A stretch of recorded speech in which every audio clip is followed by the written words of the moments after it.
Hi. Welcome to the morning work session for the Klickitat County Board of County Commissioners. It is 9:30 and we are going to begin with Public Works. Good morning. Good morning. We have a few pay estimates and change order number 1 that we talked about last week. So pay estimate number 6 to Interstate Concrete and Asphalt Company for the Roosevelt paving project, and that's for $12,239.41. Pay estimate number 1 to Stripe Right. This is for our annual striping in the amount of $291,290. The change order we talked about with James Dean Construction, and this is for the fuel and asphalt escalation for $266,104.32. And that's the total if it was all paid as of the cost inflation by July, but that'll be adjusted as time goes on. Better go down. Yeah. Price of fuel's going down. Yeah, you'll get about a year lag on that. They raise the price tomorrow and lagging, slowly going down. Okay, consent agenda, Fairgrounds licensing agreement. This is for WSU, and this is for events that they have. We had an agreement with them that we signed several years ago. It's expired, and so we're renewing that. Item number 7 is request for concurrence to reject all bids for the Klickitat multi-use trail concrete work. And this is for, last week we talked about cost of both this project and the parking lots. And so we're working on a plan to get the path done using our crews. The parking lots, we'll probably do some of the work with our crews to kind of have usable parking lots in all the spaces. But we won't do the concrete work probably until next year. We'll have to come back and finish that up. There's no other way to do it, so. If we're gonna do some of it with our crews, is that going to potentially lower the bid estimate for next year since we're doing some of the work? Oh, yeah. Yeah. Yeah, so it'll mostly involve the curb and gutter work and sidewalks, ADA ramps, those kinds of things we'll contract out, but we'll prep and pave the parking lots to get us by until next year, so, yeah. They'll be usable, which is, I think, the main thing. Let's see, the last thing is a request to purchase a drone that surveys with LiDAR. So this will actually give us the ability to reduce our cost over time, especially when we do larger projects like looking at the Snowden Road planning project, where we're going to look at some alternate alignments. It'd be difficult or impossible to survey those, as well as our larger properties like the 40 acres that we purchased west of the fairgrounds. To be able to survey those with a survey crew takes a long time, and it's all labor hours essentially and equipment. The drone can do it for about, if I went out and paid to have somebody survey that with LiDAR, that 40 acres, it'd be about $7,000 plus the tie-ins to the actual corners. So it would take about 5 times, and we'd break even, and then everything after that is just we're ahead, money ahead. So it's $37,000 for this. The drone that has the LiDAR and photo capability, but the LiDAR is really the key, and that bumps up the cost for these items. So. Well, the LiDAR is about 20,000 by itself, right? Yeah, I think it's about 14,000-ish for the package for just the drone that takes photos, but the LiDAR adds about 20,000 to it. That way, and the software and everything to process it with our equipment. So the next question I was going to have is with what the emergency management just bought for their drone packages, is one of these the same for the RTK so that we could just buy the LiDAR package and then you could use that when you need it? I have no idea what they purchased. So we can talk to them. I mean, if it saves the cost of the drone because you're just adding a different implement on there, that would go a long ways. Yeah, if it's compatible. So it's to get, they're not all LiDAR and manufacturers and products are compatible Right. with our surveying. But I and- think they bought DGIs too. Yeah, we'll find out. We can ask them. Yeah. Just a way to save money, because you're not paying with this for the grant, right? This is coming out of No. road fund. Road fund, yes. Quite a lot of road feds, so Yeah. if we can save some money by working together with another department, Sure. that'd be great. Yeah, we didn't know they had purchased anything, so we'll check into it. Before we move on, what's the life expectancy? I think it's like computer software and equipment, you know. Which it scares me a has- little Yeah, yeah, bit, yeah. Well, but. 2 years or Depends 1 on how year. many hard landings it takes. I think if we, you know, I would look at it like our survey equipment, which is about 7 years before we replace it. Right.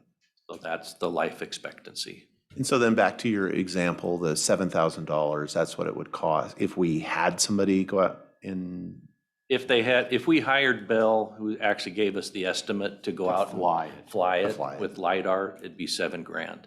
And do we have a sense of what, you know, the labor cost would be if we did it the old fashioned way with the crew and just as a comparison? As far as I'm all for it, because I think as far as the idea, as far as of upgrading technology wise, because there was a time that even how you do it manually is completely different than how it literally was done with humans and sticks and Right. and that's, you know, and everybody's like, oh no, you can't, you know, because most survey crews now, as far as, you know, we've already eliminated a couple of people out of the process now by technology. And so Yeah. this to me is just the next iteration of that. But I am kind of curious, make sure that we're comparing apples to apples as far as our overall cost. If we can do it with our survey crew, although sometimes, as you said, it's just impractical, that it just doesn't work, like the Snowden project. Yes. You just can't even get out there, that it's the right way. But it's any kind of sense as far as like the fair example, $7,000 to have hire a drone to go do the surveying versus how much to send a crew out. Depends on the terrain and the topography. You know, Well, I was just in that it's- example. In that example, I don't know. I don't know what their cost is per day for the whole crew, whether it's, I don't really want to guess. I that's can okay. bring you We stuff can- we back. can talk. Yeah. Yeah. So I guess the other thing is, if it's $7,000 to go out and hire somebody to do it, and you only have, say, 3 projects in the next 7 years, we'd be money ahead by hiring it out, because then we don't have our time involved with somebody going out and doing it. And then the replacement, another $40,000 in 7 years. Is the software, is that a yearly subscription that we're adding to it? And how much is that? So like, you know, there's a break-even analysis Sure. on how often you're gonna use this. If you're using it once a year and it's gonna last for 7 years, it's barely a break-even. If you don't even use it once a year, well, now it's not so the same. yeah, you know, we don't have the equipment and it costs a lot, so we don't use it. But there are a lot of things we can use it on, especially for planning type estimates, coming up with numbers for costs. that we could do really pretty quick and easy if we had a tool like this, but we That's- don't. That's the So it thing would get is you used planning more. on using it for more than Yes, yeah, what you know, the yeah, previous is. Yeah. Yep. And you're gonna use this like for planning, like the next big road project, you can LiDAR the whole thing out and you can design everything on the computer. And then, because from now on, all those projects, all these large projects are all gonna be done using GPS machines anyways.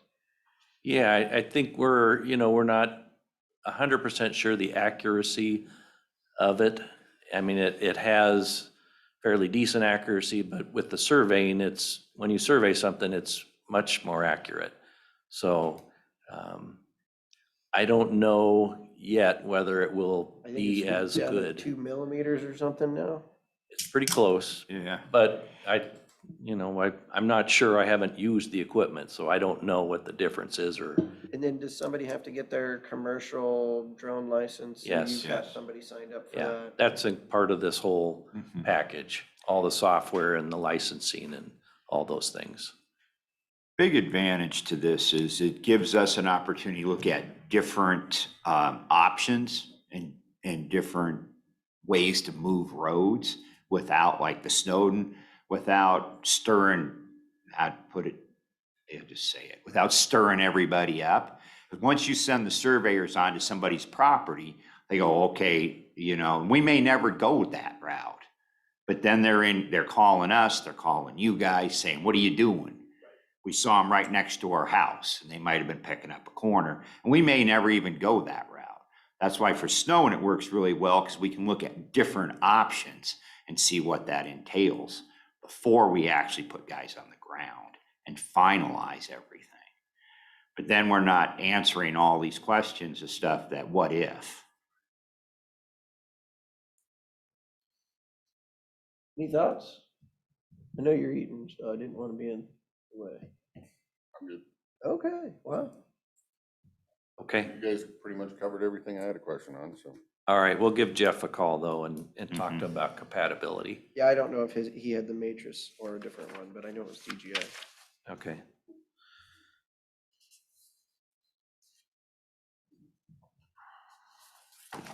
On the construction side, really active projects are Courtney Road, that's the biggest one. So they're still doing some unsuitable excavation on the lower piece. And I think Jeff handed out some photos. So basically we remove about 1 foot of material, roll out fabric, and then bring in good crushed rock to firm things up.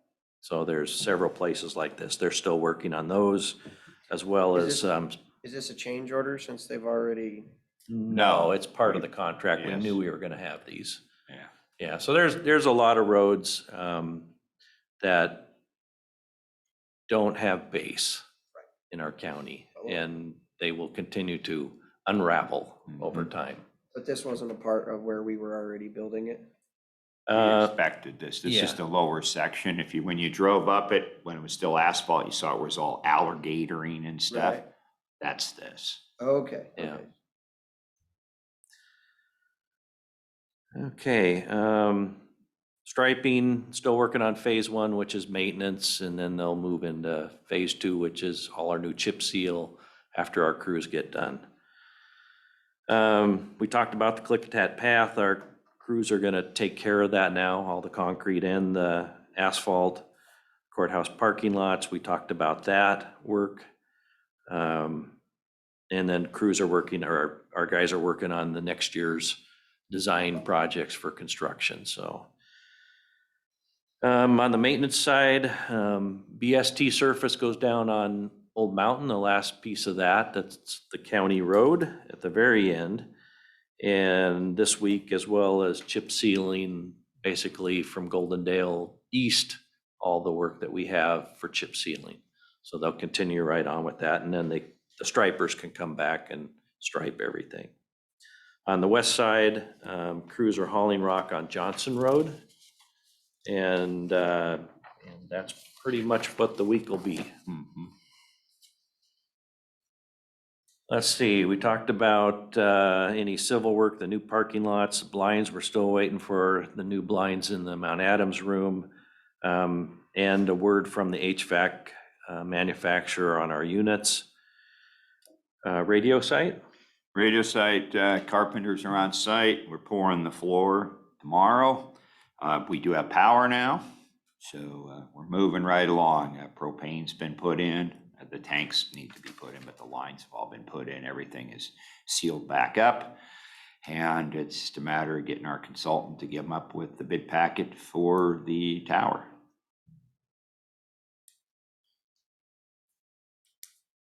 Fair, buildings and grounds crews and other public works staff, as well as volunteers, we could get together to do work. We probably have about 100 hours of volunteer work, weed eating and painting at the fairgrounds to get ready, and cleaning and other things by other public works staff. So, and we're still hoping that someday we'll get an applicant for, or two for the positions that we have open. So, Do we have a list of how many hours county staff puts into the fair? I can come up with that. I don't have it right now, but yeah. I mean, that would be good to, at least let the public know, like, this is what the county's putting in terms of time and money. Yeah, everybody that's involved with the fair, we've let them know where we're at, and they have offered to help Mhm. if needed. People, the exhibitors that are setting up. So they're very understanding and I think helpful, so it's been good. FEMA, so we talked a little bit about FEMA and their story map and their meeting that they want to set up.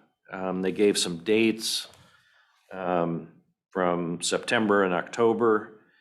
And the top date is Tuesday. The top date for the people that they polled was Tuesday, September 27th.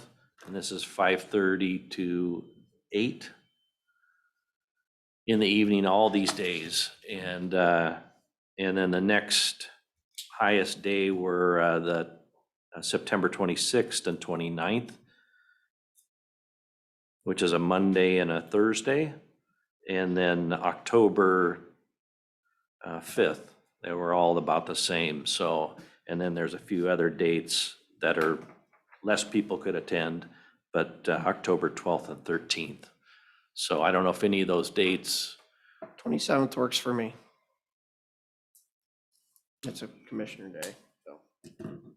Are they wanting to do it up here or Zoom, just Zoom? yeah, I don't think they're coming.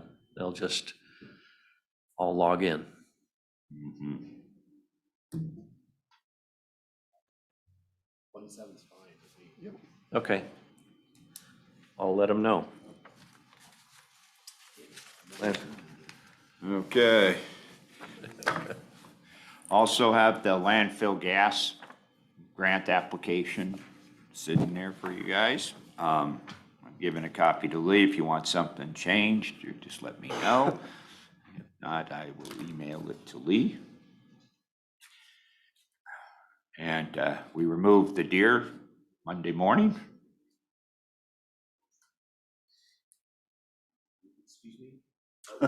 We had a deer that was parts of a Dead deer. deer. Oh, Dead deer. I parts keep of- finding deer in the road for him. Yes, this was parts by the time we got to them. Been removed. And that's it And that's for it, our yeah. list.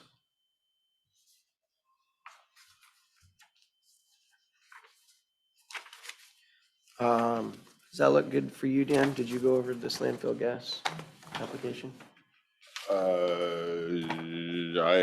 I did watch the video last week. I don't know if you want to Didn't talk wa- about all that now or, Didn't want to speak for you, but right. tried to equal things out. So the project cost was $450, and I show 250 from landfill, 200 from cumulative. And the cost is based on, it's an increased cost, about 40% increased from what was done in 2020. Is how the numbers, what we paid for when we did when we did clarifier number 2 in 2020. Are we hoping that costs are gonna go down in the next year if there's a little bit of a We're hoping. recession kick in and some of this could get saved a little bit? We're hoping. I hope so. Because it can't keep going up at 20% or whatever a year. No. Yeah. Or we'll get nothing done. Yeah. No, I want time to talk about this and Okay. the whole landfill gas fund, but I don't know whether you want to squeeze it all in now or do it at board Well, pending we will do it later. at board pending. How's that sound? And Okay, then well, if we come up with a different number, you could just. That's edit fine. this and send it I over. can change whatever you need Okay. changed. Perfect. Sounds good. Any other questions for these gentlemen? No. All right, Right. Okay, Thank you. thank you. thank you.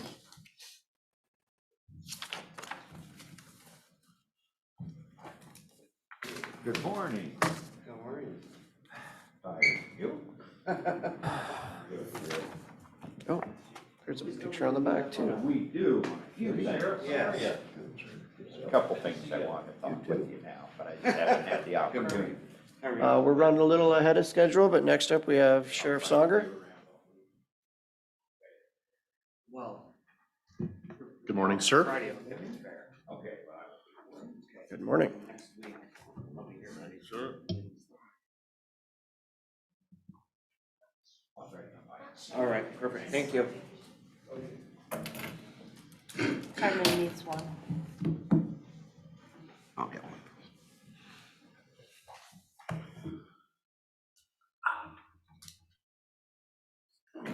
Oh, sorry about that. You're fine. Well, good morning. Yeah, start out here.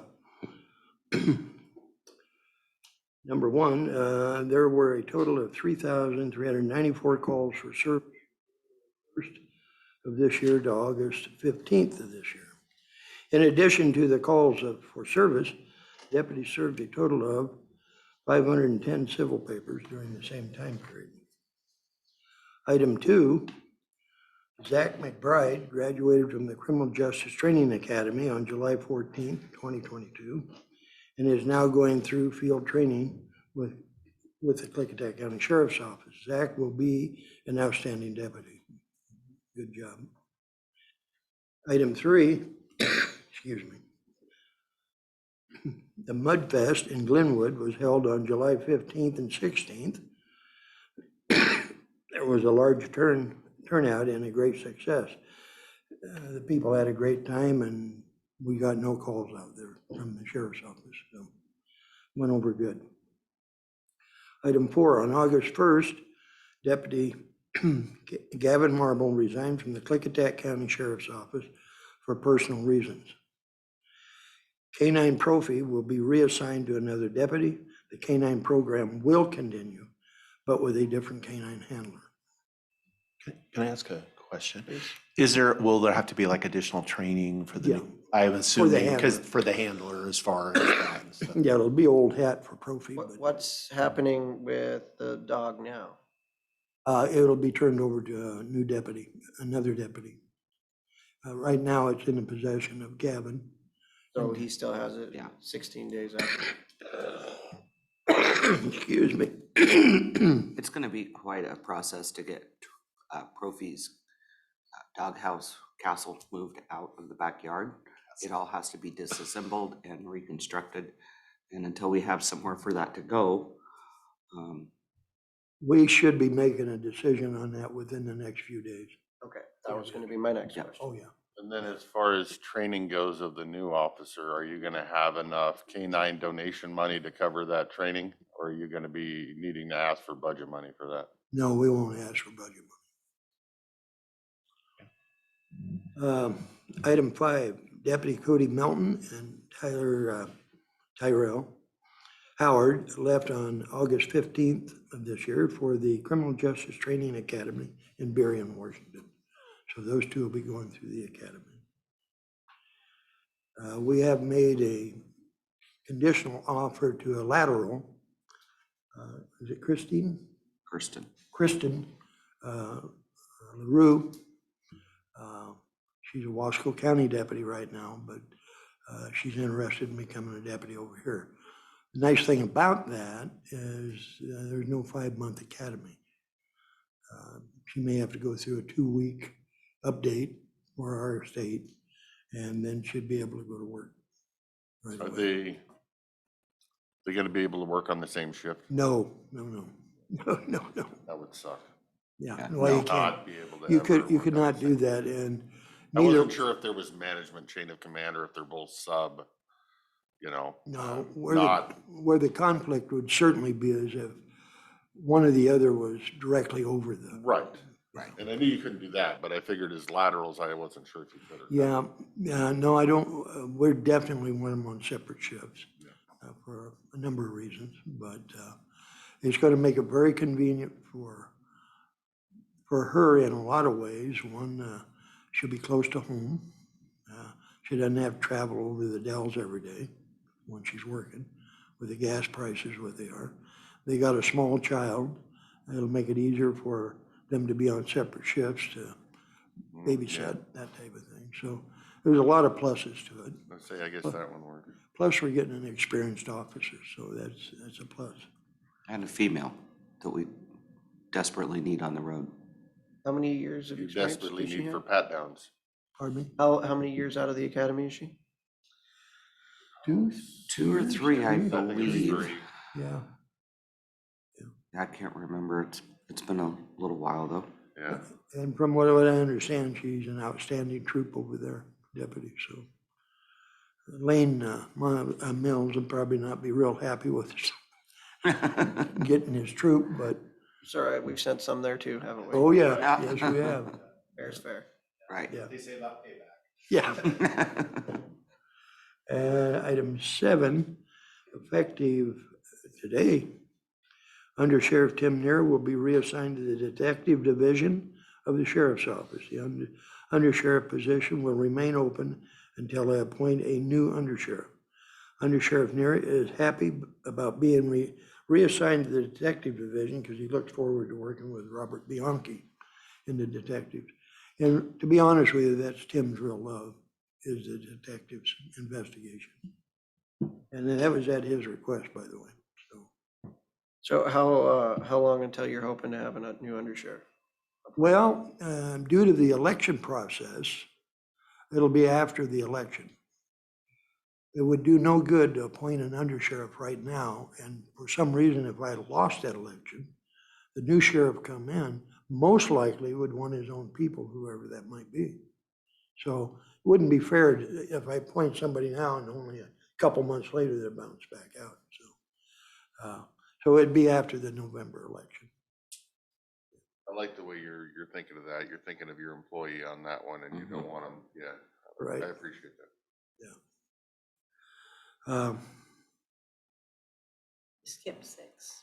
Well, he hasn't finished 7 Oh, yet. yeah. Did what? Well, you interrupted. Keep going, you're fine. Yeah. Anyway, oh, yeah. Chief Jail Administrator Carmen Knops will be my second in command, assisting me with management responsibilities until I'm able to appoint a new one. So she'll be second in command there. And I put in there a proviso, if you have any questions, please feel free to contact me in person or by phone, and my phone number's on the list there. Number 8, we are looking forward to the Klickitat County Fair this year. We have a number of posse deputies that will be assisting at the gates and other assigned duties by the Fair Board. It should be a great fair this year.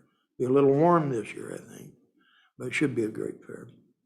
I think all of us are going to be serving food on Thursday, isn't it? I don't believe so. Really? We weren't invited. Well, they do it differently Yeah, now. They're doing We it haven't heard differently. anything. Yeah, Yeah. Siebert's By now is, it's different. Siebert's is catering this year. Oh, So, Yeah. yeah, I think you're Did they just ask you to serve lining up. food? well, they kind of did. That's why I thought maybe, Yeah. Nope.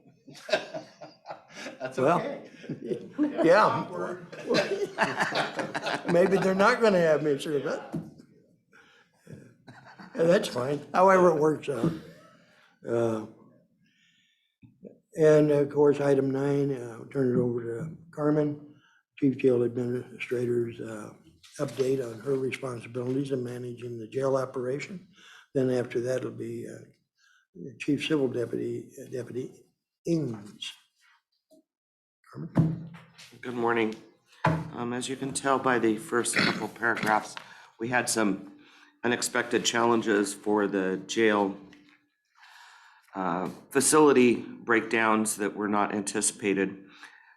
This included a plumbing issue with 2 hold cells, a broken water line that flooded the hold cell, the kitchen staff office, the lower stairwell, the janitor's closet, the lower hallway, and the lower floor elevator entrance area. And it started off by having 2 hold cells that had plugged toilets. The water was turned off. They went to go repair the water lines and that needed to be, and it's through the back side, so it's a little precarious. You have to, it's in the stairwell area, so you have to climb a ladder that's like balanced on the stairwell to get into the, and while Buildings and Grounds was in there, he was trying to undo a pipe or tighten it or whatever, and because of the age of the pipes, it broke rather quickly and started spewing water everywhere very quickly. It was a kind of a scramble. I know I ran over there, I had my guys, we had Aramark kitchen guy, we were all squeegeeing water, we had water coming out the ceilings, coming out the floors, running under the elevator, it was pretty interesting. Worked up a sweat cleaning that up. And then, of course, then we had the big heat wave hit. The refrigerator, our main refrigerator in the kitchen went out on the same day that the new chiller system decided to go, decided it didn't want to work anymore. Unfortunately, Troy was on vacation. There was good communication between myself and Public Works and getting some emergency repairs.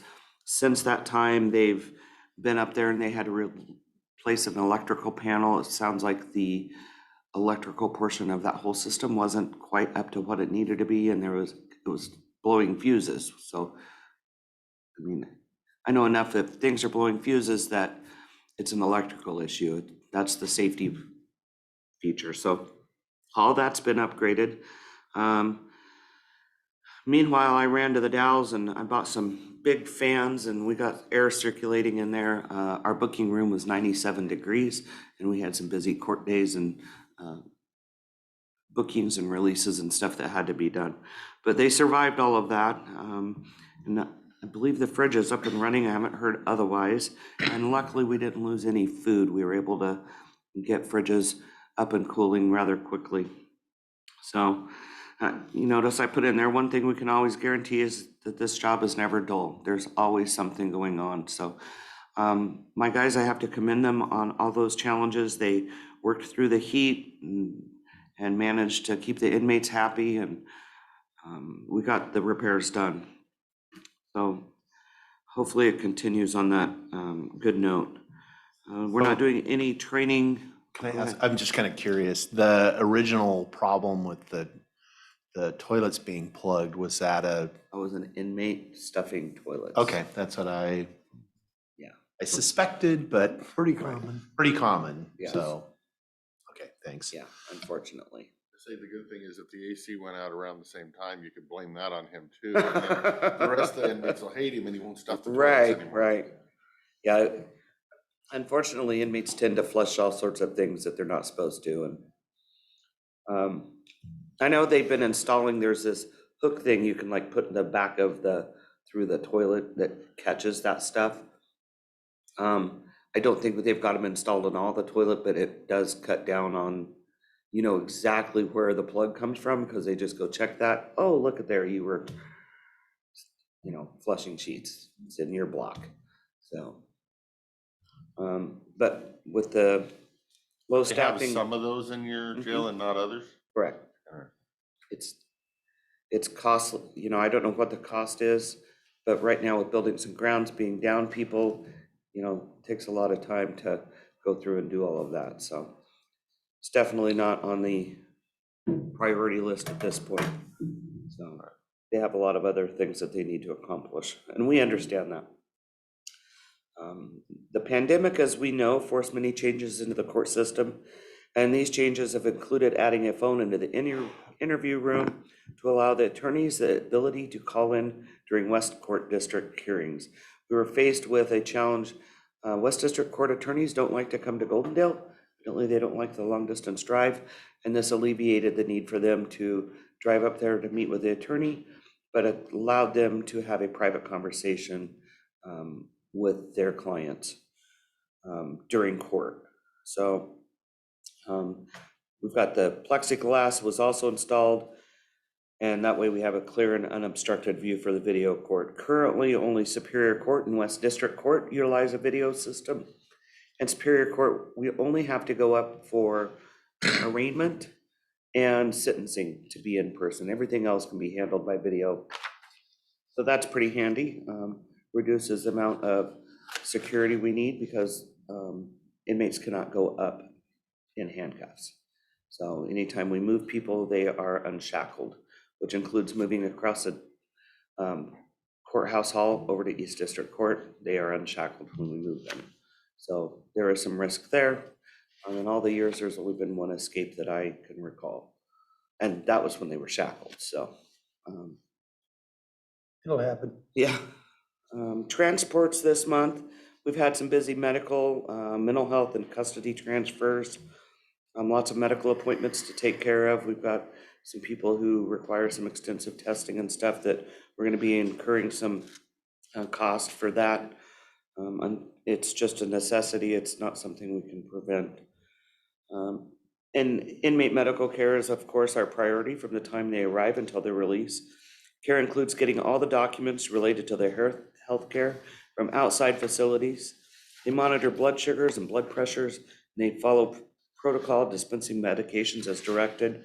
There's protocols for when they come in and they're under the influence of drugs or alcohol, so that we have a withdrawal protocol. Diabetics have a protocol, things like that that are all in place. Medications that are brought into the facility, they all have to be approved by Brian B. for the jail to administer them.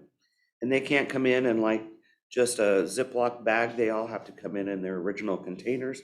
And then those medications are actually verified by a website that is the pill in the bottle. And then we always get medical records. Unfortunately, we do have inmates who do not want us to have their medical records. And so that really prevents good care of that inmate. And we're battling that currently, but we'll get there, maybe. As you know, we started the new crisis services. We tested it right off the bat. On Friday, last Friday, must have been last Friday, or the Friday before, I don't know, I've lost Friday before. So we had a crisis in the jail. Comprehensive wasn't very helpful. We did have that person in a smock and they were safe. So we just opted to do 15-minute checks and just kept them in a safe room and just close monitored. And then the next morning when we had available staff, we got a hold of the new crisis services. They were immediately in, talked to the person. We got a transport team together. They went to KVH.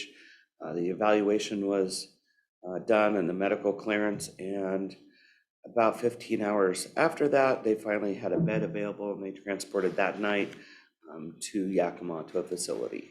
So they were in an ER bed for 15 hours? yes, it's not uncommon. And did you have to have both of your transport people there the entire 15 hours? Absolutely.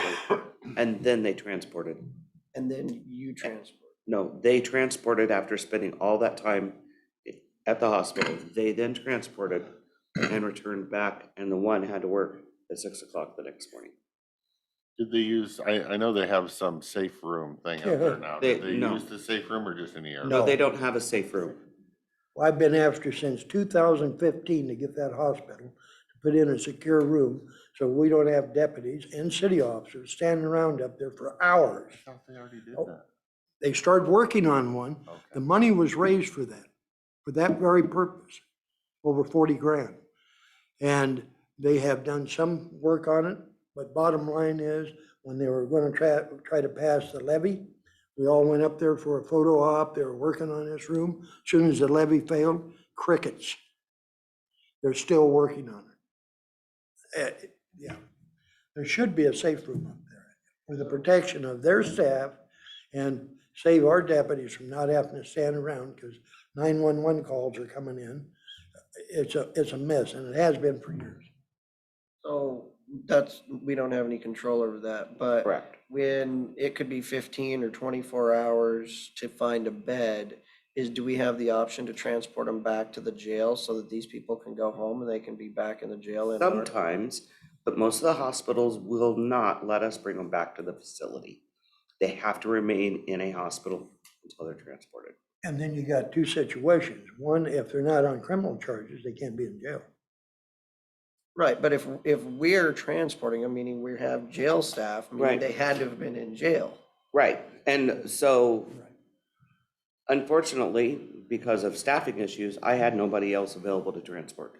I already had a reserve and an off-duty corrections officer covering that day, or covering that Right. hospital.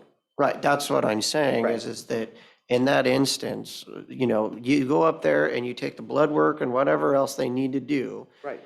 But then after they've taken that and they have the information, there's no reason why you shouldn't be able to transport them back so your people can go back and get some rest because I they gotta work agree. in the morning. Unfortunately, the hospitals across the state will not accept somebody that has went back to the facility. Oh, It's those their- hospitals. want Those, us. right. It's the mental hospitals.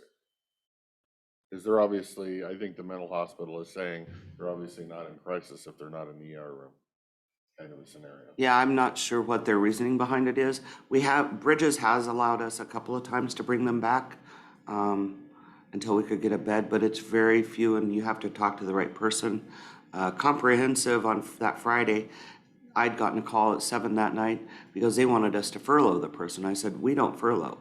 We've never furloughed, and we will not start furloughing a person going up into a mental health hospital. They're here on criminal charges. They will remain on criminal charges with a bail, and they need to have their crisis addressed. They wanted you to furlough, explain furlough, let them out of So- jail with no charges? Is that Correct. what you- How does that get them a bed for their crisis? Don't ask me. They I don't just won't be in understand. crisis if they're not in the jail anymore. In other words, if they throw a temper tantrum and you let them go, they're healthy now. Right.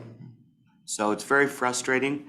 I did talk to the two that had been there at the hospital all day and did offer to find another team to transport, but they had gained a really good rapport with that person and felt that it would be better suited if they just did the transport, just because of the behavior levels of this person we'd far was had the previously. transport? It was to Bridges and Yakima. So since we're working on all this and we know the crisis we have in the jail, no pun intended, with staffing, is this, and we're having these meetings every week. Tomorrow we have the meeting in the morning. Is this something that we can bring in the mental hospitals, because there's only a few of them that we're transporting to on the regular, and say, look, we can't have people sitting there for 15 hours. Can we bring them back? Because we have a DCR, we have a crisis of DCRs, we have a crisis of staffing. Everybody has a crisis of staffing. The Right. best place for this person, once we take the blood work and all that, the DCR still might be on with them in the jail, but we could at least get rid of 2 of our people so they can go back and go to bed or something. It's possible. I mean, we just, and Lacey would probably be the one to talk to more on that, of which hospitals, because we do transport to Kirkland, above Ellensburg, Wenatchee, Yakima, Sela. The Sela Hospital hasn't reopened. There's a place above Colville. So they're all over and you never know which place is gonna have a bed. Right. So, I think that's a good point, though. but I think that they should be involved in that conversation. They have to understand that facilities our size do not have the ability to sit in a hospital for all those hours. And people have to understand that regardless, not only is that staff staying there, that person is confined into that bed with, I don't know if the hospital feeds them while they're there. I don't have a clue. I would hope they do, but you never know. Question, when they get out of Bridges, say they're in Bridges for 7 days and then the doc says, okay, you're sane now. I'm assuming you have to go back and pick them back Correct. up and haul them back down to Correct. serve the remainder And of it's their a time. maximum of 5 days now, so it used to be 3. Or involuntary. So, yes, for involuntary. So, yes, and we send 2 people to go get them, which we had to do. Do we the ever other day. have any inmates in the jail that are willing to do voluntary? Or is it all involuntary? When they're in crisis, When they're- it's all involuntary. I've Involuntary, never okay. seen one in crisis who wanted to willingly be helped. How much, if you were just throwing a number off the top of your head, knowing you're not a psychiatrist or a drug counselor, how many of these crisis people do you think could be related to opioid addiction? 80%, Future discussion, so. absolutely. And there's some new programs I learned about that, if we have a meeting, I can talk to you guys about too. The University of Washington, I just got information that they're doing a psychiatrist program where a prescriber from like our facility could call in. Like I told the lady, well, and you can ask questions and, how am I supposed to deal with this inmate that's doing this, describe the behavior. And I said, the problem is I don't have a prescriber. My prescriber is, if I'm lucky, they're twice a month. My prescriber hasn't seen what's going on. It's my frontline guys that are dealing with that person. It's not a prescriber. And so they're working on hopefully expanding that program so that correction staff can make that call and get some advice of how to take care of that person who, whether is in crisis or he's autistic and you don't know how to deal with that, or, there's all sorts of other mental health issues that we're faced with. I've got a young man right now who's severely autistic. And it is a challenge. So, I do have to thank Lacey. She did an amazing job. And our reserve deputy, Clinton, was one, and Kathy Jo were up there. Ken said all she wanted to do was make sure she did us right. And she did. She was successful in getting a bed. It's not an easy task. So she does have to be commended, and so does my staff for spending all that time up there.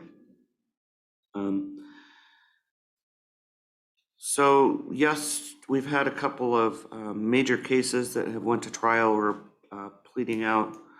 So we will be transporting to the Department of Corrections the following from plea agreements or trials. Mark Messias, he was convicted of rape 2, and he was sentenced to 85 months to life in prison yesterday. Colin Bianco, he was charged with assault 2 × 2, theft of a motor vehicle, and he was sentenced to 17 months in prison. And Alejandro Gomez, he had a felony DUI, and he was sentenced to 35 months in prison. And I just noted in here that crimes in Klickitat County, while may not seem to be at the same level as the larger counties across the state, they do exist, and those people are arrested and held accountable by the justice systems. The public is crucial in reporting crimes as they happen, and we rely on the citizens to be actively involved in their communities.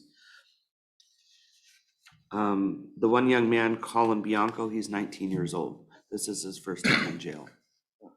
So and Mr. Messias, this was also his first crime, and he's 85 months to life. That's a long time.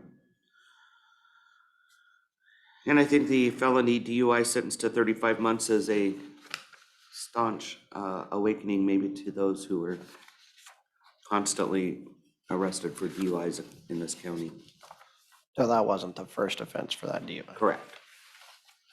And I don't know what all of his history is, but it was quite lengthy. So, I have a couple of other things that I forgot to make note real quick. Earlier this month, we did a corporal test for the jail. When Corporal Saunders left, we haven't filled that spot. Been trying to balance getting a time to get that test done. That was completed. I haven't heard the results back from that yet. We did do another corrections officer test, and we have 4 applicants, and we'll be beginning interviews this afternoon and tomorrow afternoon. So we should be able to fill the spot vacated by Sendejas with that. And then on August 27th, there will be both an entry and lateral deputy position that will be held. And those are generally, I'm not sure if they'll use the jail or they'll use a POTS building for that test as well. So that's some of our. How many are you currently down now in the jail? One position with, is on? yeah. And then I'm finalizing, I have Dylan Layfield, who is he's got all the testing done other than the in-person psych test with Dr. Schneider. So once that's scheduled, he should be good to go because he's pretty squeaky clean. And he's going to be a really good fit into the jail. We're pretty excited. Is that one position down, including or not including your, though I was gonna say the gentleman from the military who's here only for a short term? So we did not get him. Oh, you didn't get him? He ended up, We talked about that. Sorry, he was on vacation. We didn't give you the. right, so Oh. he ended up getting discharged before he could start that program, but he did test. He was back here in Goldendale, and he is number 1 on the list. Oh, So he will be interviewed today. So okay. we'll see where, we've got some really good applicants. So I believe 3 out of the 4 are veterans. So.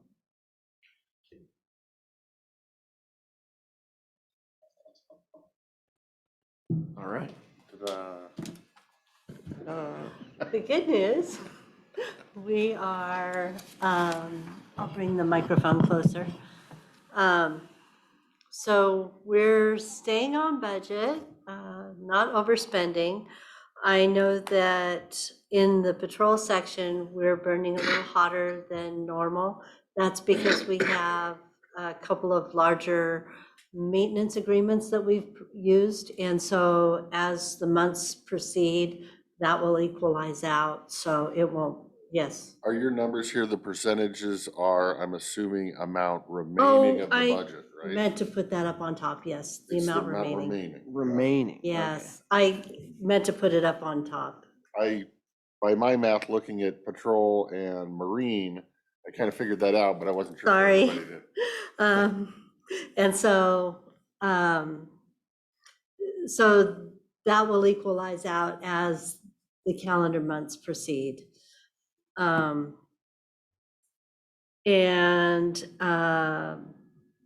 let's see, range timber, we're still down one person. And the jail, like Carmen has just noted, we will start seeing the bills coming in from KVH. We've got a new method for identifying what bills are ours versus GPDs and binge and white salmons. Are all those medical billings now being done in a timely fashion and not 2 years after the fact? It's getting better. Yeah, it's Getting getting better. better. Yeah, and we're identifying sooner. We're identifying when we send someone over and taking care of some HIPAA issues at the same time. So they're not, Progression. it's a, Interesting.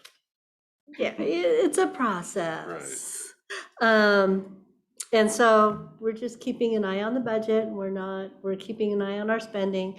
We're utilizing the tools that we've had in place for the last few years of watching what we spend in our requests for purchases and then really evaluating, do we need this, or is this a want or an actual need? So those tools are working and we're not just going out and willy-nilly spending, so. I do have to say something. Criminal Justice Training Center sent out a memo, and they have now, as of September 1st, will be changing uniforms for everybody in BLIA and COA. So now they were doing blue pants and blue 511 shirts similar to this, and now they're doing black pants and blue, navy blue polos. The unfortunate part is the road guys, they don't wear black pants. My guys do, so it's okay there, but none of us wear blue. So now we're gonna be buying more clothes that are not useful after they go to the academy, because you never can guarantee that what's bought for this guy is gonna fit your new guy and vice versa. Oh, so this is just dress code for the academy. Correct. Yes. Yeah, instead of just letting everybody, and everybody's budgets are tight. So, Buy as many bobby pins as you need to take those in. well, what I wish was that they just let us use our own uniforms. That Yeah. makes the most sense. So, but I had my temper tantrum over that last night. I can see them doing it though. Yeah. It's kind of a military-ish type of Well, I like the old military of when you get to basic and they hand you your uniform for basic. And then when you leave basic, you hand that uniform back. right, Yeah. because I really don't think a polo shirt is very militaristic. I think it's setting a precedent. that- Yeah. unless it's like boot camp that's got your 4-digit number printed on your chest. So. Right. So, so that's where we are in the budget. And I want to do a heads up on our conversation that we're going to have next week for our budget defense. I did, in light of some of our expenditures for the jail, the squeaky water that was flowing everywhere, I added some extra repair money in the jail budget, just in case we have to replace anything that goes awry. I know the Public Works does the major replacements, but if we have anything that needs to be replaced, we did plan for about 20,000 of, say, shelving that goes bad or, stuff like that. So, And there's definitely some shelving that hasn't been replaced since the jail was built. It's all nice and rusty and disgusting, and some rooms that need to be upgraded a little bit. So, New jail, or Yeah. washers and dryers, you know, Right. I that think type that of was stuff. next on the itinerary long term after this building. I think was supposed to be a new jail by the, wasn't it, Dave? Or were there, did you guys have a? Dave's like, What the next big capital thing was, yeah, I mean, The there, capital ultimately, idea is there going will back have to to be a new jail at some point, just like, yeah. right, anything. And so. Not next week. Yeah. we understand. I was thinking, just a thought, and I don't know what that can take, that parking lot on the other side of the jail there, be the west side. New jail built there with a sky bridge into the courtrooms. Build about 150 bed facility. Rent out beds to the feds to help pay for the facility. And then tweak the old jail for mental health beds. And a counselor right there stationed in them. Just a thought. That gives us our mental health beds immediately. And because jails don't come cheap, we all know that. But if you had a big enough jail initially to build, right now we're a 49-bed facility. You'd fill that up in no time.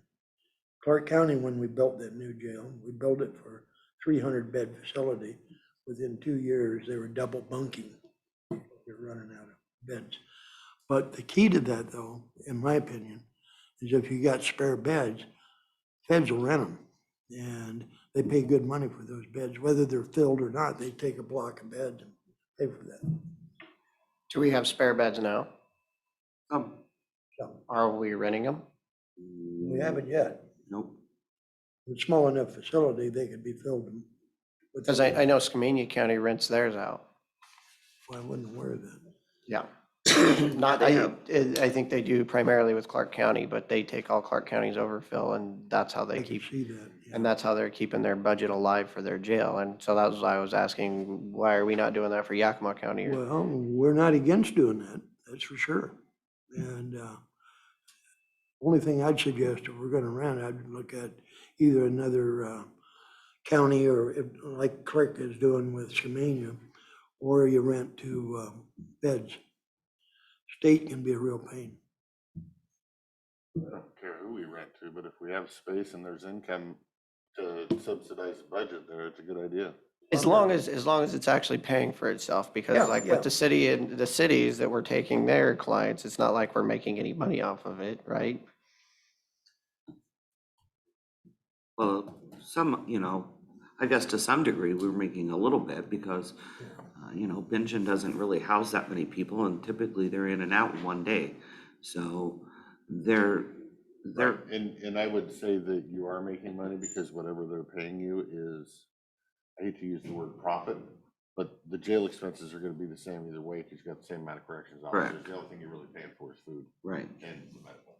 right. Well, when We we don't had, pay the medical, do we? Oh, yeah. No, Not, No, No, the we cities bill have to them. pay. Cities, but yeah. cities, they build, Pay we their build, own. yeah. That's what I was saying. right, well, we had an interest at one point from what, Grandview or? correct. Grandview, but they didn't want to pay the, They only wanted like, a $35, $40 a night Yeah. fee and we can't operate off that low of cost, so. but if, we had an agency that wanted to send inmates and we were getting a decent price for the bed, absolutely. Makes all the sense in the world. And as long as it's not all their problem inmates, because we have enough of our own problem inmates. If they only want to send their high security inmates, I only have so many spots for that. Right. I only have one crisis room. I only have 2 hold cells that those people can go Same into. deal. So If you they're have sending to, their own transport and we're not having to transport, because then we're on overtime. correct, And we can't take their medical cases. right. Because we send our medical cases out. So, Circling back, Carmen and I and Ken Clinton, one of the reserves, went up to Columbia County, to the city of Dayton for their national night out, met with Sheriff Helm. and had a successful event with them and helped them promote the inception of their posse program. And we also got some tips on, what is that thing called? So Columbia County, while we were there at National Night Out, they had a side-by-side there. And I was talking to one of their deputies and he said, well, there's this program, it's through Yamaha, it's free, it doesn't cost anything. So I've got the application printed out, we're gonna work on getting it submitted, and they give you a side-by-side. You can add lights and sirens and stickers to it, you can't drill into it, and then you have that for 1 year. And I need to read all the fine print, but you turn it back in and then it sounds Yeah. like you reapply and you get another one. You pay maintenance and Insurance. insurance. It will be handy specifically at these events such as Mudfest and the fair, especially when you've got people who can't get to and from their vehicles. We can assist the citizens who have walked a little too far and are in trouble and can't get back to where they need to be. So those are just from my perspective. And it'll also be helpful in 4th of July events to get around through the crowds, so. I like the fact that you can't drill in it. That means you can't add a bunch of extra options on the outside of it, because that costs just as much as the dang. Oh, side yeah. by Right. side to begin Well, with. and also really where it would be ideal to have is for the timber patrol. Those roads up there are not built for trucks or cars. I've been all up through the woods. I'm quite aware of some of those, as we call them, trodes back through there. They're rough. They're not designed for, and people go back there. That's where they're committing the crimes at. So we need to have that access back in there. So that would be another ideal option for that. So So the posse this month participated at the Trout Lake Parade. The Trout Lake community had called specifically requesting the posse's presence to help close roads. The county fair had requested specifically for posse to be at the gates to take the money and do the count and walk around.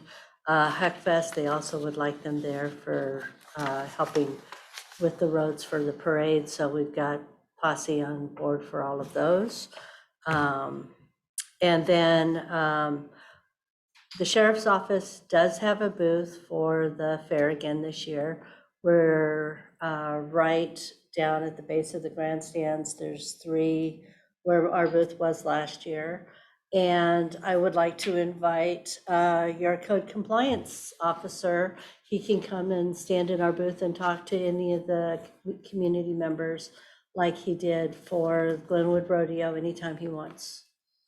So he can come and promote this stuff. And then the final thing I have is body worn cameras have arrived.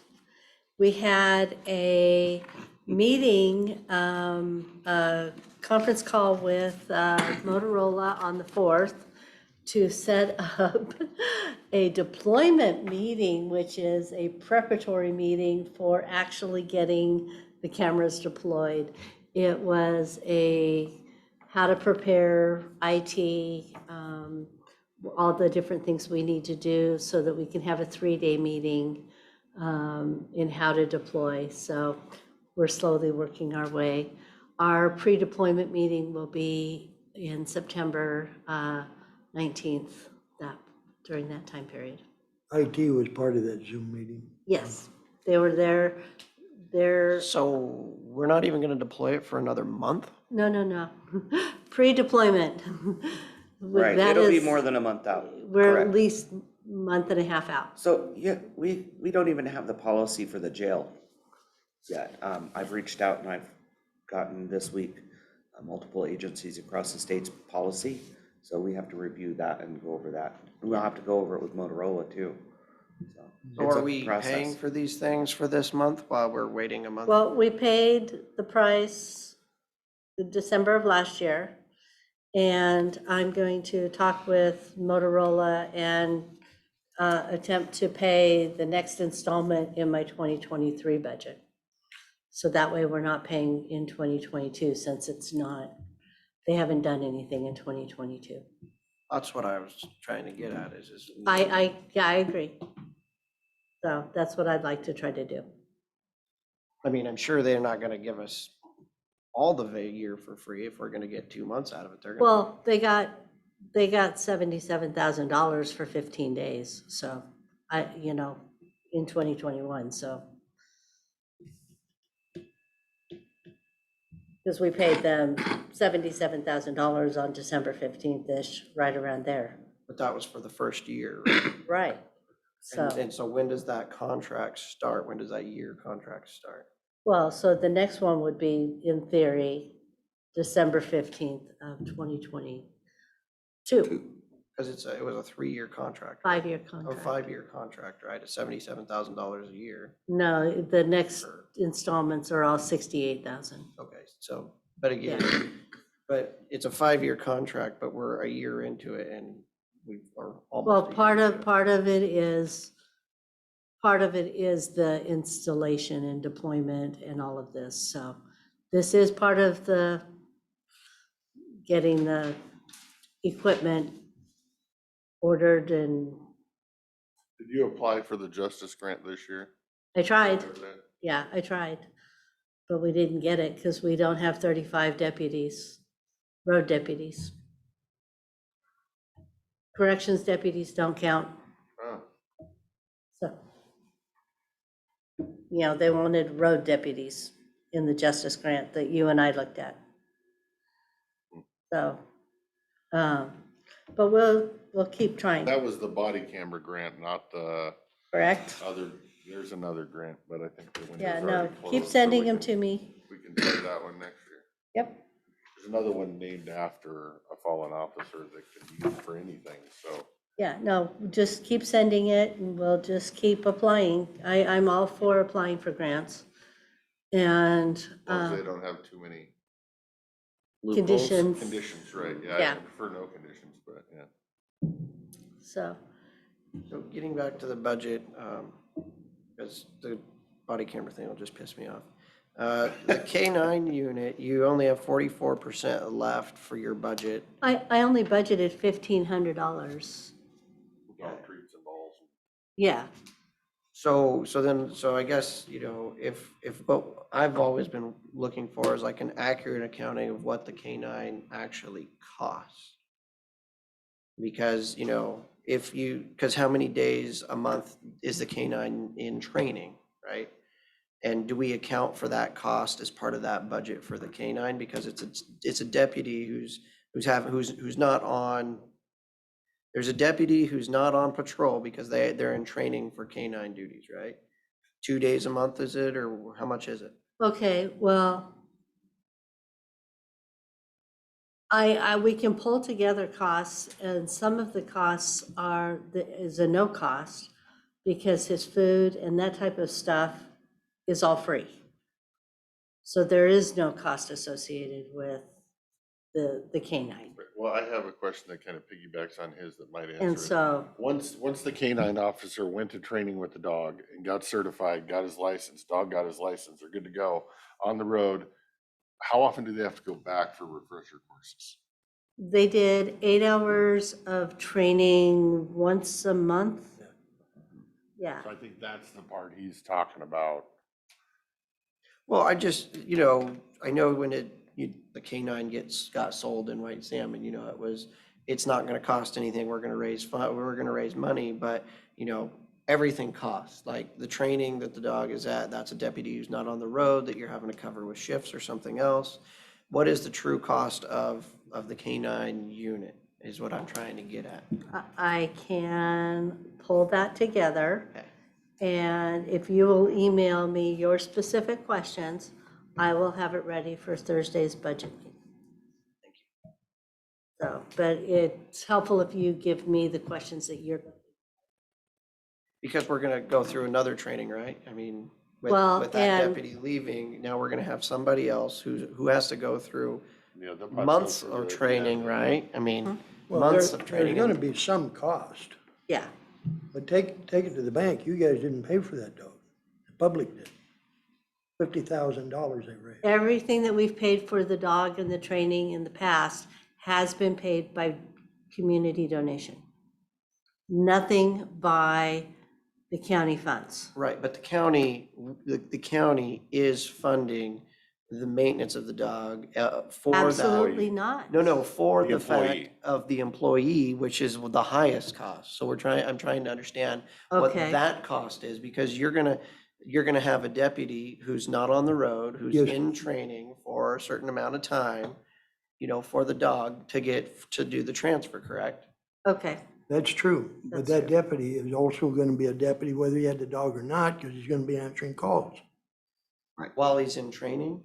No, not while he's in training. That portion, you're correct. That's what I. Once he's on the road, he's got the dog in the back, he's still gonna be call responsive, even if he wasn't a canine, he's gonna be. So we're not taking a full position and making it canine, period. That canine is attached to a full-time deputy. but I do understand what you're saying. During that training period, he is going to be unavailable on the road once he goes to academy. But that's the same with anybody who goes to a training. Yeah, When my guys go to a training, they're not available to work in the jail. When the road guys go to their trainings, they're not available to take calls. Correct. Training is standard across the board, whether it be canine or whatever. We all have to go to training, even me. Right, but what I'm trying to find is that accurate picture of the cost, mhm. of the actual cost of the dog program in terms of hours and labor and everything. Okay, you just send me your questions and I'm happy to bring those answers, yeah. And then we'll also bring, we'll also put together the plan for the community fundraising for the portion that we'll be requesting for the community to raise the money to cover those costs. Because that is the plan. That's the it's- question I had earlier. He wasn't gonna ask budget supplemental. Their plan is to fundraise to cover the additional costs of the retraining and the whole line. Yeah, I'll Of be, yeah. the retraining of Profi. Profi will not be retrained, the deputy will be trained. The new and- handler would be trained to handle the dog. And you're gonna ask for donations in order to cover those Absolutely. costs Yeah, for the training? Okay. yeah, so this is a community dog and a community canine program. And so the community will assist in funding this. And this is a benefit to the community and a benefit to all the departments around to be a safety for all the other departments for high hazard calls. Not only that, he does Yeah. also look for lost people, and Yeah. we can't really put a value on somebody's life when they're lost in the woods or lost, or a little child is out lost. So it's really hard to put a value on that because, Is he trained for cadaver too, or no? no. But search and rescue, I believe, has cadaver dogs, right? Was he trained for marijuana before the law changed? Absolutely not. Well, God, he- he'd be going off. no, constantly. he's cross-trained for narcotics. Right, but I didn't know if it was for marijuana or just the other higher heroin. If he That had, kind of stuff. Sometimes they don't train for marijuana. if he had alerted to marijuana, he would have failed. And so when he went through the drug program, if he had alerted to marijuana, he would have failed the drug program. Okay. Because Because I know he- some of the dogs that were around a little longer, they do alert to marijuana. And now you have legality questions. Yeah. Because of the new laws. So that was one of the things I was looking at. You know, you're- That brings up a point, he's cross-trained for narcotic. With our new laws that handcuff law enforcement, if I catch you with an ounce of meth, here's your counseling card, seize your drugs. So the question starts to become, do we can maintain this dog on narcotic training? What's the purpose, right? Can't arrest these people anyway. Does the dog help though if it's like a big trafficking bus though? Because that's the only- That would be the is- justification to Right. maintain that. And I don't think the expense to maintain the dog narcotics is that expensive, so. No, No, and I think it's worth it. It's already trained in that. It'd be worth keeping it going in that direction. so Klickitat County actually has a K-9 unit specifically for their jail. That dog goes through and he Contraband. looks for narcotics throughout the jail. He's used to go through all of their mail because oftentimes mail is soaked in drugs, and that's how they get drugs smuggled inside. The amount of drugs that they have had come in now are reduced by, I think, about 90% because of that K-9. Has Profi not been used to walk through the He jail is. once a week or just randomly? It's periodic. He is used. We've also brought in Harley from the city because we can also utilize that as part of their training. Right. Their That's what I'm on saying, the their job training. Right. So, correct. Keep them fresh. Yes, so we do use them. But they are instrumental in reducing the amount of contraband that comes into the jail. Well, just the inmates knowing they're occasionally there is. Correct. Is threat enough. So, okay, no, you're good. And for the record, it shows that there's been 14 K-9 agency assists so far this year. Right. 14 what? K-9 assist. K-9 assists, Oh, yeah, yeah. Is that just our K-9 or Correct. Harley? yes. That's ours. Harley's just a drug sniffer, but I guess. Yep. Yeah. Any other questions? That was all I had. No, good. Oh, very thorough. Nope, thank you very much. All right, thank you guys. You might have to remind me of, you were talking about you raised your budget for maintenance of the jail. Oh, I will. I might go, hey, what's going on here? And then you just. I have my notebook already ready, bars line by bars line.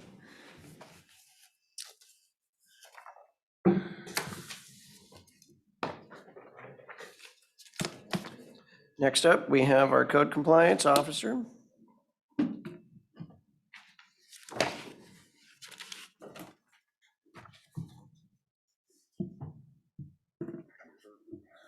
But your packets are getting bigger. Yes, sir. Thank you. And our building director. I'm here just in case there's permit type questions And moral support. and moral support, yeah. Alrighty, jumping right to it. Today is August 16, 2022. Code Compliance is here to discuss a case forwarded to me by the building department. The address on the site is 41 Bickleton Highway. To summarize, the parcel had a mobile home placed on the property. The property owners completed most of the permitting process, which I estimate to have been 80 to 90% completion. The property owners requested permit extensions twice and was accepted by the county. Since the extensions, the property owner stopped responding to all county departments, ending in expiring unfinished permits and revoking all progress made. While speaking with the road and building department, they expressed their frustration and intend to contact the property owner by mail, phone, and email without a response. On the second page of the package, there's just a reference on where the parcel sits. On the interactive mapping, it doesn't show the actual part. There's nothing on the parcel, but I also printed out a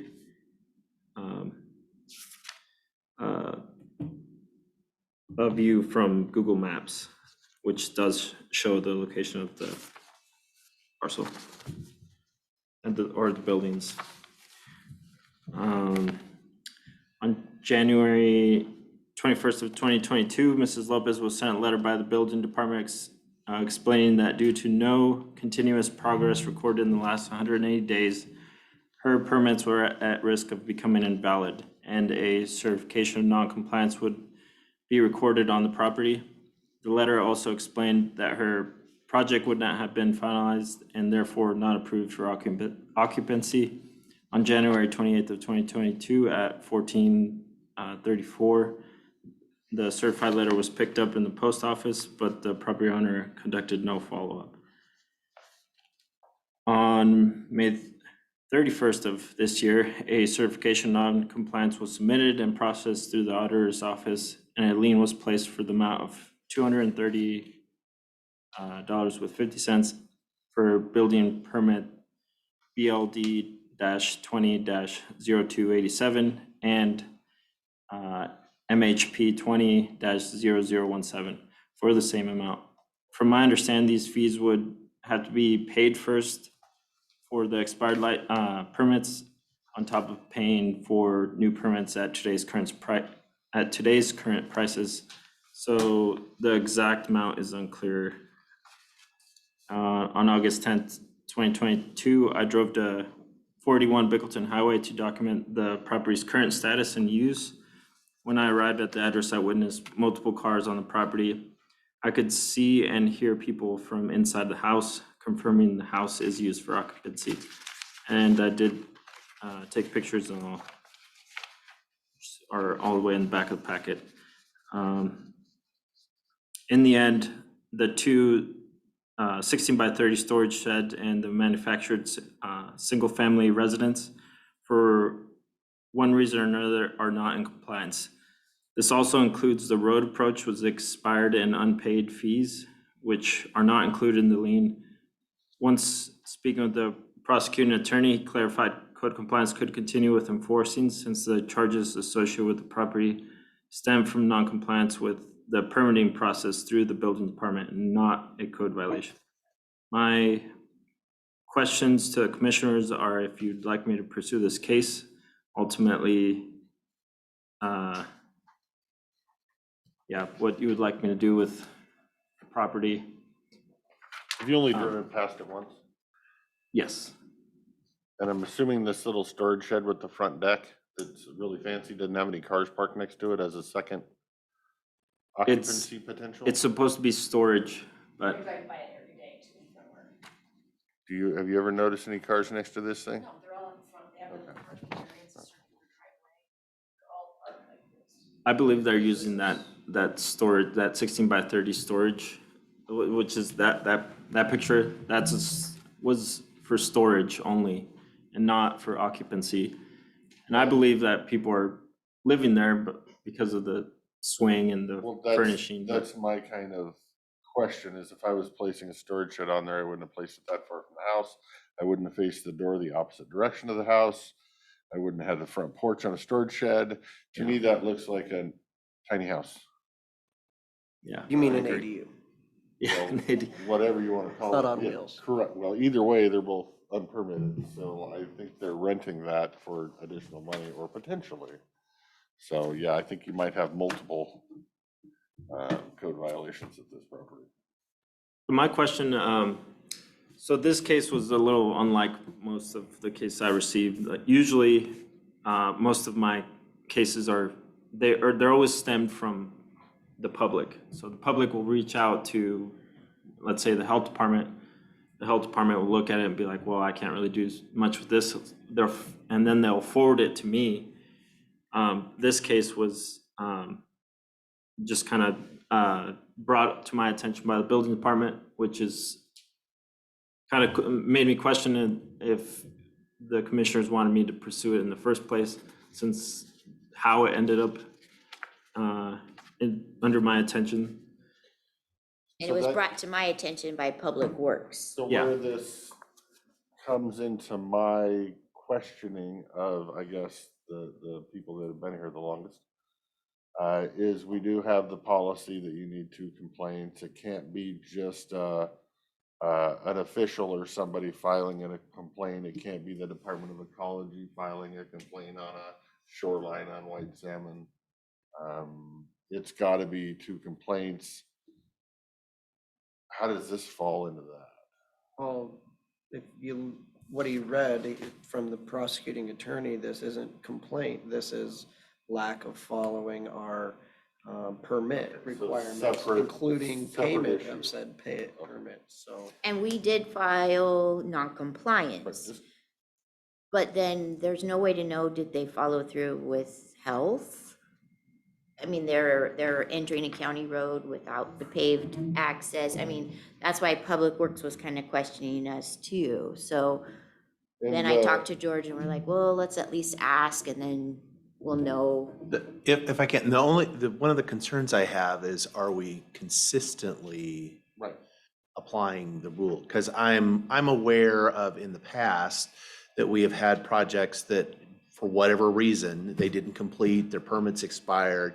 We filed the notice of Compliance, and non-compliance, then- it went into public record, and we were done. We walked Exactly. away, and it was like, they'll have to cure it at some point if they ever want to sell it or finance it or do anything. That's my concern is this, and I'm not That's- arguing one way or the other, it's just that I know that there is a bunch of those out there. And that's what what is I- different about this one? Exactly, and that's that why I we're changing, explained- and if we want to say from, we've changed the kind of the implementation of the policy, now we're doing this, that's fine if we're going to do that, but I think we have to have that conversation as to, Right. that we are That was- different. That was kind of where my question was we're either gonna go one way or we're gonna go the other way. And, if we go the way that it sounds like the board has, and that's the way I kind of remembered it has, file the lien, eventually they'll sell their property, they'll have to come into compliance. Right. Well, it's out of our hands. It doesn't mean he can't go after, cars and trash and whatever else, just not the permitted types. Or we're gonna have to enforce the permit stuff across the board. That means not only for this residence, that means for the other ones out there as well. Well, I guess, here's where it gets interesting. Their neighbor or two neighbors could file a code compliance violation saying that there are people living in a non-permitted residence. Right. Whether it's the main residence because it's not finished the mobile home placement permit. That could occur, which could start him down that code compliance violation process. But in the other instance, we have people that, if all you have to do is apply for the permits and then you can grab the manufactured home and go set it and apply for everything and then not follow through and not build your road approach, which you can see the picture, there's gravel going out in the road and not following any of that due diligence. And all you gotta do is just, oh, okay, well, now I can take my little fees or whatever the lien is against that and walk away and I'll live there for 50 years and nobody else wise the wiser. So I guess that's my problem, is if all we have is a $203 lien on the property that's gonna get paid 15 years from now or 20 years from now when they sell the property. That's not a very big stick to have to make somebody do their permits correctly. Yeah, that's my concern is what message are we sending really? If you can just, So explain that to me though, as far as, because this, I'm assuming it's specific to manufactured homes that you pay.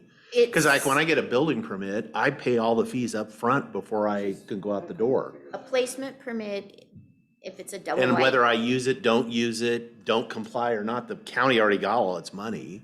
Right, yeah, they paid the So permit what is the fee, lien for? The recording fees.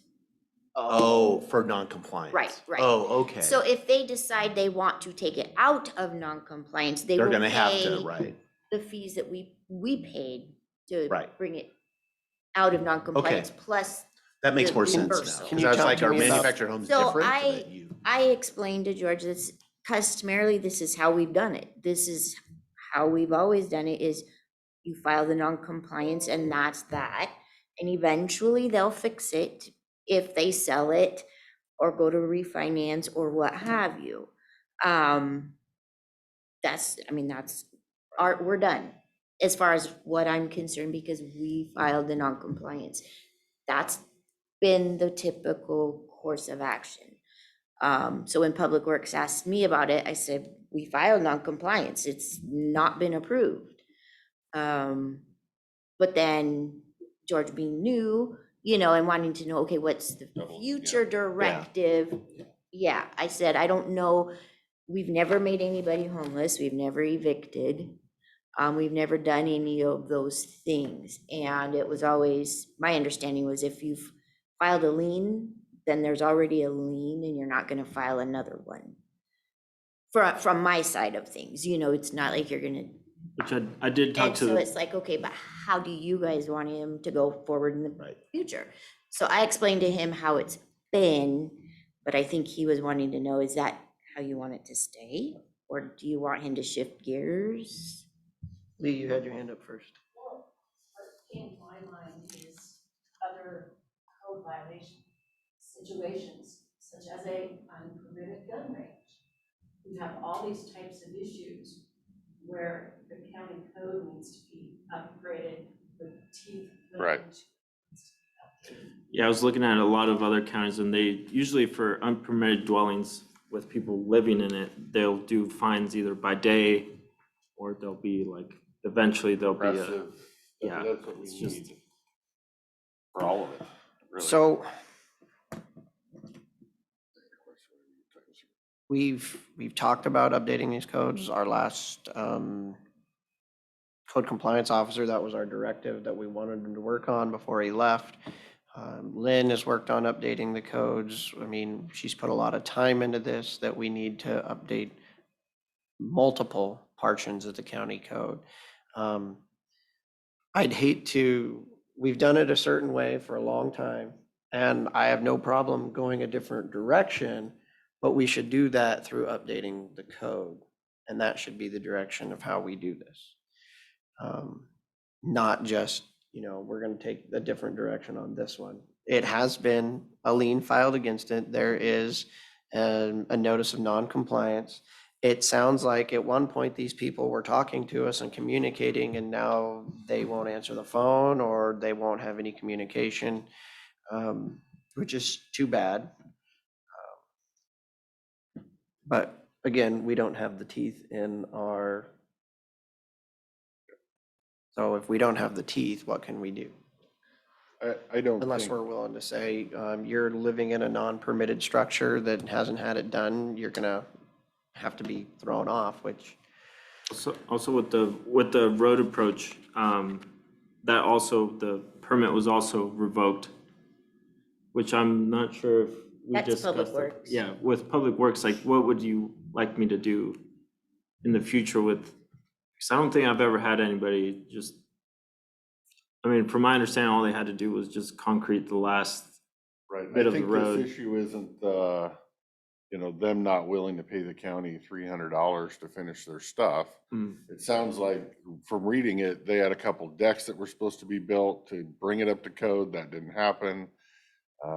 One reason or the other, they were gonna have to do it. They were gonna have to spend $5,000 to do a road approach. Oh, yeah. They decided they didn't want to spend that extra money. It's good enough. Hmm. So that's kind of where it was. And my question is when somebody gets a loan on a manufactured house, placement, what have you, doesn't the loan company check to make sure it's permitted?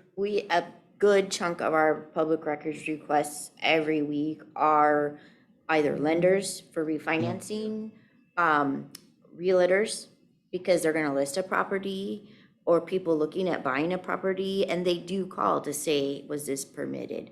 So Or like this when they do person, the. if they had a lender, is the lender just assuming it was permitted? I don't know, or I mean, that did you run they, into this, or lender not gonna know until it goes for a resale? it may not be a lender, they Yeah, may. maybe not. Said it may be a Yeah, cash because buy. generally, and that's one of the may reasons be that paying out of we pocket. aren't, because generally you don't need the tools because there's all these other, because That are people invested. that are vested that make sure it's all done. The vast majority of things we don't have any problem. The issue is when there is no lender, there is nobody else, it's a cash deal, they don't Right. care, and if they're out of non-compliance, Until well. 5 years from now, when they decide to sell it. right. Then it's You know, if gonna they show never up. do, it's not Exactly. an issue. And then back to the road approach thing, just to remind people, the conditions of the road approach are relatively new. And there was a lot of turmoil over because we have literally thousands of road approaches that Gravel. are just gravel. But the standard changed and it got implemented. And there's a lot of folks that are still, it's like, how come my neighbor doesn't, this one on both sides don't have Like gravel. And I Is need- gravel. I have a $10,000 bill. to put because, well, that's the new standard and you have to follow it. And Part of the stipulations on the storage, on the 16 by 30s buildings, the storage buildings, was that they had to finish the road approach in order for those buildings to be permitted. So by not doing the road, then it has has effects of just withdrawing the permits from so essentially nothing on the property is permitted. Right. And from my understanding also, it also, not having permits brings up obviously it's not within the county's realm, but I don't believe the property would be able to be insured if there's no permits on, I mean, Yeah, but I think the insurance company just either assumes it's permitted, and if it isn't, they're just gonna deny the claim. Mm-hmm. So if it ever catches fire, the insurance company will then check to see if it's permitted, and then they'll deny the claim. They don't wanna check first, because then they'll miss out on all those premium payments. But there are, like, you know, like Lee said, and you can go through our records, there are still some longstanding Right. cases that have never been fixed. Right. And if George does rewrite his portion of the titles, to get more teeth, then it's also a decision, because we've had that discussion before too, of do you close all the old ones and then ask people to, or wait for people to resubmit, because then it would come under the new title verbiage. So what? Because like for me, a building permit that was issued in 2012 and permitted in 2012, when I get the 2018 code, I don't go back to that 2012 person and say, well, now you have to. Right. You know. Right. My question is this, if we say, yes, go ahead on this one or any of the other ones, I mean, we already have a lien, what can you do? Can you go warn them and issue them fines, and what do we have available to us? essentially Currently. what I talked to the PA about this morning, it would eventually lead up to eviction, which I don't think the county wants to take the approach of, but To me, Right, and that's the big question, is because we've always said before, are we willing? It isn't that we don't have we have tools, it's just, the nuclear do you know where you're gonna end up and Tool's do, gonna go. where the tool's gonna go? Because the Would- ultimate, and then are you gonna call, are you gonna call my bluff that I'm gonna, it's like, can we do it? Yes, we have the authority. If But we've you are living never done in it. an unpermitted residence, in the end, it's declared you can't live, it's condemned, get out, evict somebody against their will. Do we want to do that? Yeah. Hasn't been done in 20 years, No. at We least. have a stepped. I'm not fine doing it before I leave, I'll tell you that. You know, is one fine for this month, and then after that, it goes weekly and it gets up there. You can't tell me that you can't, and they refuse to pay that, you can attach that on their lien. It's just sitting over their compounding interest. I think that's enough to make them do something before you ever get to the eviction. But you have to And if they understand, don't, in a lot of instances, they don't have the $10,000. They're tapped out. They don't have maybe there's a medical problem. They don't have the money to do the road approach. So they just walk away because they're like, we're living here. We don't have hardly enough money to pay for Right. food. We tapped ourselves out buying this house.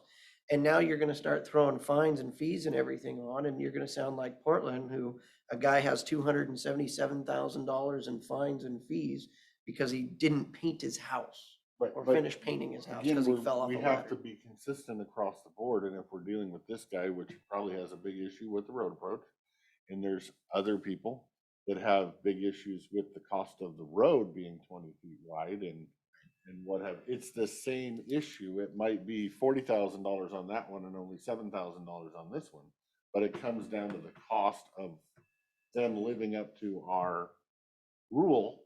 And if we're going to enforce it, we need to enforce it unilaterally. That's all I'm. And that's always been the rule in the past too. You don't pick and choose. No, You don't it's say, just well, consistently. we'll work on this one, but not this But one. if, that's the same, if somebody's got a code compliance issue because of the road approach or the road, this is the same. Exactly. So So then it's back if you don't want to, to, if you don't want to enforce the permits on the house, that's one thing, then you can, but if you're not gonna enforce the road part of it, you're not gonna enforce the road part of it over there either. because we have one in Glenwood that we filed a certificate of non-compliance on. He had literally done everything except refused to pave his road approach. And Public Works said, then we can't approve occupancy. And we worked with him, Public Works worked with him, we filed non-compliance. Same thing, he's done, except for the road approach, he refused to do it. So he's non-compliant as well. He goes to sell it, it'll show up as there's a Have to get non-compliance. fixed. It'll get fixed. It'll get fixed I then. just wanna make sure it's Exactly. uniform. Yeah. Right, and that's how we have uniformly been applying it, because it is, because if you take the hard line of like you said, literally everything is done, the person just refuses to do it and we start leveling fines and then fines and then fines and then and it's like, I don't care. Then 10 years from now, when he goes to sell it, it's like, oh, Then you it- owe us $50,000. Then it gets Is that fixed. really right? And it was all over a, a piece of asphalt on the road. And it's, I don't That's know. where I have trouble, because it's like, if we're really not gonna do a fine, then what's to make the next guy, his neighbor, care about doing it? Well, it isn't, other than it's the next door neighbor can't finance, can't get any of that stuff. That's and for the So the guy vast that can majority of finance his people, own Gets away with it. basically, If he can yeah. finance his own, he ain't hurting for money. Yeah, but he may be able to finance his own, but if you're in non-compliance and you're living in an unpermitted structure, but you have insurance, because a lot of things come down to insurance. Right. Like you said, it Probably would, not it would covered. be in their best interest to put the road approach in so they can have insurance coverage over their house. And if the letter you send is, hey, you should come into compliance or your homeowner's insurance might not May not.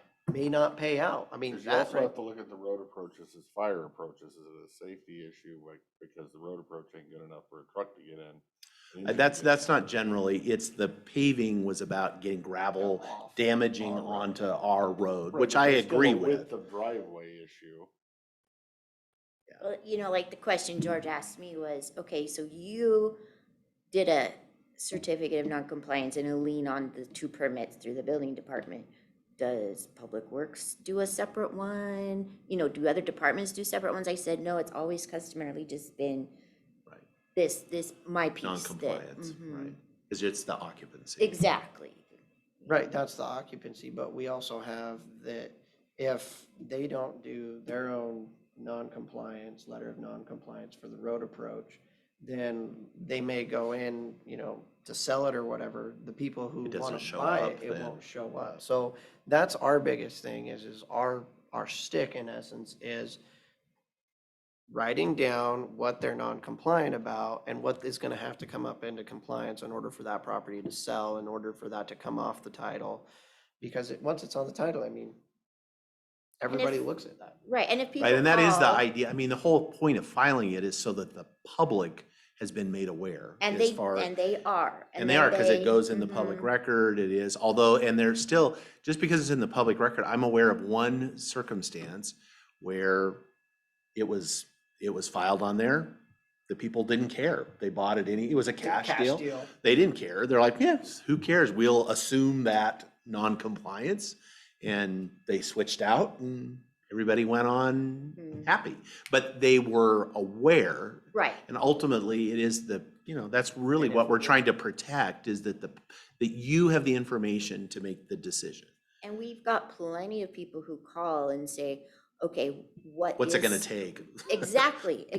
What's the non-compliant part? What do I need to do to fix it? Right. I need to see how much this is gonna cost me, work out a deal, whatever. But they do call and ask what the details of our file are. And then if it's this one, I'd say, well, Public Works didn't sign off, we didn't finish this The permit, certificate we of didn't. But are you gonna have this file 8 years from now when they sell the house? We have to. They have them forever. Yeah, that's why we have so many records, is we're not allowed to get rid of them. Anything. Yeah, If I want to look up a building permit from 1973. yeah. And there actually was one. As you say, the records are a little sketchy in 73, but I've seen them, they are. It was on a napkin. yeah. So I guess looking for direction from you, I think we've done what we can do according to what we've been doing with historically. We can't separate one person out from another. Let's file this for the things that we need to work on when we update the code. And when the code gets updated, that can change things. But we have people living in non-compliant, non-permitted houses all over the county. We have people that built their own little house 50 years ago that they've never asked for anything. And, part of that goes down to what is the purpose of government? And it's to ensure that people are safe and that, your house, but at some point, it's also private property rights. You want to do what you want on your property. You're not bothering anybody else. The public is well aware that this is not in compliant. If you want to assume that risk that your insurance isn't gonna pay out, well, you might not be the smartest tool in the shed, but at some point, I just hate leveling of the fines to the point where now, you've worked your whole life, you couldn't come into compliant because you didn't have the 10,000 for the road, and the next thing you know, we're evicting you because you didn't have $10,000 for a road, and you're on, retirement income. I don't know if that's the wisest thing to do. I know everything I had given to Lem, so it should be somewhere in George's office.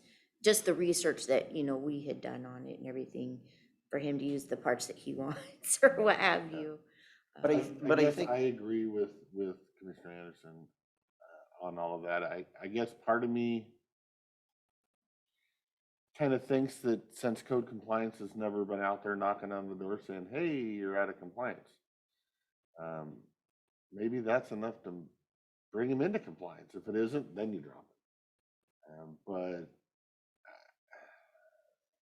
yeah, I don't really want to chase him down the road or level fines to bankrupt him or what have you, but I don't know. So then is that how you want George to start the rewrite though, is to not work on the fine angle? Just because, that it takes time. I've done this in the past, and it takes a lot of time. So, for him to spend his time working on that angle, to have him like, no, we don't want the fine angle. We want it from a different angle. I think that's kind of where he needs direction too. How do you want him to work that paperwork? Right, I personally do want the fine angle. And actually some teeth in the fines, and then it's kind of up to us on whether we want to,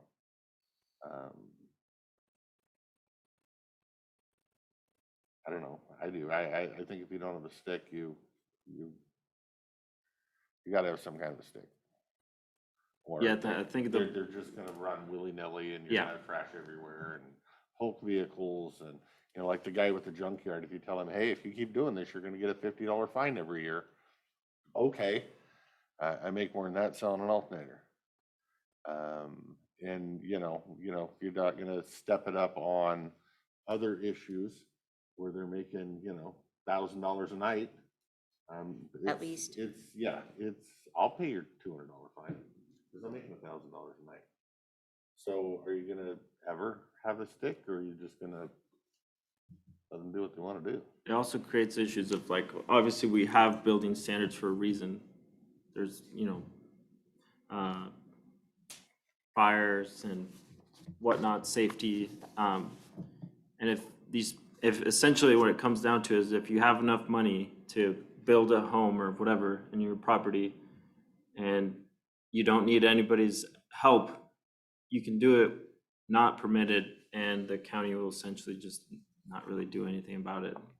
And That's the worry precedent about- we're currently setting, yeah. I worry about the message that we're sending when essentially if you have enough money, you can just, if you don't need the help of outside Right, and I worry resources. about Yeah, but I would, on one and not the other. I would differentiate between someone that's operating a business that is for financial gain. Like I'm okay with fines and things for that kind of stuff. The differentiation for me is that the ultimate end, the end result of finding somebody that's living in an unpermitted structure is that you're gonna evict them. Yep, not gonna do And if I want to live, my own personal opinion is I'm conflicted all the time. If I want to build something and I live in it and it's not up to code and I'm assuming the risk for myself, why do we care? Because I'm assuming that risk. Now it's different when I have members of the public coming in or I have other people coming in, then the public has a right to assume that when they're walking up my stairs to my house, that it's not some flimsy thing that's gonna collapse under them, and they have that assumption, although to my mind, I should be responsible for myself as well. But that said, so that's the difference for me, and I don't know where that balance is, because, what's the difference between that and, I'm responsible for myself. I could eat better, I could have a healthier, it's like, are you gonna restrict now? Well, you really shouldn't be eating those cheeseburgers, which I don't, but I can if I want to. Right. You don't eat cheeseburgers? Well, I try to limit myself. I know it doesn't look like it, but it could be way worse. So that's the difference to me. Like the thing with the fines and I don't know how to differentiate that as far as how our approach is, that it's just really hard for me where the issue is about a dwelling versus all this other stuff. The other stuff, absolutely no. Because otherwise, if you don't have a stick, if you don't have any teeth, then there isn't any way. Yeah, if I'm making $1,000 a night doing some illegal activity and it fines $50, that's just part of the cost of doing business. And there needs to be some way to make people compliant. Right, I'm not looking to kick anybody out of their home, and I never plan to. No, of course, none of us do, but where is the end? If I level the fine and I say, screw you, I'm not gonna pay it, or I can't pay it, and then it's more and more, ultimately, I either ignore the fines and I just let it, and then what am I saying? I've kind of done the same thing, where it's like, I told you I was gonna do something, but I'm not actually gonna do it The hard because I part can't is live with like that. when you put this case next to a house that's full of rubbish and Hulk vehicles and Right. human trash and whatever, and it's like, yeah, your neighbor has to look at it, and it's not permitted and it's against code, but if the guy wants to live in squalor, let him live in squalor. Yeah. Private property rights. Yeah. You could really put the same argument on it. Kinda. Yeah, because he's assuming, like you were saying, he's assuming his own risk by living in filth, and it's his Yeah. property, so he can do whatever he wants, but. So we're gonna pick squalor, no, we're gonna fine you and make you clean it up, but Yeah. over here we're not, and I didn't say it was easy. I don't know. Yeah. I don't know. And I agree, We wanna make sure we're uniform. Right. If we're not gonna enforce housing, that's something, but are we gonna enforce road across the board? Are we gonna enforce trash across the board? I understand, if we're not gonna enforce housing across the board, I'm okay with that. Cause same deal, I'm not gonna evict people over it. If they're living in their RV on their 20 acres, they paid their 20 acres, unless they're dumping raw sewage on the ground. Then yeah, I'm kind of coming after you because that affects all of us. And if that means an eviction notice because you're dumping raw sewage on the ground, I'm okay with that because you're running the raw sewage down on your neighbor's property. If you're drinking out of the creek, have a ball. Go ahead. But it's a matter of, does this guy, is what he's doing affect the neighbor in a health and safety way? Right. And the answer really is no. No. This kind of reminds me of like when Oregon like legalized a lot of the drugs. I saw a huge population of, everyone in the surrounding areas kind of moved into Oregon because Right. it's legal. I can do whatever I want here. So And you that's attract people by the repercussions that you're setting, if you're saying, well, nothing's gonna really happen. I think we need a stick. I think we need a fined approach. Now, whether that fine maxes out at a certain dollar amount, what have you, it doesn't compound interest, whatever, but there's gotta be some kind of a stick that we can at least try to get them into compliance. If they then end up not, then they don't. We don't necessarily have to kick them out of the property. But yeah, I don't know, not easy. Yeah. I think this is a great discussion we've been having. I think this is a discussion that we've been having since we both came into office, and I think it was a discussion you guys were having 20 years before, Yeah. when dinosaurs were born. When dinosaurs were, yeah. And I think this is, we need to get back into, I know, when you came on board, this is a good segue into, we wanted you to come up to speed. This is a great discussion. We can't treat this person differently than we treated everybody else. We have levied what we can. There's a notice of noncompliance. One thing that I wonder about though is when you say that, notice of noncompliance, I worry about the legal liability for the county. And that is, you said, well, as long as you're living there, I don't care, but the public, so you invite your friend over and your friend walks up those stairs and it's a non-permitted structure or whatever. Are they assuming the liability, or does the county assume it because we haven't done anything when we knew about it? So, Arlene says, or, the paperwork we file says that it's not approved for occupancy. right, So I would think that would. That put would it back protect That would on cover us as much as we're ever. as we're ever Exactly. going And to I'm be covered. assuming they got a copy of we filed a lien. We attempt to give them a copy. Any And- more though than I have a certificate of occupancy that the county signed off at some point. You don't know what I've done. Exactly. Send their changes, didn't change, it's. Exactly. I think we've done what we can. Yeah. But there's also in our code, like, was it code or code violations and nuisance can't come from county directors, right? Right. And there's a reason that was put in there, correct? Because I've done what I can do. And, if other departments ask a question, Yeah, so that's why I brought up the road department and the building department, and we're like, hey, look at this case, there were, this is where we kind of ended, is this something you can pursue? I didn't really know the answers, that's why I brought it up too. And it's not It's a because I great want your conversation. permission to take on the case, it's just, I was asking if that's something from here on that you guys wanted me to accept, like if interdepartmental complaints, or if you just want me to focus on just public complaints.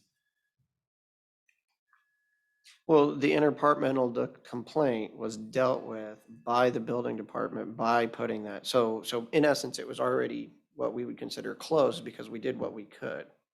And then it got forwarded to you about, well, is there anything more you can do? And the more, of course, the more you would do in this situation would be, it would lead to eviction. And that's what the prosecuting attorney has said. And that is, I don't think, somewhere that we really want to go currently until our codes are well updated and defensible, and that's where we need to go. do you have enough clarity for what they want you to do for rewriting? Yes, yeah. Well, and that rewrite probably needs to be workshops with the board Yeah. so that we Right. can help Yeah. lead that. Yeah, so you're not wasting your time writing, drafting something that the board's not comfortable with. And going. Lynn has made a good start, and we've had multiple workshops on it. Yeah, and all of that was passed on, but And You now we're in the know- budget every Thursday, so here when that's over, hopefully we can get a roundtable going to try to. We can always have a workshop on a Wednesday. Yeah, there's no rule. I mean, right. And then like I told George, I've had these Although there is also this conversations. date in November that will I change. know, right? Yeah. Board. Yeah. You might want to have some, And input, I, whoever that person Exactly. is. And I've had these conversations with Do that. the board. It's probably something we probably shouldn't change before then, we can work on it and then not officiate. Yeah. I Because see then you you getting could be out of work. redoing You've it got again. you've got short timers Well, right now. You're it's like, yeah. Let's just wait till November. Yeah, for all of this." November, December, January, when a great time for workshops is? Right. January 1st.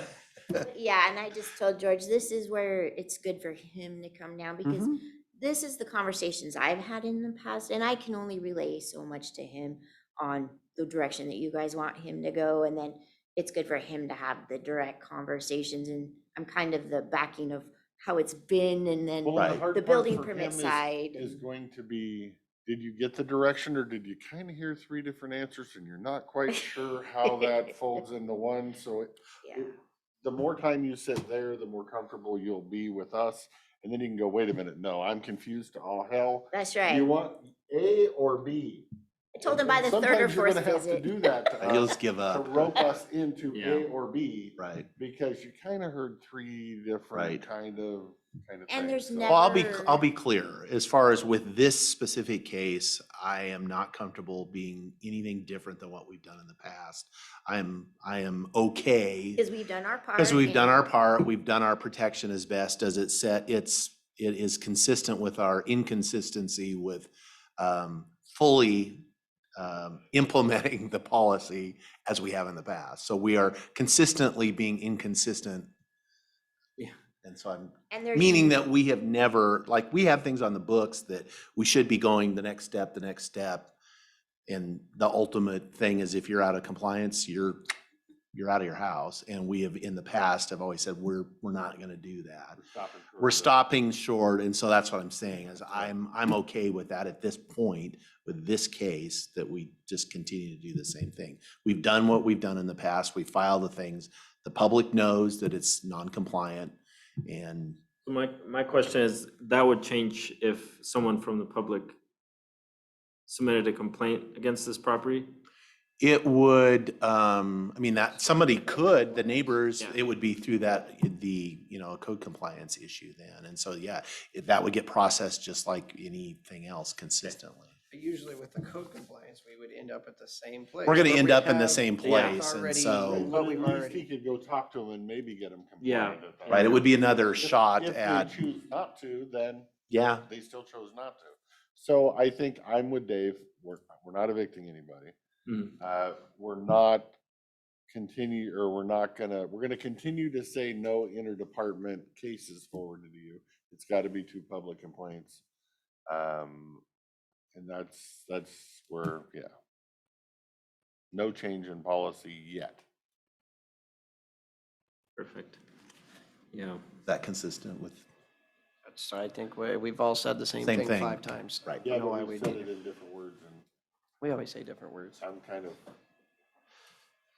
looking forward to an update. Yeah, I can kind of see how everyone's kind of like, well, I'm not opposed to fines, or no, I'm not, No. like, so I think when I do a workshop, it's gonna take a lot of back and forth where it's like, is this fine appropriate? No, is this fine Well, and appropriate? that's where it may have to come into, because same deal, if I'm gonna find somebody for their road approach because they're selling chicken eggs, how steep step of a fine does that need to be versus somebody that's making $1,000 a day? Right. If you max your fine out at $100, this guy don't care. So now this guy's, we're gonna have to figure that one out when we get there through the workshop, and it won't be a short and easy conversation, but yeah. And I also, from like looking online, this case I think would also drastically change if it was being rented. If the property owners weren't living in it, then I believe there's RCWs that protect tenants against living in unpermitted dwellings. So I assume Well, it's that the would be a property good owners that live in question it. For but- you guys, if we knew there was a renter in that unpermitted dwelling, would you require neighbors to complain about it? Or would that trigger your safety of the public? Well- First of all, how would we know there was a renter in it first? We don't know. Well, anything there. yeah, if, Second of all, yeah. it's still a single-family dwelling, whether somebody's living in it or whatever. On one of the sheds I'm talking about. That could just be family members. And we've never so 2 addressed complaints from the landlord-tenant law. No, That's nothing we've ever done. Right. no, it's filed in the public record, so if you're, I mean, that would be something, if I guess I was gonna go rent a place, if I was really worried about that, I would go look in the public record as far as would what was never look filed. I wrong. wouldn't think of doing that, Yeah. but I guess a person could. Yeah, and then you get But what renter's do you- insurance, and come to find out the insurance isn't good when your place burns down. So, Yeah.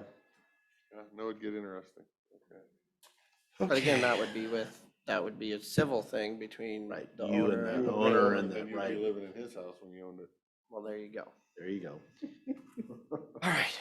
Is there anything else for the good of the No, order? Mr. Chairman, I'm gonna make a motion that we recess for lunch. I'd second. Motion and a second to recess. All those in favor signify by saying aye. Aye. Aye. Motion carries. See Sorry, everybody Josh. at 1:00. Yeah.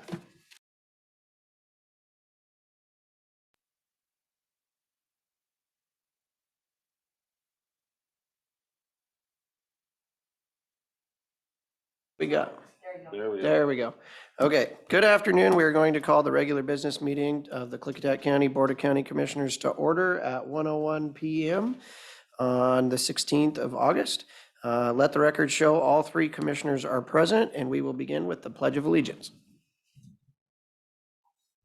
I pledge allegiance to the flag of the United States of America and to the republic for which it stands, one nation, under God, indivisible, with liberty and justice for all. All right.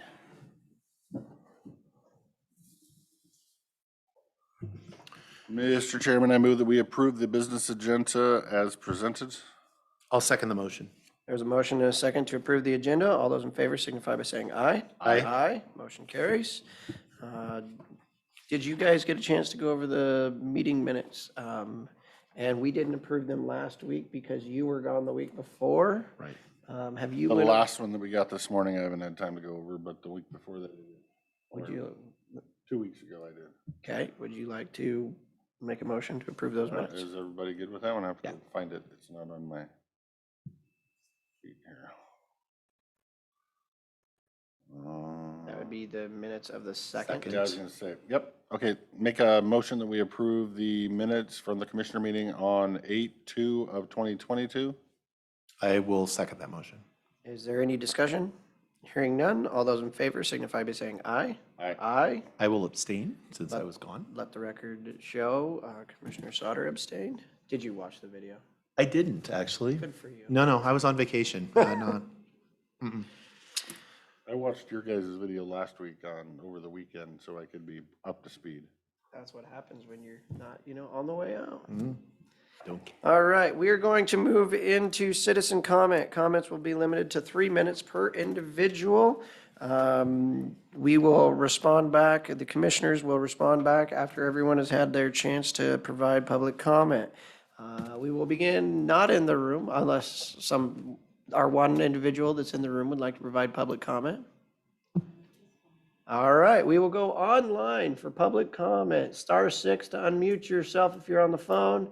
Turn on your camera, wave your hand, get our attention. We would love to hear from you.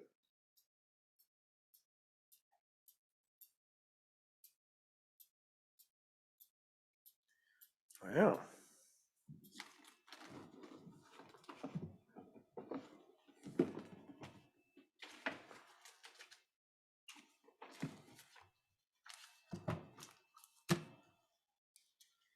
Everybody jump up at once. All right, being that there is no one who wants to provide public comment, we will work in signing these documents until somebody decides they would like to say something.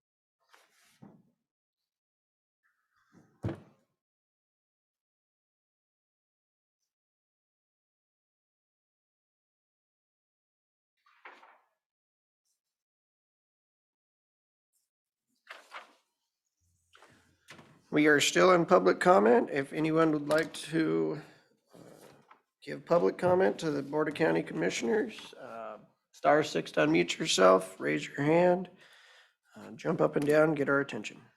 You said no treasurer?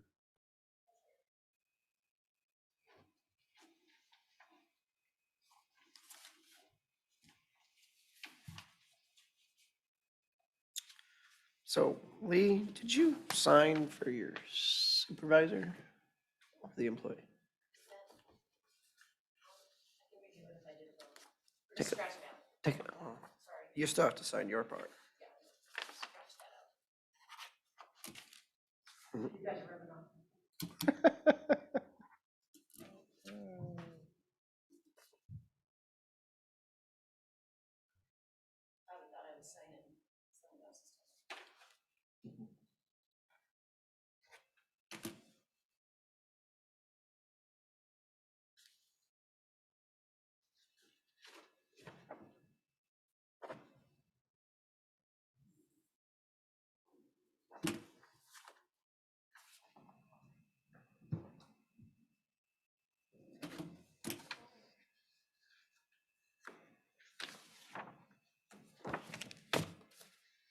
Welcome to Klickitat if you'd like, sir.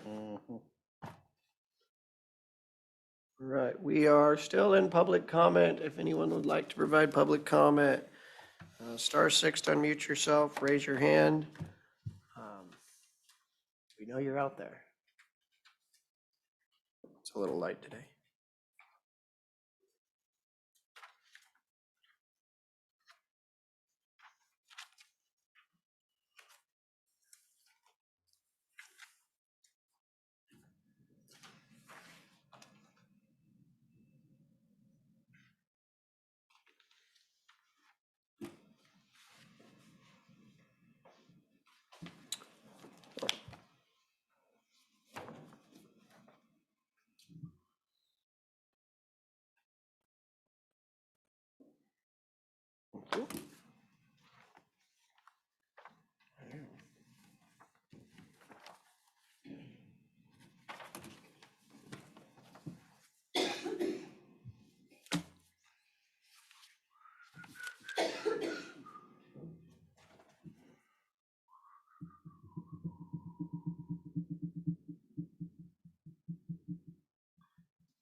Kind of surprised there wasn't a fair board on the agenda today to talk about the happenings of the fair this week.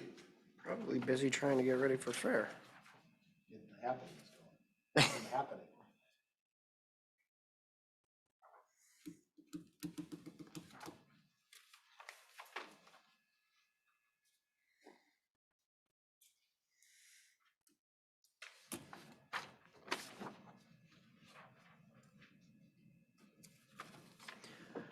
We are still in public comment. If anybody would like to provide public comment, *6 to unmute your phone, raise your hand, turn your mic on.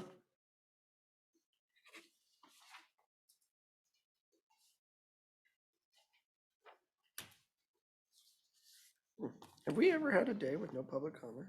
Nor will we today. Oh yeah, you gonna provide public comment? Somebody will by the time it's done. Are we taking bets?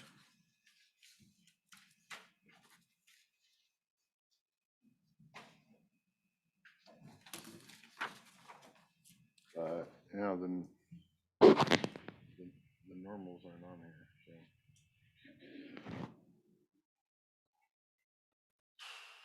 Well, Lee, if nobody's providing public comment, you can probably stop the recording to save space. And then when somebody wants to provide public comment.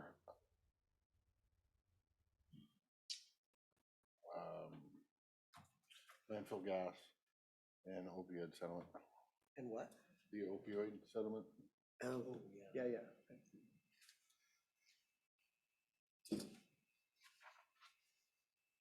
You have somebody in the waiting room.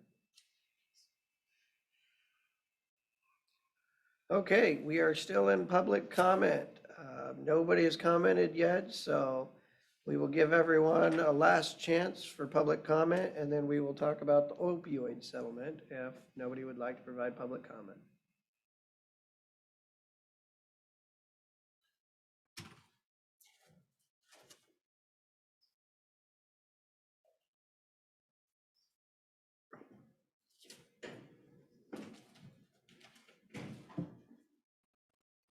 Is there something you'd like to discuss with us?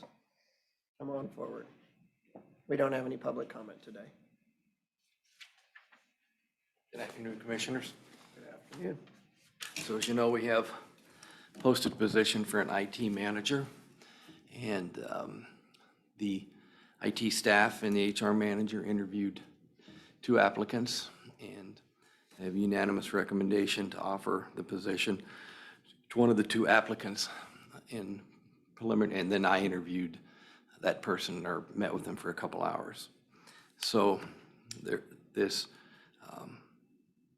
person we'd like to offer the position to has one request and one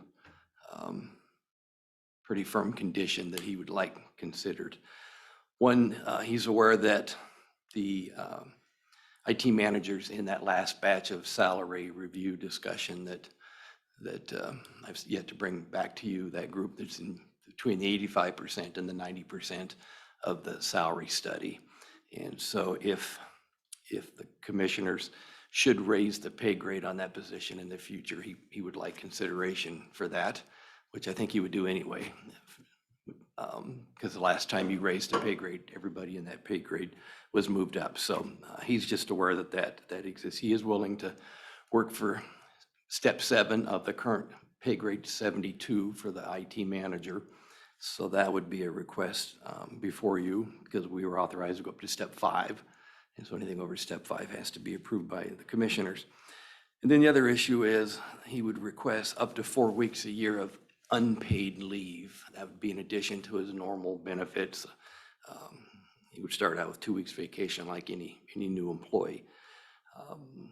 He wouldn't take the 4 weeks plus 2 weeks. It wouldn't be taken in a big block. Potentially, it could be up to 4 weeks of unpaid leave at a time, but more likely 3 weeks. And he would know 5 to 6 months in advance on these vacations. I've checked with the IT staff. They didn't have any concerns. I checked with the auditor. From the payroll perspective, she doesn't have any concerns, and it's allowable under policy. I can do 1 week of unpaid leave. You can go up to a year of unpaid leave upon the recommendation of a department director. So he would request to be able to, any given year, take up to 4 weeks without pay.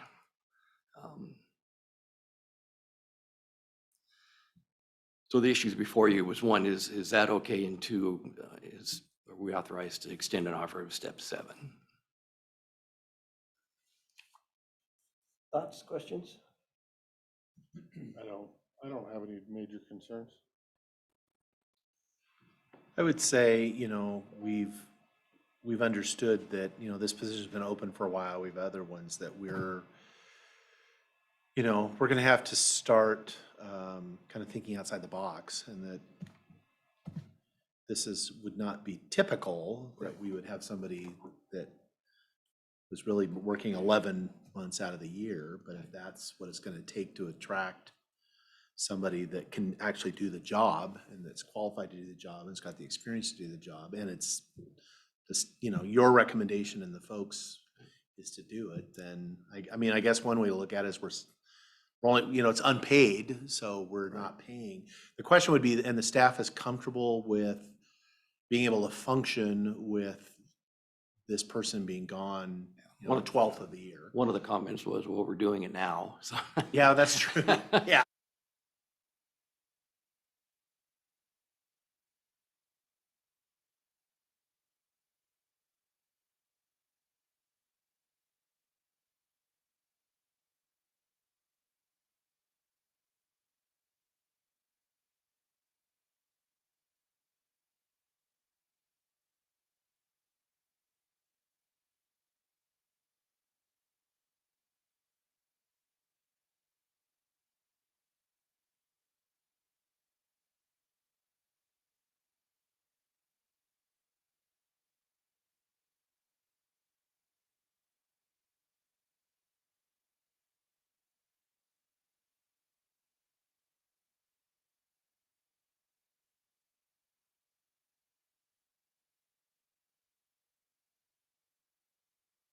Not that it's a deal breaker for me. I just frowned on it. Do you think it's appropriate to do this and say, for the first year, the answer is yes, and then we can reevaluate? Like, if he decides to take a month and a half off, then the answer is gonna be no next time? well, it wouldn't take a month and a half off. Before I responded to that, I asked him, he said he could see it being a potentially 4 weeks in any given one time. In 2023, he didn't see it being more than 3 weeks at any single block, because they've already got a vacation plan for 2023. So, yeah, you can do that. He's pretty firm without this. It's a no-go. Correct. For him. So, but like any employee, I mean, if it's an issue, we would work on it to make it not an issue. And frankly, we're all at-will employees. So, Well, and also there is some control over the director has to approve his vacation. Right. So if it was, Yeah, that's true. it's like, well, you're scheduled to have your time off, your unpaid leave, and you are asking for the 2 more weeks, that's going to be no. it Or is maybe it's yes if it works, but it would, It is there would be unusual. control. You can, So I think the other one is you're asking to hire outside the pay range. outside the approved steps, not the pay range. The approved steps that we advertised. Right. But you're also saying that this is a position that you were looking at for potential increase. So then is he gonna go, say, from a 72 to now a 73 and keep the 7? He would want So- that consideration, which is what you did recently when you increased the pay grades for a number of positions. You moved everybody to the same step, the next pay grade. So he's just aware that we're in this process, and he would just be asked for consideration for that if you chose to do it.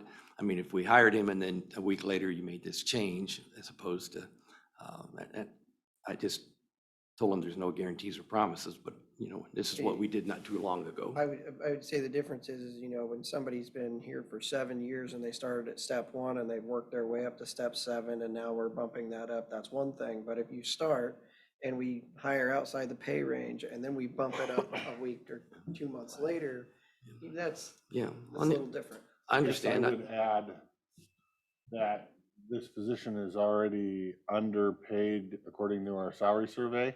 And even if we do give them a grade bump and a 6% raise, they're still underpaid according to our salary survey. So I'm not terribly concerned. And you about said it. that this person has managed an IT department for a county for a decade, so a special consideration is Yeah. probably needed. And that was after serving in the IT department for this county for almost 5 years. So he has a, Okay, Okay, well, I'm okay. He's a yes. He sold and a me. yes. yep, that was pretty easy. All Like right, answers. thank you, Commissioner. we are going to go back to public comment to see if there is anybody who would like to provide public comment. Raise your hand, turn your mic on. This is your last chance since we've had nobody so far today.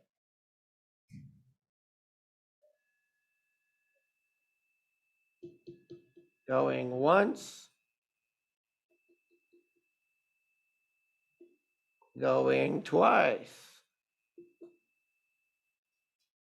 And 3 times. All right. What did you want to speak about, sir? Which one would you like to hit? I can do the opioid thing if you want. Yeah, please. 10 minutes. Okay. Bear with me.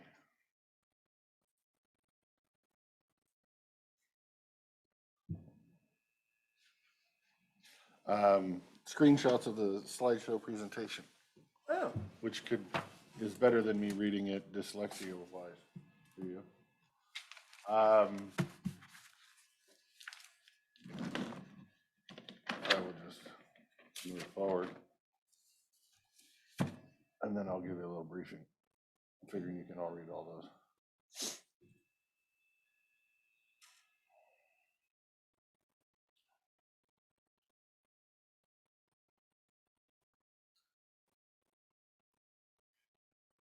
wow, only 20. Wow.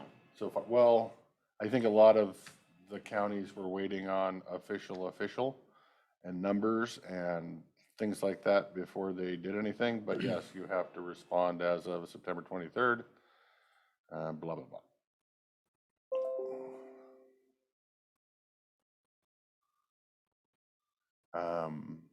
This one here is kind of the kicker, which I'll go over in a second, which I think that's probably about all. One eligible.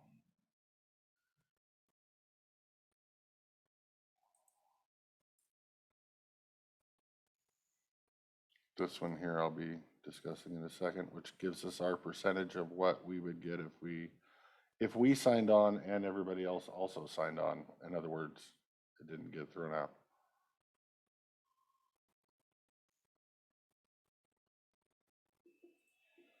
Who's the local, the lucky law firm that has 15% of that? Percent to that. Over 17 years. Nothing really there. There's 3 different things that would need to be signed. Okay. Other. It's killing me now. Won't let me get up there. So this is our county's percentage. That's Am I not showing sharing? it. Oh, sorry, not sharing. Okay, let's try that and try to share something different. There. So here's our county's percentage according to Exhibit B. None of the cities qualify because they have to be over 10,000 people. if you take that number and times it by essentially 194 million, because it's 215 million minus the 15% attorney's fees, really comes down to 194 million. It comes out to the next number. There. This is the total number over 17 You're not years. showing it. Not sharing You're again. not sharing it. I don't know why it's not doing that every time The way you have it set is for sharing. I know. So this is the 4,300,000 number is our percentage. 4 million. Again, over 17 years, the first payment is a double payment. Did that one share? Yep. So theoretically, this is your actual every year number. First year's 200 double that. The first year is kind of a double payment, and then the next year is kind of a lower payment. So I would say you're 450, 500 the first year and 220 future years for 17 years. I'll sneak up there. Maybe not sneak up there. This is the uses that you can use it for. And there is literally, I would say, go look it up, because there is literally like 4 pages. And that's why I was questioning the jail earlier on how many of that mental health was opioid. Right. Because it's shocking how much is here. There's more to it. You'd have to set up a regional board. You don't have to administer the funds yourself. You can transfer them through the WOG app or whatever, just like everything else. Right. Stuff. And I'm sure the prosecutor was online yesterday. So he watched through it, and I'm sure he's doing his homework and his due diligence and would bring us information. I just thought I would share with you what I had. So is your recommendation that we join on? Yeah, because why would you not? The only reason to say no is you really like Big Pharma and you don't want them to have to pay anything. Or your county wants to sue Big Pharma on its own, which feel free to bring out the piggy bank, because that would be absolutely huge and you would probably fail. So to not, I think would be a huge mistake for the availability of resources. But in the same regard, everybody either signs on or nothing. They have to get 90% or something. So they're going to start having to push to all counties and all cities that are eligible to sign on. And if I remember it correctly, which this is the part that don't hold me to, because I meant to contact Attorney General for clarification on this. I believe if enough people do not sign on, there becomes some other kind of program that will be just state program, and it's only like half the funds. So I'm sure, I mean, from my knowledge, I think it would be a mistake to not sign on, but I don't have a law degree. I've only looked at the part of the settlement and the exhibits that, as a layman, I'm sure our legal is looking, and he will be giving us his opinion when he's done his research and has come up with an opinion. I think we have one person who's interested in providing public comment. 7211, are you there? Yes, this is Greg Wagner with Cease. You know, Mr. Anderson, Mr. Sauter, you both were born and raised in Klickitat County. Dan Christopher moved here. He said he holds Goldendale near and dear to his heart. So I want to know why you 3 commissioners refuse to do anything to address the invading utility scale solar into our county. It's going to be a devastating effect, and you've done nothing to help prevent it. You will refuse to write ordinances, you refuse to do anything. I'd like to know why you guys do that. You claim you're 5 generations. You should take pride and want to take care of the county instead of letting it be destroyed by solar. Can you explain to me why you have no interest in helping the county be a better county than let it get inundated with solar panels and destroyed? I'd like to know why. All right.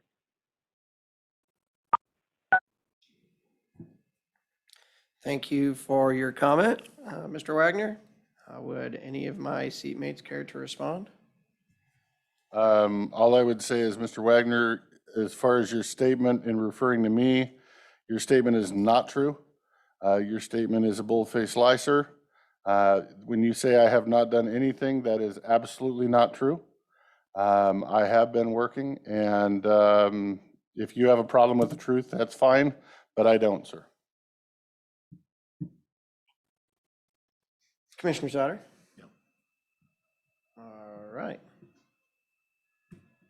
I think we've answered this question many times in the past, and so there's nothing more I can add that hasn't already been said over and over and over again. All right, we have time for one more public comment. If there's anybody else, now that somebody got the ball rolling. Anybody who'd like to provide public comment, *6 to unmute yourself. Turn your mic on, raise your hand.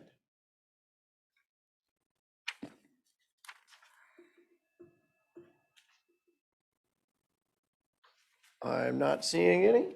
It is almost 1:30. We are going to close public comment for the day. I would say thank you to Greg for providing public comment, and everybody else who listened. We will move on to our 1:30, and we'll get back to that opioid, bringing that back up. Next up, we have a miscellaneous report, the Port of Hood River Project Director, Kevin Greenwood. Update on the Hood River White Salmon Bridge. Good afternoon. Nice Chair to see you. Anderson, Commissioners Souter and Christopher, nice to meet you. My name is Kevin Greenwood.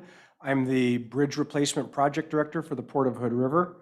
As far as my presentation this afternoon, should I just go ahead and share the screen as if I were a Zoom participant, or? Are you on the Zoom? There you go. Let's see if I can pull this off. I wasn't as successful as I would have liked to have been, but yeah. It doesn't appear to let me, so I don't know if there are multiple members or. You're signed on, you should be able to share your screen because you're definitely. There we go. It just popped up.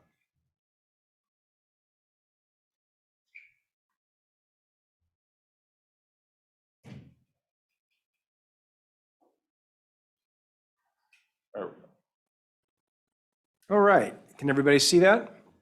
Yep. All right. Well, everyone, thank you very much for allowing me to come to you this afternoon. My name is Kevin Greenwood from the Port of Hood River. And it's been about, probably 3 years since I've been here. The last time I was here was actually at the old building, so it's been a while, and a lot has happened. Tonight, or this afternoon, I'd like to give just a brief background, give you a status on the current facility, talk a little bit about the NEPA and the tribal agreements, discuss the governance progress and what you as a commission will be looking at later on this year, finish up with some financing concepts, and then conclude with any Q&A that you might have. So I think there's been plenty said over the years about the current conditions of the bridge. We had a collision of a barge onto one of our piers about 10 years ago. The steel-grated deck cost hundreds of thousands of dollars every year to weld. We've had trucks get locked up on the bridge, and there's no shoulders or bike pedestrian facilities, and of course, battling rust and paint and all of the other depreciating parts of the bridge is an ongoing problem. So there's a lot of benefits to the replacement bridge. One would be the addition of a bike ped facility. It would allow for wider shoulders, which would be very beneficial in the case of emergency management. It would remove that steel grate decking and install a stormwater collection system so that the material that comes off of the vehicles does not go directly into the river. And it would also involve all electronic tolling, so there wouldn't be the stops at the toll booth. So I thought I would just kind of focus on some of the items that you as a county may be interested in. I know that as a county you deal with a lot of NEPA-related issues. And so one of the big items that we're working through is the biological opinion. So the project team consists of the Port of Hood River and our members of the Bi-State Working Group, of which Commissioner Souter was a charter member of, and Commissioner Anderson has taken that baton. In addition to Klickitat County, there are also the cities of White Salmon and Bingen, and the Hood River County, City of Hood River, and the Port of Hood River. And so in 2020, we submitted our biological assessment to NOAA Fisheries. NIMS contracted with ODOT to begin the preparation of that biological opinion. And ODOT finally submitted that biop to the NIMS branch chief, who's up in the Ellensburg area, in 2021. So to this date, we still have not gotten that biological opinion released. And so there's been internal discussions within NIMS, and that's delayed that issuance of the biop. We're hoping that that can get resolved by the end of this calendar year, but we cannot get the final EIS record of decision until that biological opinion has been released. Another item that you may be familiar with is the Section 106 process, which deals primarily with cultural resource and recreational impacts. There were a number of consulting party meetings of which Klickitat County was invited to participate.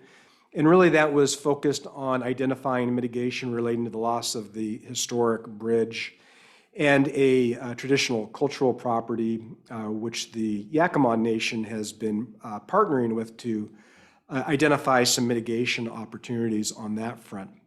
That agreement has been drafted and is currently out for review, and that actually is on track for a November execution. The county won't be a signer on that document. That would be between Federal Highways and the Port and ODOT as the lead federal agency, but you certainly are a consulting party during that process. So I mentioned the treaty agreements. So in 2020, Federal Highways back in DC notified the Port and the Bi-State Working Group that treaty agreements with the Yakima, the Warm Springs, Umatilla, and Nez Perce would be required before the final EIS and ROD would be released. Focus has really been on access to the fishing grounds and any loss of fishing equipment during construction. And the project team has presented to a number of tribal boards and committees about this project and those impacts since 2018. Obviously, COVID was rough on the tribes, and so there was a gap there. And so we had to do a little bit of re-education and reintroduction starting earlier this year. Unfortunately, that process has been a slow one, not surprisingly. And our consultants and the attorneys that we've been discussing with the individual tribes really feel like that's going to be a 6 to 18 month process to work through those issues, which are frankly as much internal within the tribes as they are with any problem with the project.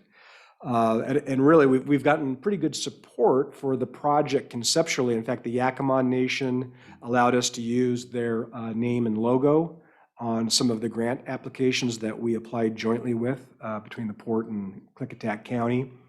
So we are in the process right now of making the case to Federal Highways to separate the treaty MOA negotiations from the final EIS and the ROD, so we can get that environmental clearance, but provide assurances not only to Federal Highways, but those treaty tribes that the project is committed to ongoing tribal consultation as the project progresses. And so this is happening in real time, and Federal Highways, the Oregon division, will be making that call. So switching a little bit from the environmental clearances and the processes, I think one of the real highlights of this entire process has been the Bi-State Working Group and the about to be formed Bi-State Bridge Authority. So as we all know, the ports owned the current bridge since 1949. The Port of Hood River is a small local government on the Oregon side of the river. 60% of the users of that bridge live in Washington State. And the Bi-State Working Group was established in 2020 to really provide a fair and equitable seat for both sides of the river in determining how this toll bridge would be managed and to try to build up political support for the effort. In order to really firm up this bridge authority, legislation was required in both Olympia and in Salem to allow local governments to form a bi-state bridge authority for non-DOT owned bridges. So the best way to think of this is you've got the Gorge Commission, which is a federal bi-state entity. This is the local government version of that same concept. And this was written from whole cloth by one of our consultants. And it's really been quite a novel way to deal with the equity issue between both states. So the legislation requires that something called a commission formation agreement be adopted by each of the participating local governments, and that includes Klickitat County. The first draft of those CFAs have been distributed, and we have asked all of the partners to have legal counsel or appropriate bodies to review that document to provide our consultant any feedback. We are anticipating that those CFAs would come back to the 6 bodies and that those be adopted by the end of 2022, and that the board of directors for the Mid-Columbia Bridge Authority, which is kind of a tentative name for the authority, would be appointed by Hood River and Klickitat counties in the early part of 2023. The new MCBA, assuming that name sticks, would be fully operational. And what I mean by operational is that there would be a board in place being able to make decisions on how this bridge project proceeds, and they'd be up and making those decisions, we're hoping by July of next year. So since the Port of Hood River has been the lead, obviously, on this project, really since it's picked back up in about 5 years ago, it's likely that the Bridge Authority would contract with the Port of Hood River for administrative services during some administrative period, since we've already got people working on the project and know the project intimately. But over time, all contracts, grants, environmental commitments made by the Port of Hood River after guidance and advisement by the Bi-State Working Group would then be assigned to this new Bridge Authority. And I think that's really important because one of the things that we're going to have to make the case for federal highways about decoupling the treaty MOAs from the final EIS is how do we ensure that these environmental commitments are going to last when the Port of Hood River ceases to carry this on, and you've got this yet to be formed bridge authority that will be carrying the project forward. So that's where we all have to realize that this commitment to continued consultation is going to be a priority moving forward. And I believe that the Bi-State Working Group and certainly the Port are committed to continuing that consultation. We are looking at including statements and language within the CFAs that can codify the commitments to those the Bridge Authority's Principal Act, which is in essence the CFA. Consultation has been consistent for the last 3 years. I personally have been meeting with all 4 tribes, either by phone or Zoom or in person, at least twice a month. And so we really want them to realize that this is a sincere effort. And that really at the end of the day, there is a lot of support by the tribes for bridge replacement.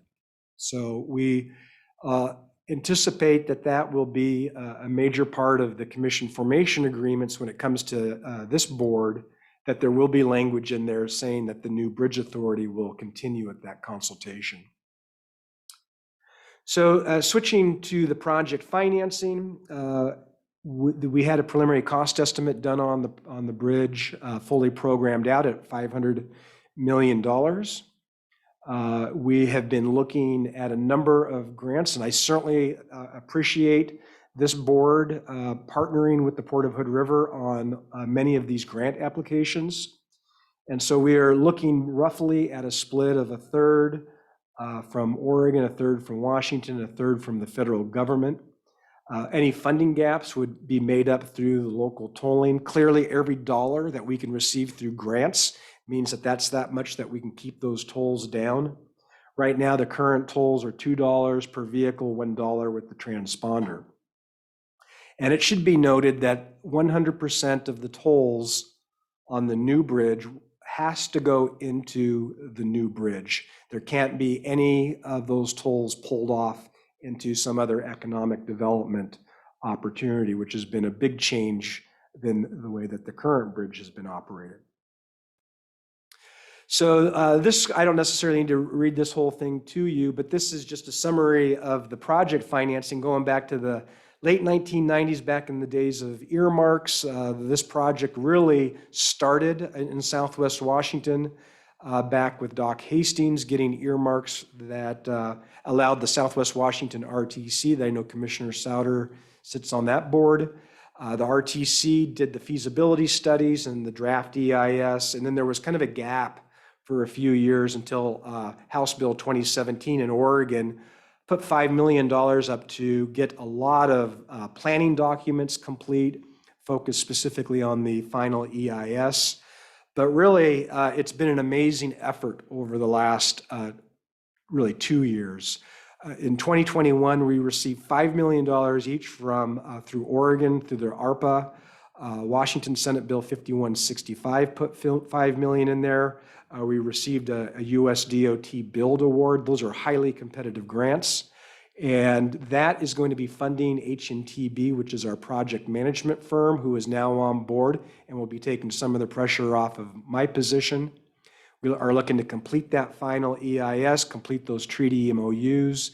We're going to be getting a level 2 traffic and revenue study, which is critical for the financing tool. Get 30% engineering and geotech done sooner than later. Finish creating this bridge authority and start developing the governance documents for this new entity. And I just have to give a shout out to Senator Curtis King. He has been an amazing champion for this project, and I think we all realize that when you've got a $500 million bridge, $5 million is nice, but it's not going to get it done.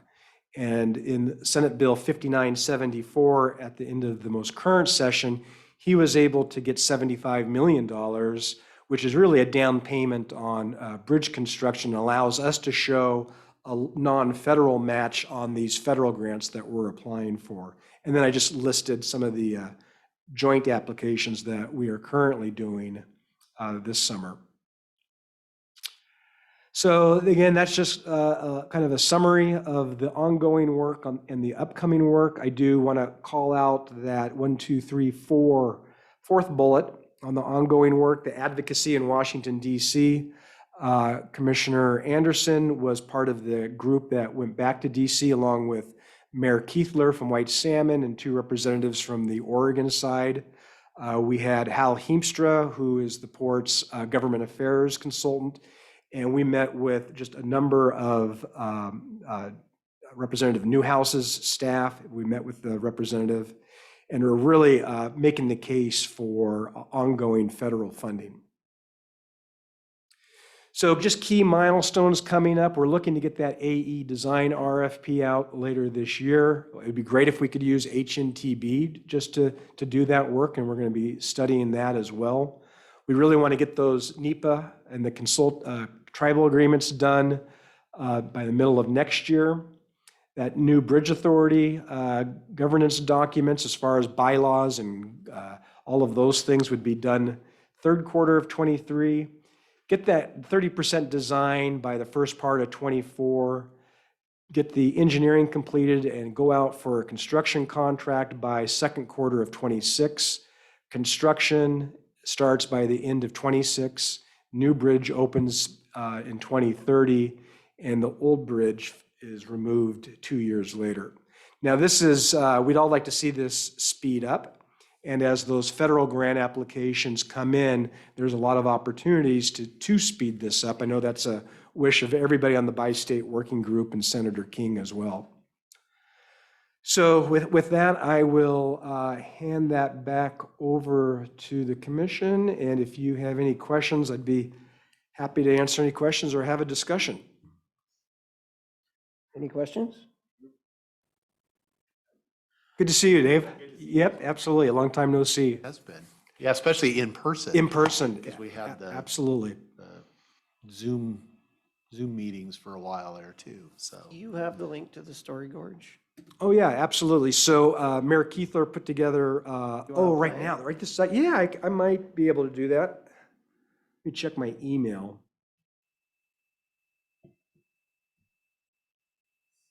Let's see here. Give me a second. Well, while he checks it, Yeah. Story Gorge put together kind of a Story Gorge. They're, I think they're a nonprofit group that's putting together different stories in the gorge. And one of them was on the bridge and specifically the hiccups and hangups when the bridge closed for the weekend. It kind of gives us an idea of what it would be like to not have the bridge or if this happens more often. And I think it's good enough that we should play it. If I can find it. I'm kind of surprised that it's 60-40 traffic. I figured it'd be closer to 70-30, so. More Oregon people use the bridge than I thought. Well, then you also have all of the other traffic, the tourists and stuff from everywhere else. I am not finding that link, and I don't want to waste your time. So if you would prefer, I could certainly email that to the three of you, and you could take a look at that at your convenience. And I think our plan is really to put that video up on all 6 government websites, just to kind of draw some attention to the project. But I think it's going to be a real nice addition to communicating, and Mayor Keithler was the one that really spearheaded that component. So I will get that to you. All right. No other questions? No. Wow. Nice presentation, very thorough. It's not often that I don't have a question about something, so. Okay, well, I'm sure Commissioner Anderson's been keeping you posted. As much as possible, yes. All right. Okay? Thank you. Thank you very much. Appreciate the opportunity. Yep. Hopefully it won't be 3 years next time. Is Director Quinn online? I see. Says Aaron. Hello, I'm here. Good afternoon, Director. Hello. All right, so I'm just gonna do my update real quick because I know we have the Board of Health at 2. And then I didn't know if you want to talk about mental health afterwards, or if you think we can get that done in 5 minutes or less, but it's an option. Mental health in 5 minutes or less. Good luck with that.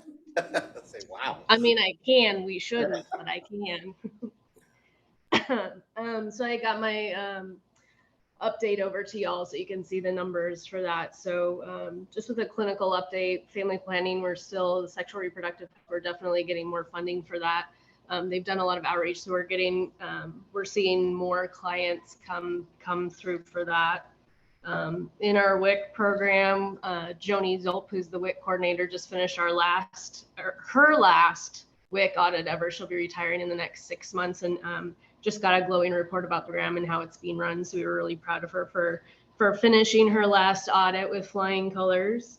The dental program was able to hand out, they did outreach. They did the back to school bash. I think it was over on the courthouse lawn a couple weekends ago, and the Trout Lake Fair, and they handed out, they had back to school kits with toothbrushes and just kind of outreach material.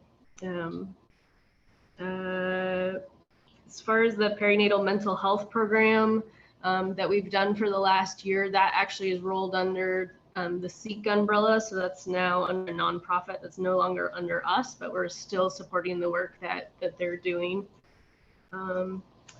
And I think we still, as far as monkeypox goes, we've had 2 suspect cases, both ended up being negative. We don't have any pending right now. I think Dr. Person's actually going to speak about that at the Board of Health. So, excuse me, we can talk a little bit more about that at that time. We did just receive another shipment of COVID tests, so we have more than ample COVID tests. If anyone should want them. Environmental health, I think they're looking at pretty similar amounts of site evals and permits as they saw in 2021, so no real changes there. Food safety, it's kind of business as usual. Looks like they have a couple of new potential facilities that they're looking at. They had a couple of, it sounds like they had 3 more dog bites. I know they worked pretty hard on a raccoon attack and making sure that the person got the appropriate prophylaxis after that.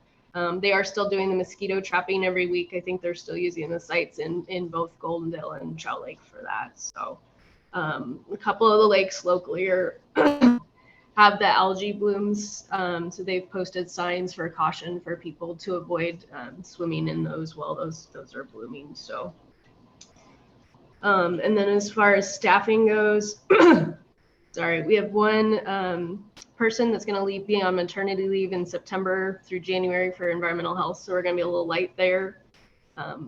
Our nurse, Melissa Hunziker, has resigned. She got an amazing opportunity to move closer to family. So she's leaving us after, I could be quoting wrong. I think she's been with the health department for a total of 18-ish years. And we're very grateful for her service. We're going to miss her, but we do have that position advertised right now. And we talked about before, Dr. Person is resigning effective September 1st. So I'll have to work with the board to interview a new health officer. The health officer is an employee of the board, which I'm sure you all know. And so I'll work with the clerk to get the advertising and get that all rolling. So with that to look forward, there's a potential, the Department of Health has stood up a regional health officer program. So there's a potential that we'll have some coverage from the regional health officer until we find our own. So working on that. As our WIC coordinator transitions out into retirement, we are looking at one of our staff internally will be moving into that role. And so we're reviewing whether or not we're going to fully replace that role or just kind of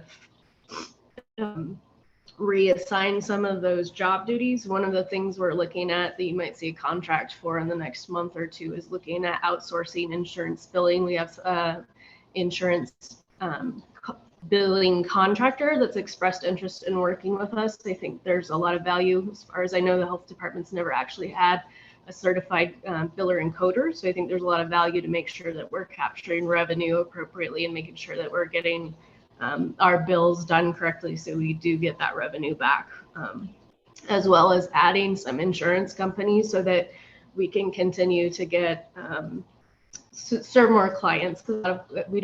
I think we only have a handful of insurance companies that we accept right now, and that would definitely increase our appeal to a lot of people if we can take their insurance. As far as funding goes, we did just receive a contract amendment. I think it's on your agenda today.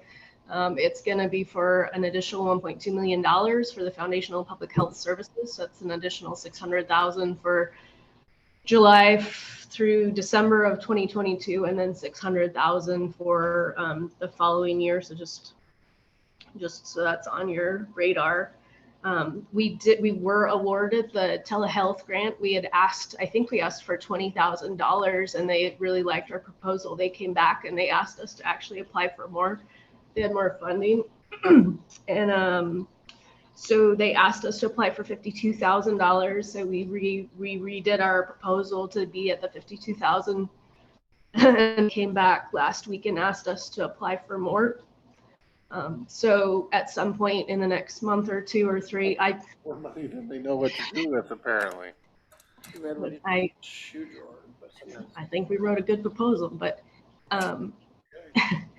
anyway, so in the coming months, there will be technology requests coming through. So I think it has a couple of laptops. We'll increase the contract with our EHR because that will allow people to register for appointments online.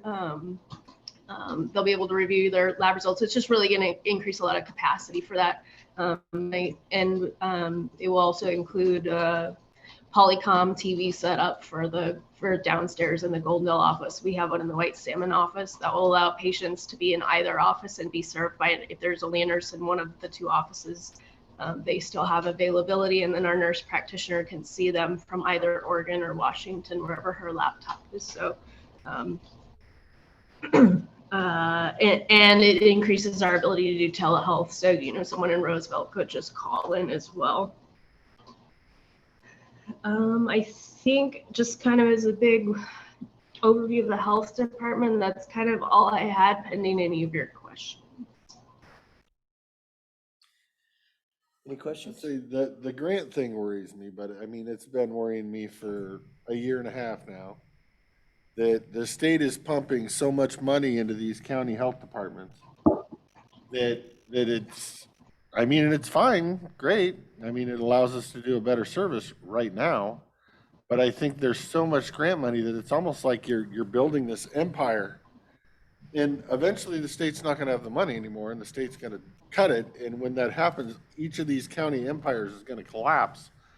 And I like a house of cards, and I feel sorry for the citizens that are relying on these programs that the state thinks are so valuable today.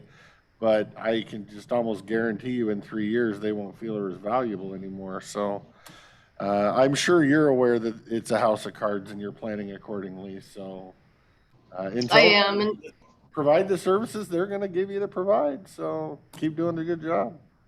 yeah, and I'm well aware. I mean, and we've talked about this. When the money went away after H1N1, I was the one that got laid off. So I'm tracking. I know what that looks like. And you know, we have to keep looking at the conversation. How much money do we want to accept? Because we're either going to have to make sure it's used, which is good. We're putting the money into our community, or decide if we're going to turn it back and decline the funding. So we talk about in our office all the time, if you need a pencil, you better buy it now because you're not going to get one in 2 years. Mm-hmm. Yeah.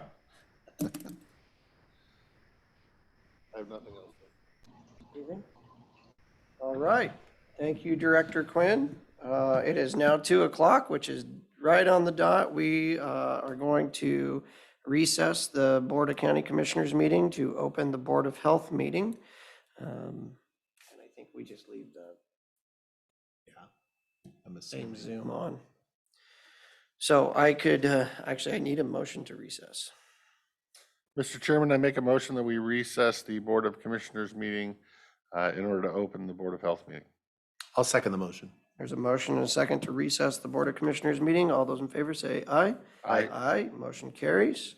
And I'm going to pass the baton to, I don't you don't I want? don't foresee that I'll need a gavel today. Of course, I've been wrong in the past. So, good. I will call the Klickitat County Board of Health meeting to order. Let the record note that the three county commissioners are present, and also citizen member Paul is also there. So we'll start from that. And so I would look for an approval of the agenda. Mr. Chairman, I move that we approve the Board of Health agenda. I will second the motion. We have a motion, a second, to approve the Board of Health agenda. Any discussion? Hearing none, all those in favor say aye. Aye. Aye.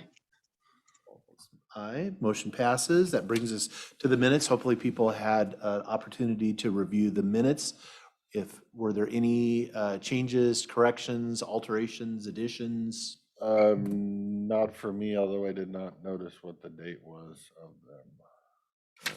Let's see, I think it is. Was it May 3rd.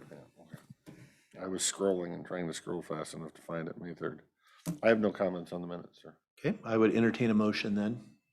Miss, I have one typo correction on the fourth line of Dr. Person's COVID discussion. I think that the quote should be high-risk choices, not choicers. It's a minor typo. Okay, good catch. I will. Thank you, Paul.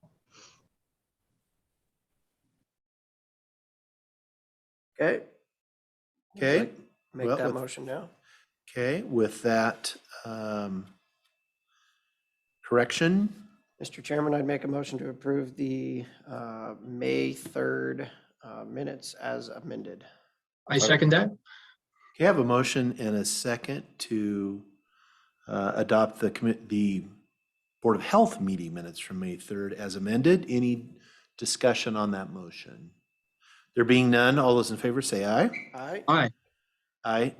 Motion passes, which brings us to the COVID-19 discussion. Clinical update, Dr. Person. And there you are. Welcome. Good afternoon, and thank you again for the opportunity to address the board. This will be a clinical update. I'm actually going to talk both about COVID and monkeypox as well, just because those are both issues of interest to people. So with COVID, the predominant variant in Washington is the BA.5, which is the predominant variant being seen everywhere else. After having seen an increase in disease activity, it has stabilized. On the west side of the state, it's going down a little sooner. I anticipate we'll see that coming down as well, based on the new guidance that Department of Health released for schools, and also the new guidance we've seen from CDC. It's really becoming apparent, this shift in treating COVID as we do all other infectious, transmissible diseases. So the focus really on protecting those highest risk populations. We see in the school guidance that many of the requirements from last year have been lifted. There are still general public health recommendations, but really the requirements are kind of boiling down to what should be good common sense, which is that if you are sick, so if you have COVID, that you're not going to school. But requirements around masking have been lifted. There are recommendations, but not requirements. The requirements in the past year for screening, so, required testing at regular intervals, all of those too have been lifted. So again, we are seeing a move towards normalizing things, while again, still recognizing that COVID-19 is an infectious disease. And so we are treating it like we treat all other infectious diseases. And the guidance for schools is similar to guidance that already exists for schools around other infectious diseases like measles, mumps, chickenpox. On the vaccination front, there is the new Novavax vaccine that's available. That one has been developed using technology, which is the same as many of our existing vaccines. So the hope is that those individuals who had been reluctant to be vaccinated because of the new technology in the previous COVID-19 vaccines may use this as an option. It's anticipated also that by either late September or October, that there will be booster vaccines that are specific for the Omicron variant available, but those still haven't been released. So that really is kind of a tentative date. So that's kind of where things are with COVID. Again, I did want to touch briefly on monkeypox. Not that we have seen any cases in Klickitat County. However, even though we haven't seen cases, we've already had interactions in terms of individuals who've been tested, individuals who may have been exposed. So again, even though we don't have cases, it is an issue that may affect us here. Monkeypox, unlike COVID, is not a new disease. It has been around for several decades. First human cases were documented in 1970. And there are parts of the world where it has been endemic, meaning that they have been dealing with recurring cases for several years. What is unusual about this most recent outbreak is that it is being seen in many parts of the world where monkeypox cases were not occurring. And that includes the United States, which now has the largest number of cases in the world, over 11,000. Washington is now over 200 cases. Again, the majority of them are in King County, where the first case in Washington state was identified. However, we are seeing it spread to other counties. When the first case was identified, the end of May, initially 95 to 100% of cases were occurring in King County. Now that's down to about 85%. Monkeypox is caused by a virus.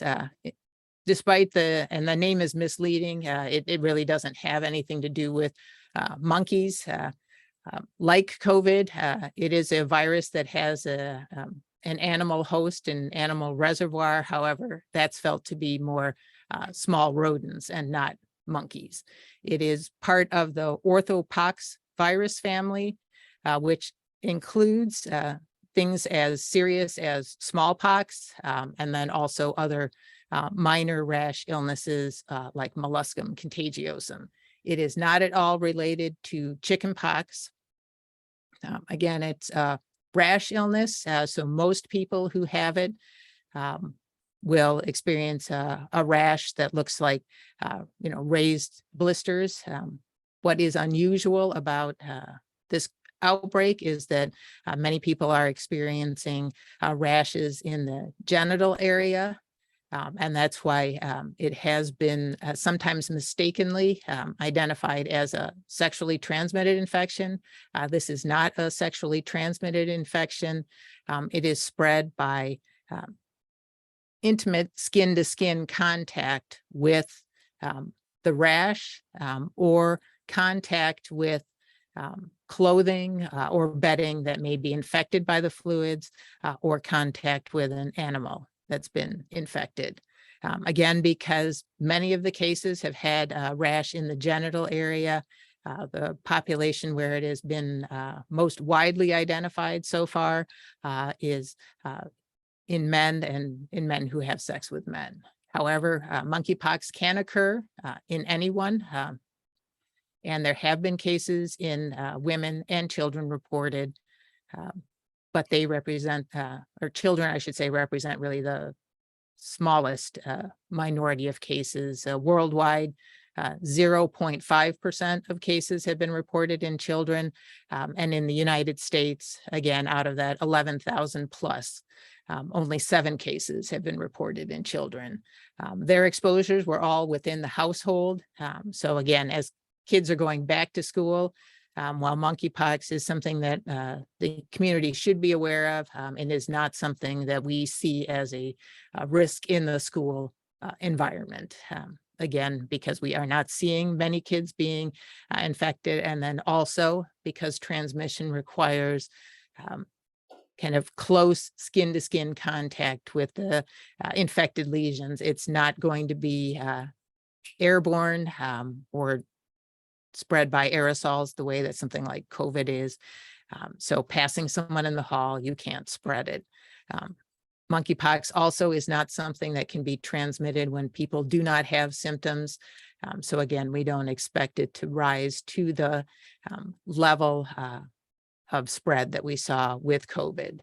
It has been declared a public health emergency, and that really is primarily around allowing access to more resources. Vaccines are available to prevent infection in those who may have been exposed. The vaccines are from the Strategic National Stockpile. And so again, many of them were developed around preventing smallpox, earlier in the days when there were the concerns around it as a potential bioterrorism. So again, declaring an emergency allows those resources to be more widely accessible. vaccine, again, is available in Washington State, and we can access it here in Klickitat County as well. Because the supplies are still somewhat limited, vaccine is really being prioritized for people who've had an exposure to monkeypox. There is also treatment for people who have monkeypox. It's an experimental drug protocol. Again, the drug itself is not new. It is a drug that was developed to treat smallpox and was shown in animal studies to prevent monkeypox. So the FDA has allowed for its use for individuals who have severe disease or who are at high risk for severe disease. Most people who have monkeypox will do well, but the fatality has been about 3 to 6% of individuals who've developed monkeypox. And again, that's primarily been those who are at highest risk. The greatest challenge we see with individuals who've had monkeypox is because of where most of the lesions have been located. Many people are developing complications with proctitis or infections in the rectal region, which can lead to some intestinal complications. Yeah. So at the health department, again, we're well positioned. We have the ability to access both vaccine or treatments if those are necessary. And again, we'll continue to monitor that. We don't expect to see monkeypox to be a widespread issue in Klickitat, but it is something that we've encouraged our providers to be aware of, particularly because of the population that's at risk and because it may mimic other infections that are in the genital area. So those were my clinical updates. And then just on a final note, since this will be my last Board of Health meeting, I did just want to express my appreciation to the board for their collaboration, particularly over the last few years as we've sort of tackled this pandemic. And then especially to express my appreciation to the staff at the health department. They've really been wonderful to work with, and I've constantly been amazed at how they've risen to every single challenge, whether it was the disease, whether it was misinformation, whatever it was, they were ready to handle it, and I know they'll continue to be ready to handle it. So it was really an honor for me to be able to work with them. And that is it for my update. Thank you.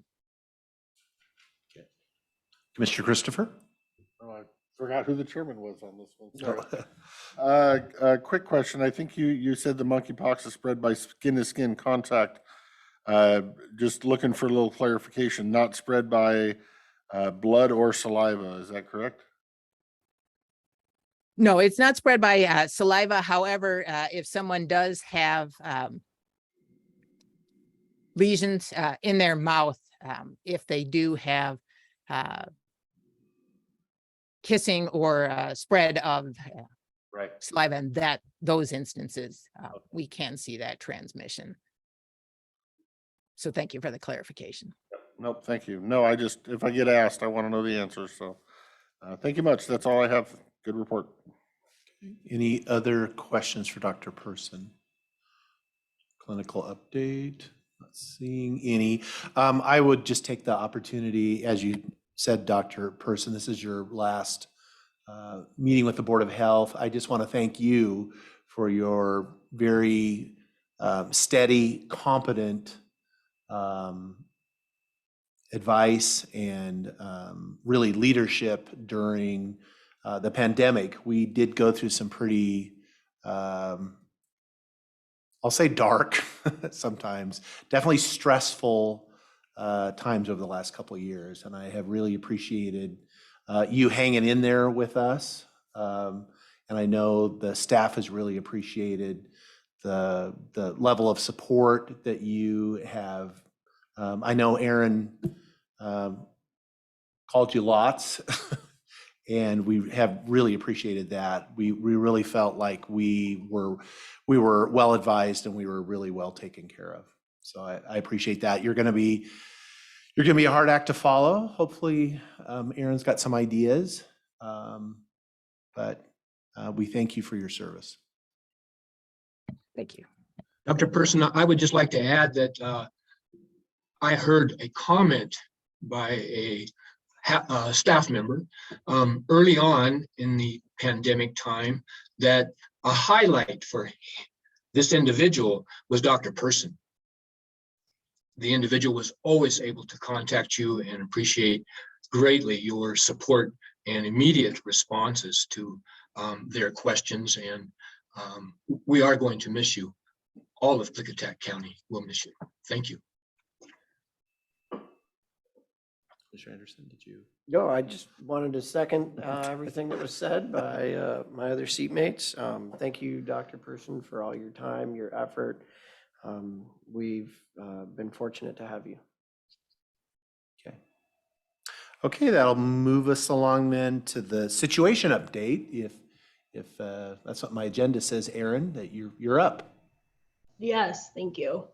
So just along the lines of COVID-19, we've restarted meeting with the schools again, through the last 2 years, we've met with them every week. We actually took the summer off, so we're back on meeting with the schools to work with them. We're still, in close contact with the hospitals and the clinics. We are looking at what it's going to look like to do mass booster clinics again this fall. So just kind of keeping our eye on that. We anticipate that that's what we will be doing in October and November, and trying to be prepared and plan ahead for that.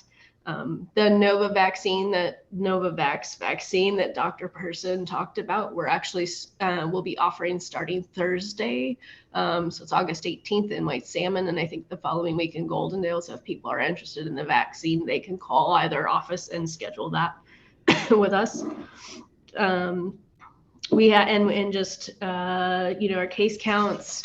So we're only getting the lab confirmed cases or counts. So you can see our case counts have slowed down quite a bit over the last couple of months. Although anecdotally, I feel like there are quite a few people in the community that are reporting that they do have COVID just based on home tests alone. So I think the copy of the update you all got showed that we had 4,150 cases. We're now up to 4,154. So that's not a big change. I think this was prepared last week, so it's about a week old. We still have 12 active cases right now, according to the criteria based on who we know is positive that is lab confirmed. And we have had no change in the deaths since this was printed. Our vaccine rates are pretty stagnant right now. We're at 45.7% of the population. If I remember correctly, the last update I did was 45.5%. So we're still at like the 0.1, 0.2 per month-ish that we're doing. We have administered 5,500 vaccine boosters, I apologize, and 9,000 of the 33,000 vaccines given in the county were given by the health department. So we'll just continue to manage that as it comes along. And I think that's really all I had for COVID. Any questions from Board of Health members to the health director? Okay, not seeing any in the room or on the screen. I think we're good. Okay, we're going to move then into we do have a vacancy on the Board of Health. We're going to have an interview of a potential today. So, and it has on my agenda that Aaron's going to lead that interview process.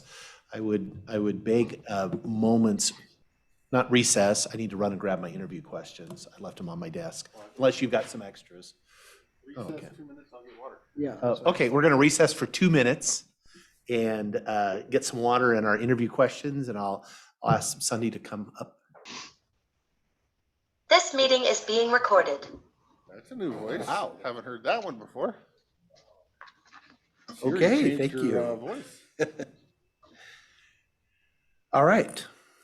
So as stated, we are back in session, the Klickitat County Board of Health. We are going to be conducting an interview for our 5th Board of Health position. Aaron, do you wish to lead that, please? Sure. I would also like to point out, so we should have an additional member. There should be a sixth member. That position was to be appointed by the American Indian Health Commission. We have still not heard anything from them. I touched base with the clerk of the board this morning. She still hasn't heard. I did send another follow-up email to see if they're going to support that position or not, and then I'll follow up to see if they choose not to fill that position, how we would proceed from there, because I'm not sure how that will work. So we are filling the Board of Health position today. And I would just remind everyone that the selection of the Board of Health members is conducted in accordance with RCW 43-2300 and the WAC 246-90005. And it does dictate that all applicants shall be interviewed in a panel format. And so I've provided the I've provided the Board of Health members a set of interview questions. It does have to be a standardized set, so that's why they've been provided that, although they can ask follow-up questions if they would like to further understand the response. So at the last commissioner meeting, the applicants were reviewed, and we have determined that we would like to interview Sunday Sutton. I understand that she's actually there in chambers. And so we'd like to thank her for coming in today for this interview. And then if the Board of Health just wanted to, maybe do a round robin on the questions, that would be fantastic. Okay. Thank you, Director Quinn, and thank you for reminding everyone that when I said we were filling the fifth position, it's the fifth of 6 positions. That is good to get that on the record, that we are still waiting for the other position that is the tribal position to be filled.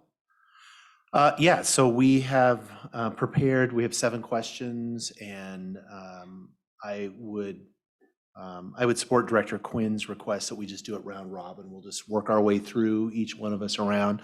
I'll start first with question number 1, super easy. Why do you wish to serve on the Klickitat County Board of Health? It's a really great question, and one I've contemplated over the last several weeks. I initially was asked by Christy Ridgway to consider the position, and I looked it up and looked at the requirements, and I have been in service to Klickitat County for well over 20 years. This county matters to me, and the people in this county matter to me. The positions that I've held in the community are one of increasing wellness and health, and so that is my motivation in moving forward in all things that I do. I was really unsure of all that this position would entitle or provide, or even how my interactions would relate to the position. But I do believe that I bring good knowledge, background, and history from the positions that I've served, and also just my own volunteer services to the community that would enhance any process that happens within these chambers as part of the Board of Health. Okay, thank you. Follow-up question, sir? Have a Follow-up to that question? Yes, go ahead. Well, you just sat through a lot of what a Board of Health meeting is. Can you pick one word that would describe that for you? Exciting, knowledgeable, boring? I mean, is there a word that you can think of? I would use informative. I have no further questions. Thank you. Go ahead. Please describe your previous experience serving on community boards, committees, and/or community service and volunteer work.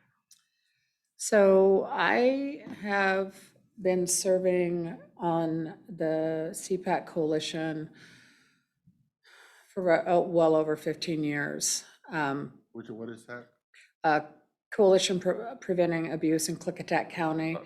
It initially started as a meth action team, then was later renamed as Drug Awareness drug awareness team, and then now is the CPAC team. And part of that was a merger with the RAP team, Relationship Abuse Prevention Program. So now we cover both substance misuse and prevention, as well as relational abuse prevention. So as part of that, I also have served on the CAMASA board, Community Mobilization Against Substance Abuse. I served on that board and with that committee for, I think, roughly 10 years. I don't know the exact dates. And then I've also participated on the SAB board, Substance Abuse, another substance abuse board here in the county. In relation to that, I've participated in many committees as part of that, those programs. I've worked in my work with comprehensive mental health. I've also done some internal committees for those. One was working with trauma-informed care, did a state study with that, really following their guidelines and trying to enhance services within that agency. And then, like I said, other small committees. And Okay, thank you. That was very overqualified. Very good so far. Next question. Some of these might be repetitive to you because you've already kind of answered them. Okay. So feel free to understand that. What about public health interests you? Please share with us your perspective on public health services and how they impact the residents who live, work, and recreate in Klickitat County. so I've been a recipient of public health, and I know how much it impacts this county. I've lived in rural parts of this county as well, and understand some of the barriers to receiving care. I know that our county has grown and changed and really worked hard at trying to reach the communities, the outreaching communities. That is paramount. And again, a lot of the work that I do and prevention is really trying to find where are the barriers to people accessing their needs. How do we create a community of health and wellness? And that's throughout our whole county. And I have worked throughout the whole county. I've worked with, done coalition work in the White Salmon and Benton area. I helped develop coalitions in those areas to meet and serve the needs of those communities in that area. I think that is paramount and a very needed structural point of any county. Follow up to that one. You mentioned a lot of work in substance abuse. Do you have much work in mental health, or only as it relates to substance abuse? I've done some case management with comprehensive healthcare. I have a BA in behavioral health, but no, I have not provided mental health services directly.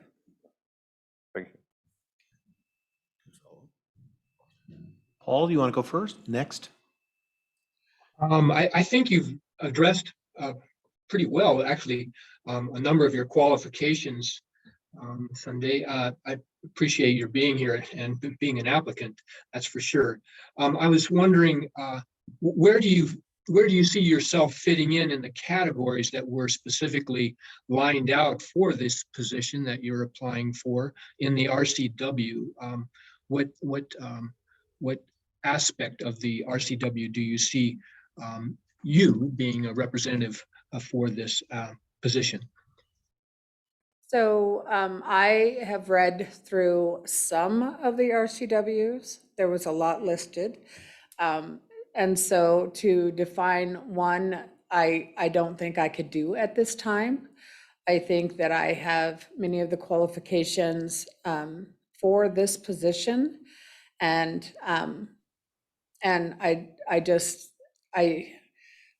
when I read through the information and the requirements, it said become familiar with RCWs. And working with substance abuse disorders, you have to be familiar with RCWs and also Washington administration codes.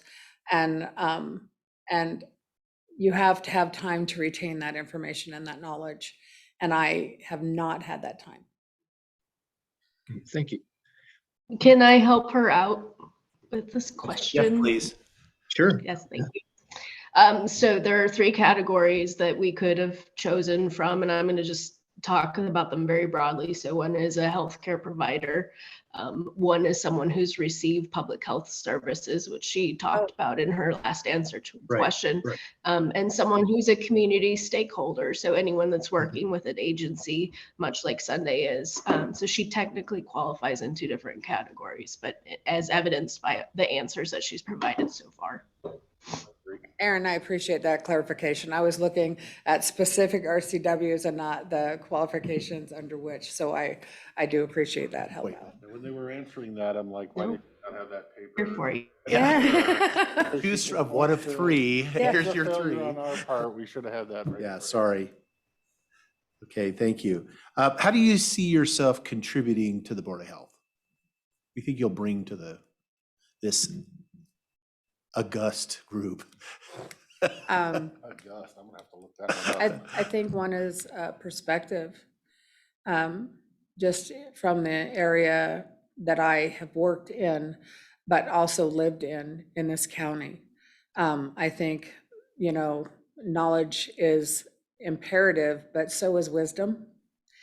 And I think that I can hopefully bring some of that perspective to this board. I don't know. I think, I'm not sure if Megan Wynn served on the board or not. She had mentioned being on a county board, but just having that knowledge, but also, like I said, I've been a resident of this county as well, and I've accessed services, the needed services in this community, not just myself, but my family members. And having that in-person, on-board perspective is imperative if you're going to do this kind of work. We see the world through a box, and we need perspectives of everyone. And hopefully I would bring that, as well as passion and energy. Mr. Chairman? Of course. I think you kind of touched on it, but I kind of want some clarification. This position to me gave us an opportunity to provide diversity to this board. And our 2 citizen members before were both from the same side of the county. I believe you're from this side of the county, is that correct? Which then gives me the diversity of a different perspective, which is what I wanted, and I appreciate you being here. Thank you. Can you share with us any concerns you have with the implementation of public health in Klickitat County? And any successes that you feel that public health has had in Klickitat County? Well, I think over the last 2 years, there has been monumental moments that this county has really stood up in the midst of COVID and trying to meet the needs of this community and the backlash that can happen from that. I think the health department, as well as others in the community, really presented a solid face. And that's important to a community because that is, that's strength, and that's also a sense of security and safety when all members are, have a universal voice. And I think that was done very well. As far as my own personal successes, I don't like tooting my own horn, but I've had many in this community. And one of them is we have a drugs-free community grant. We have 3 CPWI grants in this community. I do believe I was very instrumental in the movement of at least 3 of those. And just the on-the-ground work. When I first started, there was very little resources. There was very little discussion about the substance use issues in our county.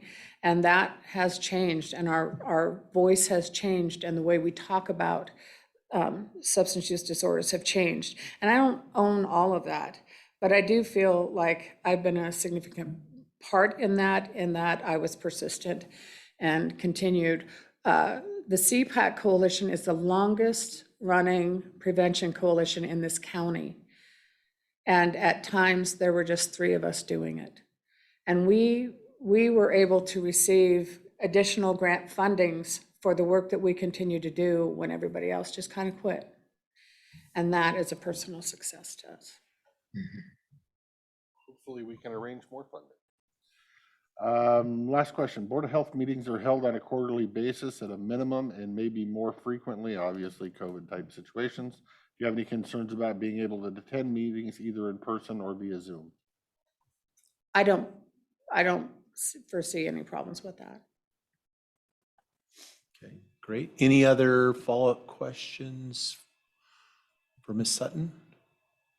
No? Okay. I think we're good. And one thing I did want to comment on your earlier comment about the health department and, you know, during COVID, and and I know this is the Board of Health, but the Board of Health, you know, it's not the county, it's the Board of Health, but I can say, I just don't, I never missed an opportunity to say, you know, how impressed I was with how implementation took place, and it wasn't just the county, it was the whole healthcare system, I would say, in Klickitat County. In my estimation, we were a shining example of how you can collaborate, you can work together, especially in a tough situation where and there still is, but it's died down a lot of turmoil.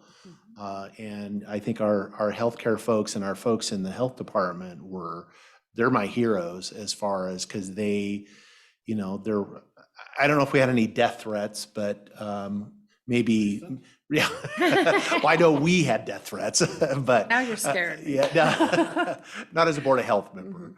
But it is, you know, it's just to your point. That's why that, you know, it is so important that people of substance, you know, show up and volunteer for things, and you know, because we care about our community. And so I just appreciate that you agreeing to come in for the interview and, you know, wanting to sign up for this. And I appreciate that. Thank you. I just want to say, I agree with you wholeheartedly that there were many people that showed up during COVID, but they, you know, a lot of it, the decisions behind the scene are just as important as those that are out on the ground doing the work. Yeah. Thank you. I just want to take a quick second to thank you for all the work you've already done in this county. I was aware of some of it, but not all of it, both with substance abuse and domestic violence. So kudos to that over and above this. So thank you for that. Thank you. Okay, Aaron, I'll go back. So I'm assuming, you know, based on the interviews, after the interview, were we anticipating we would take action today based on this interview, that we would do an appointment today? I would certainly recommend that from my perspective. I appreciate Sunday coming in. She was highly recommended to me by multiple community members, and for the work that she's done and the perspective that they felt that she would bring to the board. I will caution her, though, that Board of Health meetings some days are boring. So thank you for not saying that, but that's the reality of it. And we'll work with you, though, to get you up to speed. I apologize that we didn't get the RCWs over to you, but there are some training opportunities so you can understand better what your position will be. And I'll, once I'm back in town, I'll engage with you on that, and we'll work through that just for your own awareness.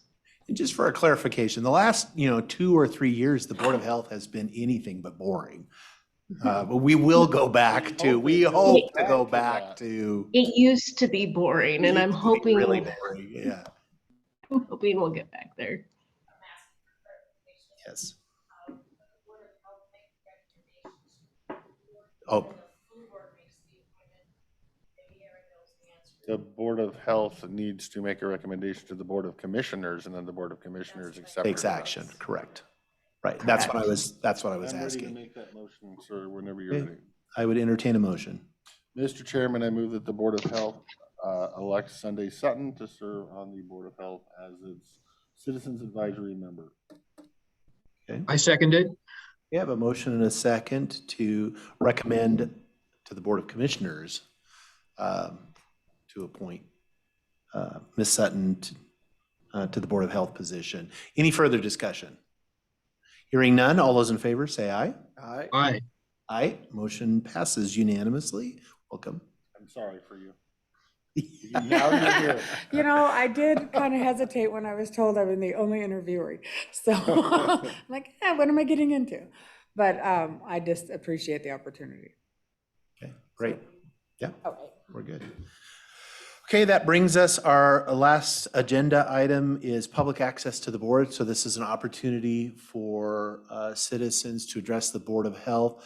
I would hope that any public comment is relevant to a Board of Health action, not anything else. Any citizens wishing to provide public comment? Seeing none, any in the room? Okay, let the record show no citizen comment. I would guess I would leave it open to Board of Health members if there's anything for the good of the order. Any folks want to bring up? If not, I would entertain a motion to adjourn.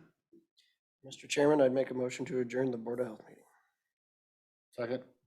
Okay, I have a motion and a second to adjourn the Board of Health meeting. All those in favor, say aye. Aye. Aye. Motion carries. All right, thank you. Thanks, Sunday. Okay, we are going to reconvene our commissioners meeting, regular commissioner meeting, and go back to Director Quinn on an update for mental health. Sorry, Mr. Chairman, would you like to take action on the nomination, the recommendation to the Board of Commissioners for the appointment to the Board of Health before we forget and move on to mental health, or do you want to consider it and think about it a week? Oh, it doesn't matter. I'm ready to move if you want to move without forgetting. Go ahead, make a motion since you Okay. made the last one. Mr. Chairman, I move that the Board of Commissioners accept the Board of Health recommendation to appoint Sunday Sutton as a Citizen Advisory Member. I'll second the motion. There's been a motion and a second to accept Sunday Sutton as the Board of Health Advisory Member. All those in favor signify by saying aye. Aye. Aye, motion carries. Sorry, sir, just didn't want to forget it. Probably could have wrote it down, brought it up at the end. Yep. Director Quinn. Mental health in 5 minutes or less. Yeah. I haven't had quite that much coffee, but I could probably figure it out. So just to follow up, August 6th was our drop dead date to get a DCR service, or a DCR on board with Skamania County. So thanks to Commissioner Anderson, we were able to get that done. I was down and out and didn't have any voice at all. So he took care of that work for us. So we should be grateful for that. And we also got Chris de Villeneuve on board as our behavioral health consultant, and he's already just hit the ground running and doing really great work for us as far as of what the next steps are. We have 90 days to come up with kind of a midterm plan, and then, hopefully a long-term plan as well. But really, I think today we need to either talk about what it will look like to set up a workshop and have a longer discussion about this if you don't want it to be longer than 5 minutes, or I really need to understand kind of what the board's thinking about the direction you want to go, about what priorities, what your actual priorities for this project are. So we're looking at 90-day implementation. So the reality of standing up an entire department in 90 days, I think, is unrealistic. I'm certain we could probably figure something out, but I think there's definitely some, do you want quality over quantity type of questions that you need to do a little bit of soul searching on. And the other thing I would ask you to consider is how much money you're willing to put down to stand up a new program, because while we will likely get grant funding, as Commissioner Christopher pointed out earlier, at some point the funding will dry out. On another call I was on today, they did talk about, there's a lot of grant opportunities now, but planning for, what's going to happen in the next 3 and 5 years. So, do we need to turn in a budget right now, or So those are some questions that we really answered before we get any further. One of the questions, turning in a behavioral health application, Chris is working on that for us, and he wants to know what our address is. And I can put the building address on there, but is that really where it's going to be housed? And then have we, compromised our application because we're saying we're in one location, but we're really not. The application comes with a fee, and I need to know who's going to pay for that. So just kind of some questions and needing a little bit more direction to determine kind of what our next steps are going to be. We know what needs to happen November 6th, but really direction from the board about what direction you all want us to go, and really kind of where the funding is going to come from, or kind of what I'm looking for today.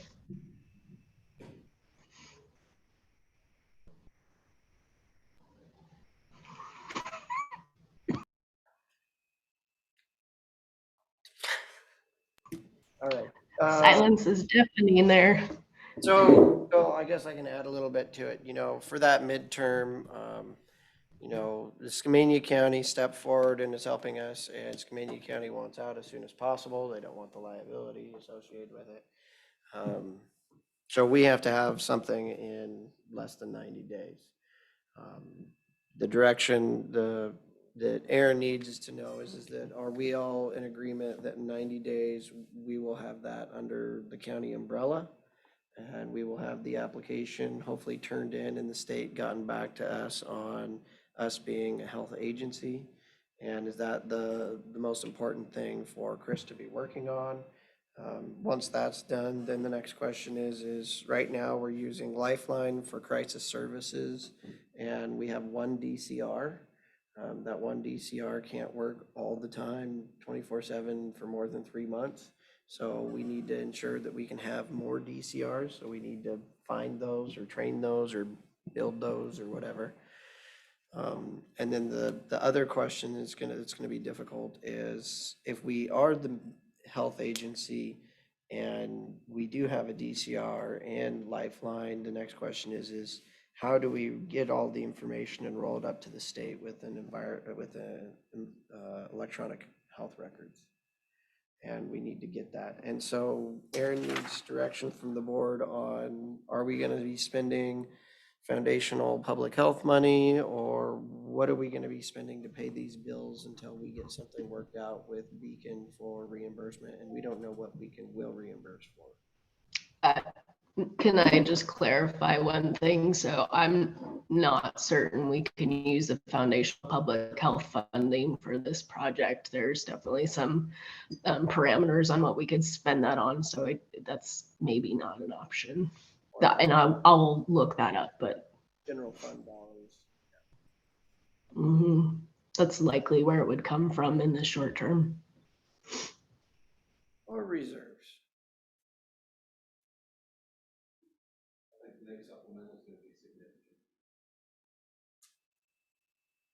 Don't ruin the day.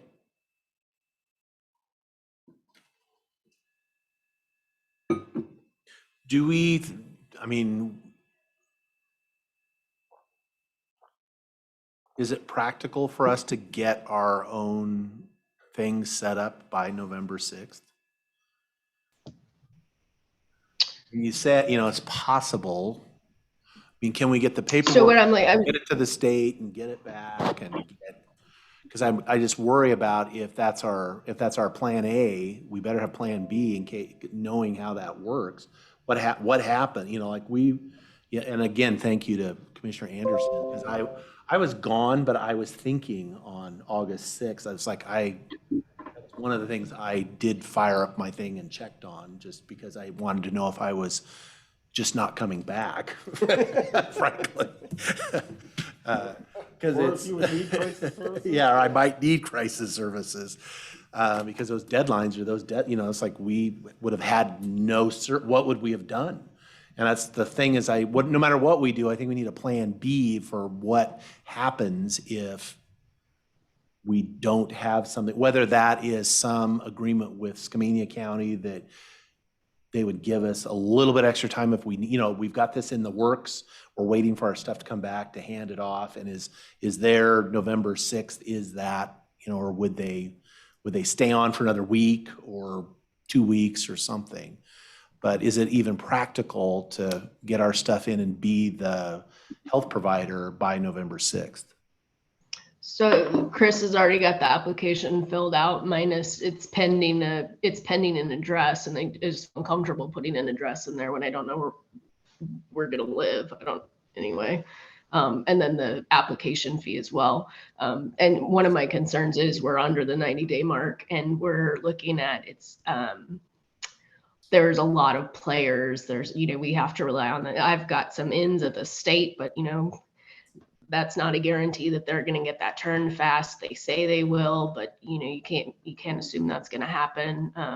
Getting your electronic medical records, I know some promises have been made that they could get that stood up in 90 days. And I'm probably a huge hater right now, but I've never seen an EHR implemented in less than a year. So I struggle with someone saying that they could do that in less than 14 weeks. I don't know. It just doesn't seem right to me.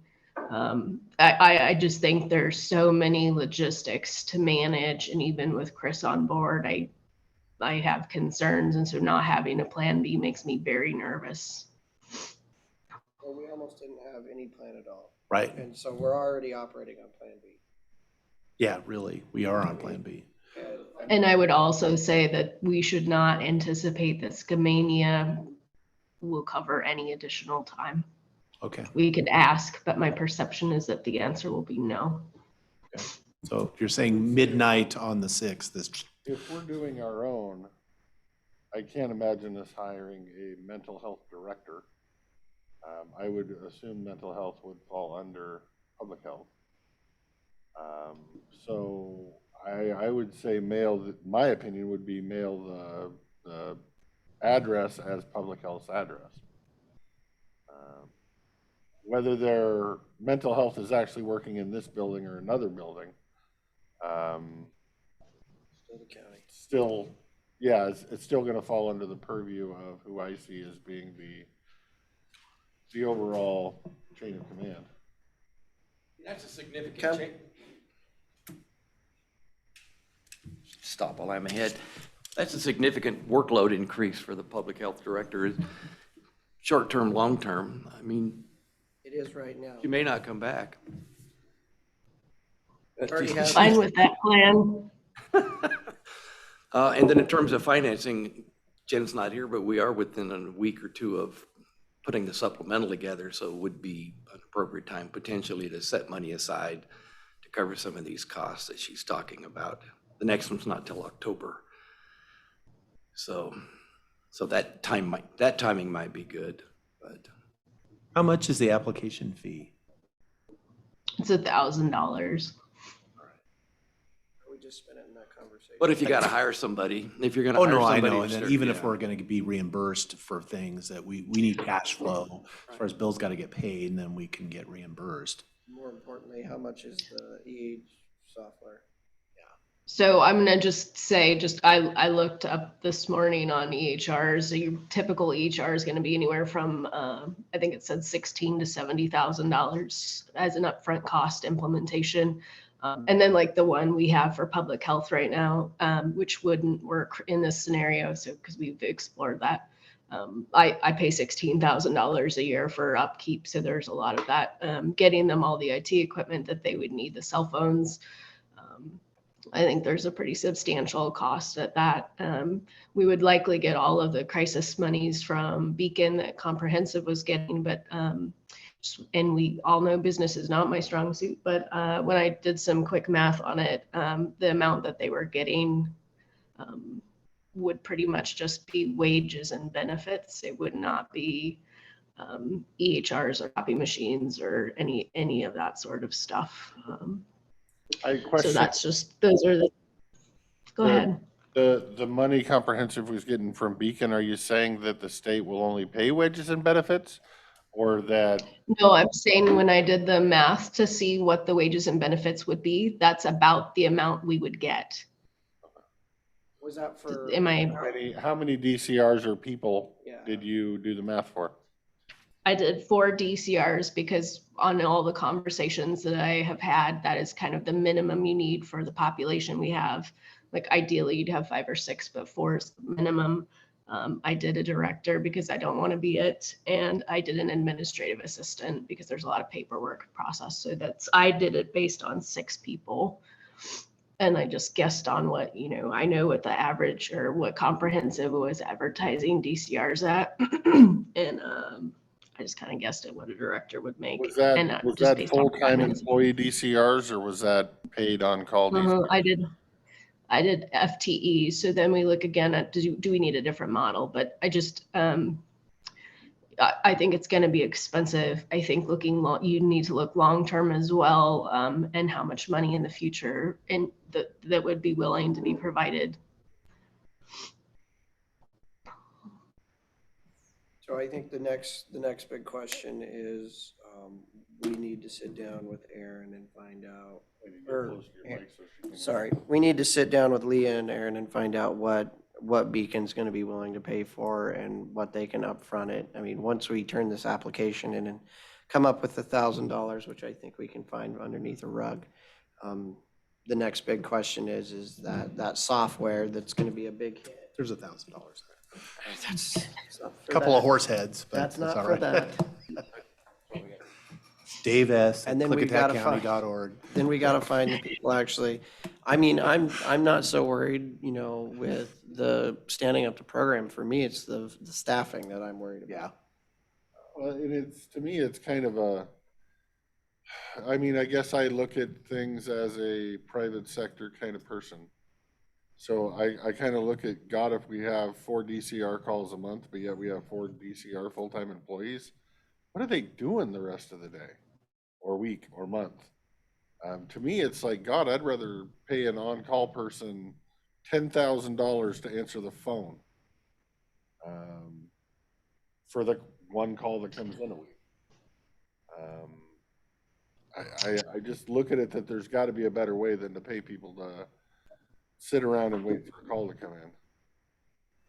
I think there are better ways that this could be done. I don't disagree, but I think initially part of recruitment issue is a lot of times these folks will work in a full-time, like they work for this department as a full-time person and are additionally on call. Like that's being on call isn't their full-time job. That's not where they make their money. So I think that's part of what we're going to run into issues with. Either they're FTEs or they may not want to just be just on call for the county. And maybe I'm wrong.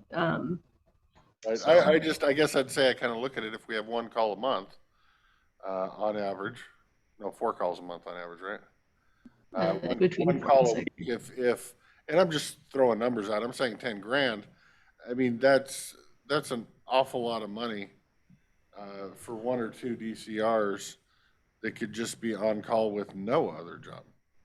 Because they wouldn't need one. And yeah, and then also to consider, they do follow-ups. There is other work that they do. So a call can last them anywhere from 6 hours to 18 hours. So even with the on-call time, you're gonna rack up your costs pretty quickly. So I just don't see how you could run this program for less than, the approximately $600,000 that Beacon was giving to comprehensive to do that with overhead and that sort of thing. And, I don't know if you have other departments that have 6 people in them or what their budgets look like, as, maybe looking at those. I don't know. I think the staffing costs are going to be, it's very competitive in the Gorge. Mid-Columbia Center for Living, MCMC, Providence, they both have behavioral health. One Community Health has behavioral health. I mean, it's a pretty competitive market in the Gorge for certain levels of positions in this area. And they're all hiring and we're all down. They're all stealing from each other. So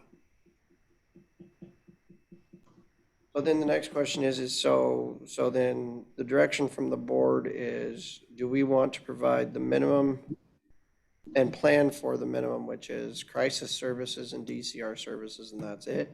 Or do we want our end goal to be a full behavioral health agency with therapists and nurse and all that, substance use, all that.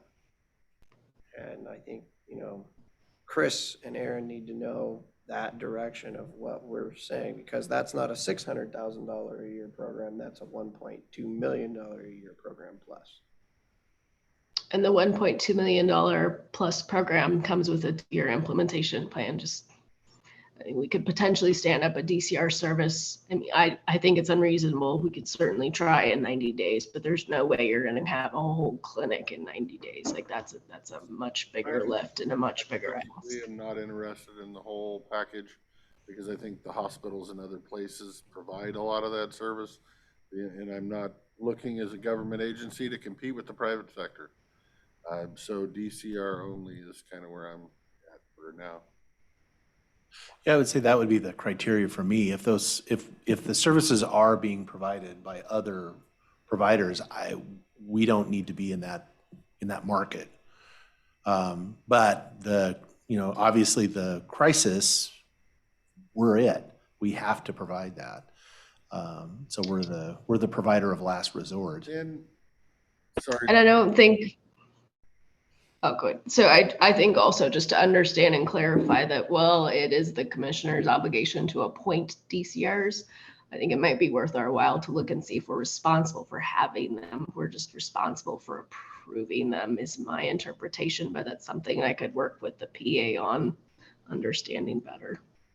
That kind of brings up my question is if Beacon's given out up to 600,000, you've went to the hospitals, I'm assuming, and asked them if they would take this on for the 600 grand and allow their already current employees to be on call with the county as a DCR for the once a week phone call? So I didn't specifically talk to them about money. I did talk to them about what it would look like for DCR services in the county, and they were very generous with their support of me managing this project. So that's no, they are not interested. But to that question though, it may be worth it to go back and say, because I would be curious. I mean, first off, whether we're required or not, we certainly all want to have these services available for our citizens. And I mean, if somebody's in crisis and they call, and we want there to be somebody. And so while I'm sensitive that maybe there's an out where we're not required, where we're just ones that do the appointment, somebody's got to provide these services. We want these services in the community. And I do wonder if maybe, because in a perfect world, to me, the hospitals that are already, they have all this stood up, they just don't want to do it. But if it's a question of, do you not want to do it because you think we'll do it, or if it really came down to it's just not going to happen, would they step up, especially where they're getting paid for it? So I just want to clarify a couple of things. So currently KVH is not a behavioral health agency. So the staff that they have under them would not be able to provide those services under their umbrella because they are a rural health clinic. They're not a behavioral health agency. They have probably the most robust program in the county at this point.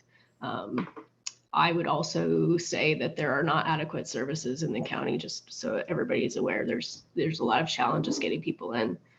Skyline is a behavioral health agency. As far as I know, they did have one employee. I believe they're not going to be there after September 1st. And I don't know if they've filled that position yet or not. I just haven't heard.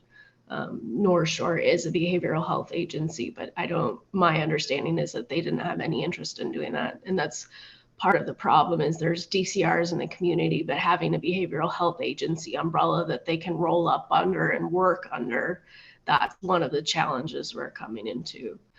I would like us, I know initially we had asked for other entities to come into the county and help support. We had reached out to a couple places in Vancouver. I would like to reach out to those folks again and see if they wouldn't have some interest in providing that at the end of our 90 days, kind of get at least some more coverage while we work a lot of the logistics out. I would, I guess I'll kind of sidetrack the conversation back to funding. Reading the Exhibit A, I believe it was, from earlier, I believe there might be potential for 17 years worth of some funding with the opioid settlement if that ended up happening. If it doesn't, it doesn't. But that's to that be would used for my- substance said stuff, right?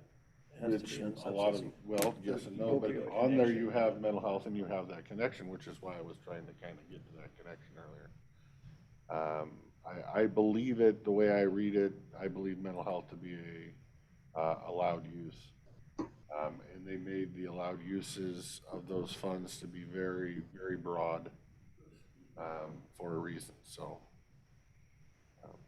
not saying that will help the situation. I'm just saying that if it did happen, that's where I would prefer to earmark the funding to. Okay, so I would say we gotta at least go forward with trying to provide the minimal coverage. I'm having trouble chewing on the 6 employee thing. I'm kind of frustrated the private sector doesn't apply. And, you know, they're in this business, we're not.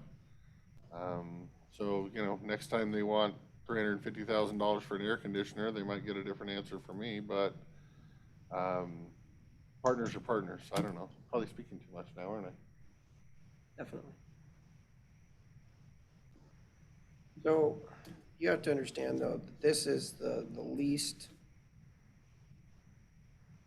enjoyable part of like, I mean, this is the, you know, it's people in crisis. It's not the therapy. It's not, you know, it's not that easy stuff. This is the hard These are stuff the that hostile happens ones. in the middle of the night at the ER that lasts a long time. This is something not a lot of people want to do. And we can see that, you know, across the state with how many, all these agencies are so down so many positions. People got burned out, you know, and now we're looking at, you know, we're trying to make it better, but if the hospitals and nobody wants to step up and say comprehensive walks away completely, you know, what is going to happen with all those cases and those people? So we've got to have a plan B, you know, for us, if we can't get this thing stood up, but what about the plan B if comprehensive just walks away from the whole county and all those clients and all those employees and everything? We've got to have a plan B that's going to get those people served. As if we don't, those people are just going to be in the ER and then crisis is going to go through the roof. While I agree, it sounds good for us to be the provider of last resort and do the crisis and the DCRs. But like you, I can't get behind having somebody on 24 hours a day, full pay, and only getting 4 phone calls a month, you know, having 6 people do nothing. In Skamania County, those people that are DCRs are also the frontline crisis. Right. I guess that's where I'm coming from is I therapists. can't get behind the six employees when we don't necessarily know that we can keep them busy. And we also don't necessarily know that we're gonna be able to hire anybody for the rates you looked up. We're gonna have to pay them more than they could just do the easy stuff at some other facility. So to me, it's like I don't know if the numbers you have for pay are gonna equal out. To me, it'd start with fewer people in a higher paycheck. Cause I think that's what it's gonna take to actually get a DCR on, is you're gonna have to pay them. They're not gonna do it for chump change, and they're not gonna do it for the same pay that they can go handle people that are not trying to punch them in the face. You're gonna have to have some hazard pay in there. If you don't plan for that, you're gonna fail before you start.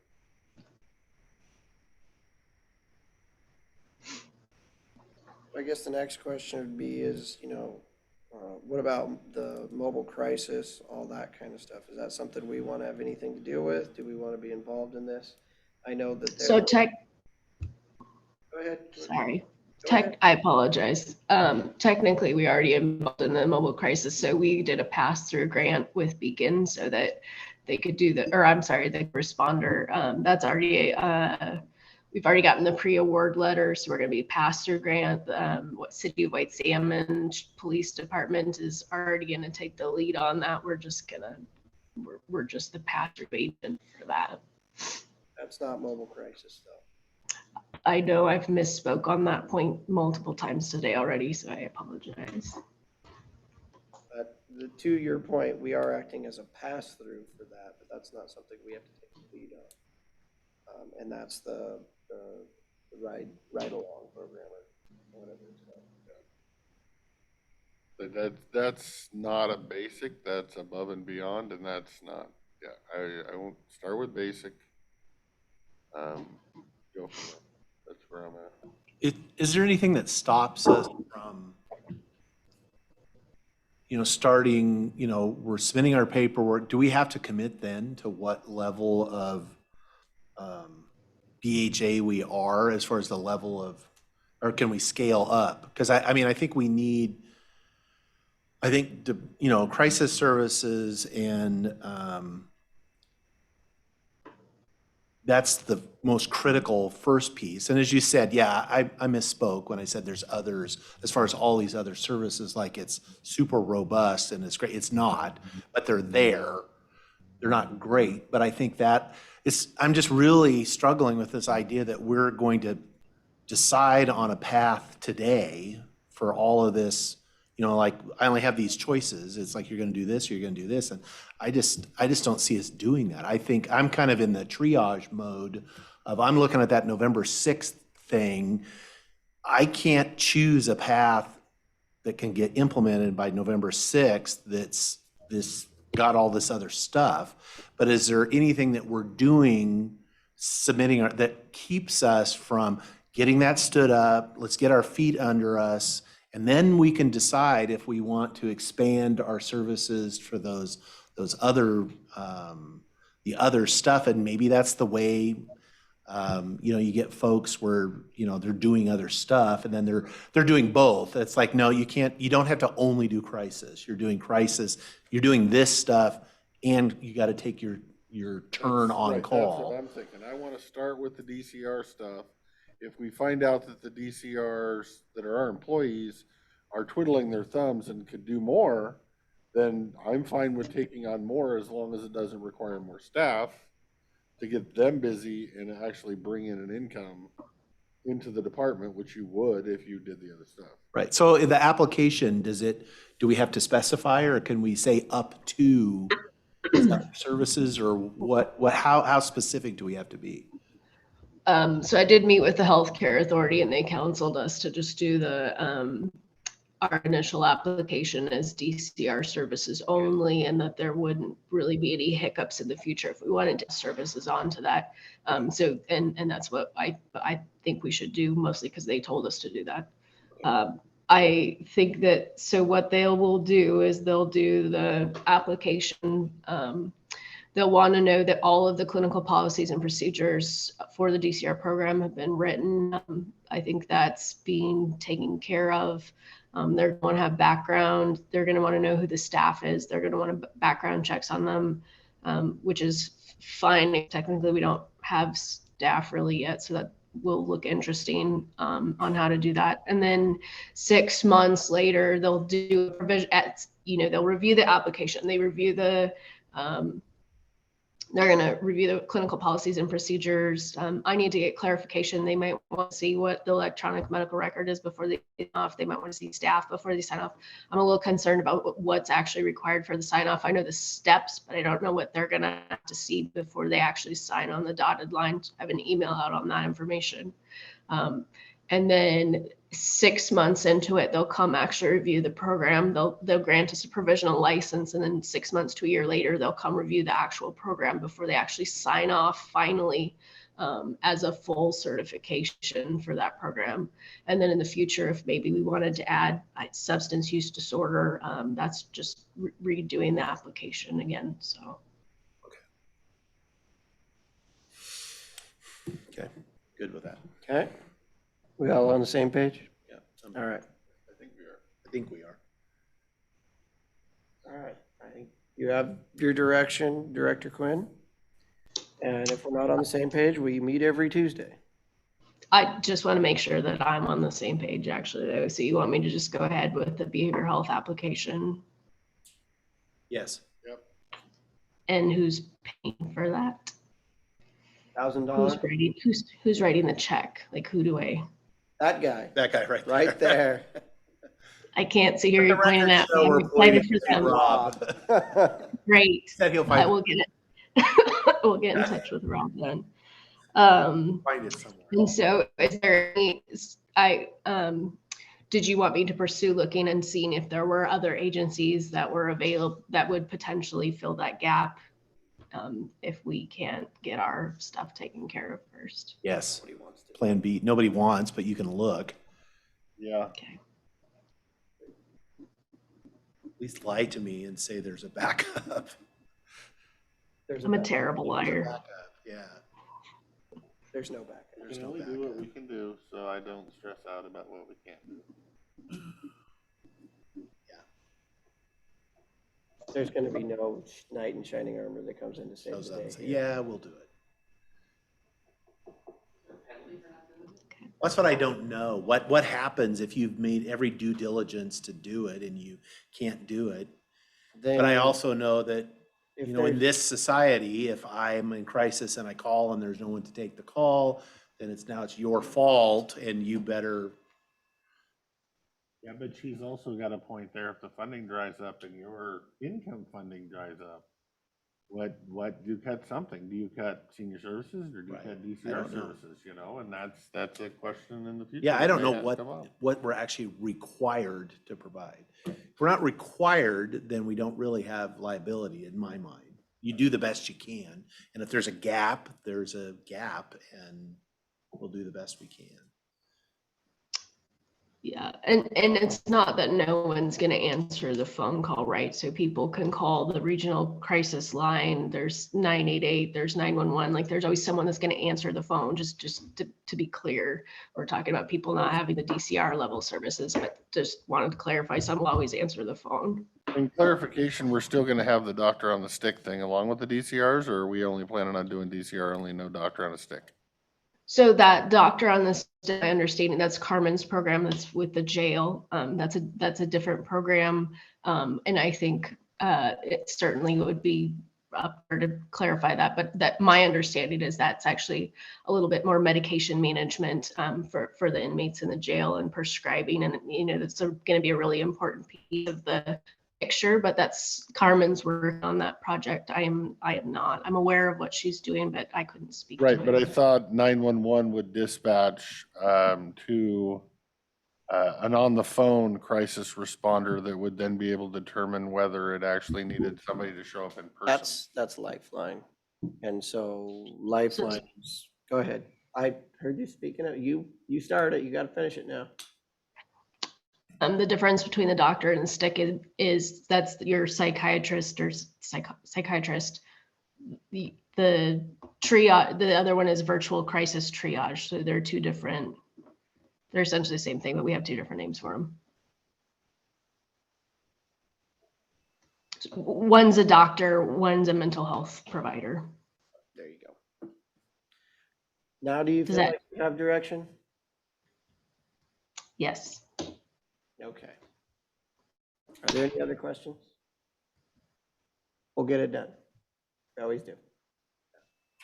Take the rest of the day off, ma'am. Oh, I am. Thank you. Actually, I think she's gonna take the rest of the week off, according to what I just I said. am. I'll be back next Wednesday. There goes our 90 days. Yeah, how dare you? Okay, thank you, Director Quinn. We are Slightly going, longer than 5 minutes, but well worth it. we had to get it done and give it direction. You can find that $1,000, right? Sure. I heard the solar companies gave it to you. Just sell your house and police. And don't forget about that, yeah, that boat and plane. that boat and plane. Yeah, yacht.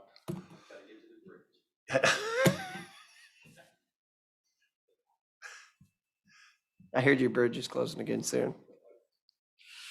Yeah, which I Alright. followed over your bridge. I don't know where they were hauling, but mid-Columbia, there was a load of asphalt and I was the one behind it and the hopper was not closed. I And heard it they was were dumping asphalt across the new bridge, the new, adding a layer. uh-huh. Oh, Oh, yeah. so then they got on the freeway and I went the other way. Didn't want to get stuck in that road No, construction. there was a mess coming. Okay, we have a request for a variance of the county's burn ban within Zone 3 for the Fire Protection District 3 on behalf of Christian Quiver. Mr. Quiver would be hosting a Lakota Nation ceremonial Sundance and Sweat Lodge event on the property located 1376 Highway 141, not Highway 14 in White Salmon, on Friday, August 19th through Tuesday, August 30th. This property owners, Daniel Clancy and Susan Burke, have provided written approval for this event to take place on their property. Has everyone had a chance to review I have stipulations? a question for our senior over there, because I'm sure he's probably dealt with this before. Does us providing a variance for this provide us or cause us any liability if said bonfire goes out of whack and burns up half the county? Wouldn't that be a question for that guy up there? Potentially. I just didn't know if you'd Yeah, already I don't know. answered. I don't think we've never really, because I mean, the it's little still, fire you're in a- always liable. Right. I mean, the little fire in a sweat lodge, I don't have a problem with, but bonfire just scares me to death. I understand religious freedom and all that, and if they're allowed by federal law under Religious Freedom Acts, then theoretically they can do it with or without our variance. So you know me and my risk of liability, and so that was kind of the only question I had on the issue. Yeah, I mean, it's a legitimate question. I mean, you can always have liability for everything, though. Director King, I see you're there. Yes, sir. Thoughts on Just this? well, my first question is, this request didn't come across my desk. And there's no mention in the agenda if the Fire District 3 chief was involved in approving this or not. Yes. He was, and he did put restrictions on it, and it's not supposed to be bigger than 3 feet by 3 feet. They're supposed to water within 300 feet. It's Yep, specific yep. location. All the variances, and it does say on the fire chief's thing that they are responsible if it catches the woods on fire, but I kind of want to. Excellent. Then that is our past practice, and that has been historical, the way it's been dealt with. Yes. It is ultimately your final decision to grant that variance or not. But if the fire chief has thoroughly vetted it and given his approval, I would have no issue with it as the EM director. Does Mr. Prosecutor have any concerns or worries, or has he had even time to look at this, or is he even on the Zoom? I review the documentation. My concern is I'm not aware of any authority within our county code or any other authority that grants you the ability to have a variance. We don't have anything in our county code that allows this. There are no criteria established as to how to determine whether a variance will be granted. I think it's extremely problematic. So you're saying we don't have the authority to grant a variance to a burn ban that we have the authority to put in force? Not without a provision in our code that allows such, just like the legislature doesn't have the authority to grant an individual exemption from the DUI laws. Unless it gives itself that authority. Unless it creates a mechanism that creates a due process in order to fulfill their requirements, and there's some objective standard for granting that. So then what you're saying is because we passed a variance for this for a business in Lyle 3 weeks ago, and we've done it in the past for years, haven't we done this before, Jeff? Yeah. That's correct. This is the way it's been done for years, but prosecuting attorney is correct. The county burn ban code that I've been striving to update for a few years now does not address a variance process. As I said earlier, this has been past practice for as long as I know of. So Prosecutor Cannell, where does that put us if we've been doing this for years and we've been granting variances based on this? But now we're in a position where you've had the chance to look at it. Do we need to rescind the variances that we've passed for the previous ones because our county code won't allow it, even though we've already done it? What is your direction as county council? Well, first and foremost, I think conversations offline would have been appropriate. This is the first time I've been asked about any of these issues. So my response is that you don't have statutory authority according to the county code to do variances. So if you grant a variance and there's an issue, then there's the immense liability. I'm not aware of any previous issues. I've not been asked about this. I reviewed the packet here, saw the extensive documentation, did review the codes, and I'm not finding any corresponding state authority to grant a variance. I mean, it's the legislatures generally have the ability to pass a law, and we follow the law. What is being asked here is simply say, for these particular favored individuals, regardless of who they are, the law doesn't apply. And there is no mechanism for how to evaluate that request, for how to process that request in our county code. Can there be? I think there can be, but there isn't currently. Which is why I'm sorry to open this can of worms, but that's kind of why I brought this up, is I see a risk of liability. And I'm risk averse as the risk person.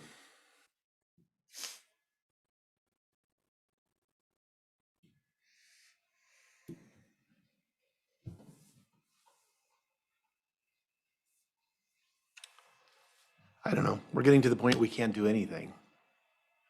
Well, we just have to fix the code to give us the variance. I know, for but the it law. is, there is, again, with all, with due respect, and I understand, we do need to be cognizant of that there's potential liability, I suppose. And I guess we've just been lucky for the last, 100 years, but although there was no code until 25 years ago at all, there were no burn bans, there were no any of that stuff, as far as we just weren't stupid. But now that we do this, I guess. So It's the same, I yeah. see liability on both sides. We have liability if we grant this variance and we don't have the legal right to do it. But apparently what Prosecutor Cannell is saying is we've been granting that legal right or variance for a long time, and we've in essence created that variance through our actions over the course of years. And we currently have people with a variance this summer using that. So if we say no to this person because we can't have a variance in place, what does that mean for the businesses that are currently making their pizzas? And now we're gonna go back and rescind theirs. Now we're in a situation that we're between a rock and a hard place no matter what. And which direction should we go? Right, and I would say where we don't have we don't have in our code that we have specific criteria for granting these. By practice, we've had some pretty strict criteria. We don't grant these willy-nilly. We grant these with consultation and approval of the local fire district, which has the ability to grant variances. I believe Rural 7 is the only, or for burn permits, to issue permits. Nobody else except, I think, 7 and maybe 3, I don't know, actually does do those. They rely on. So I remember reading that fire chief said he did not have ability to grant a variance. right. Only Fire District 7 has its That's right. permitting process and thus is allowed to have its own burn ban under state law. That's why the county Does the commissioners take that countywide. on for the rest of the fire districts. Yes. the 3 cities can do their own. Would you have to rescind a variance that in all reality, I guess, has no authority under law Anyway, anyway? You yeah. wouldn't need to rescind anything, just hurry up and fix your code before they ask for another one. The risk to the first one you say no to. That's the other. You're risk right, of because it's like, liability. what's different? What's changed? It's not, Is we there- followed our normal procedure where we ask the fire district, the on-site experts, what do they, are you okay with this? They're the ones that have the expertise. They say yes or no, and then yes with these conditions, which we incorporated into the 10 conditions came from the fire district that this is in. And so we incorporated it, so it seems like we've done due diligence in that it seems reasonable that we are not just willy-nilly, rewarding or favoring certain people, that you have to go through a process to get the variance, even though that process is not, it's not codified anywhere. So, I mean, the prosecutor's correct. It's like, I'm not arguing with him over that. I'm just frustrated because we seem to make things more complicated than they need to be. Mr. Prosecutor, can I relay Mr. Rob's question? Do we have, what is our risk to the first person, say this person, that we say, no, we're not allowed to issue a variance? What is our risk of liability, for discrimination of whatever reason to the first person we tell them no because we don't have it in our code? At some point, gentlemen, we're going to have to establish an understanding of when it's appropriate to seek legal counsel and when it's not in public and non-public settings. There's risk inherent in any decision you made. I was asked a question on whether there's concerns. The concerns I have is a lack of statutory authority to grant a variance.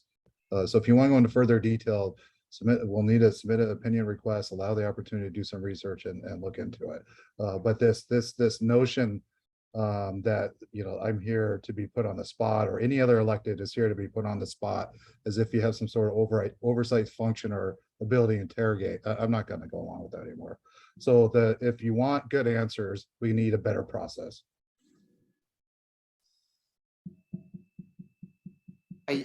I think we're just trying to work together cooperatively to understand,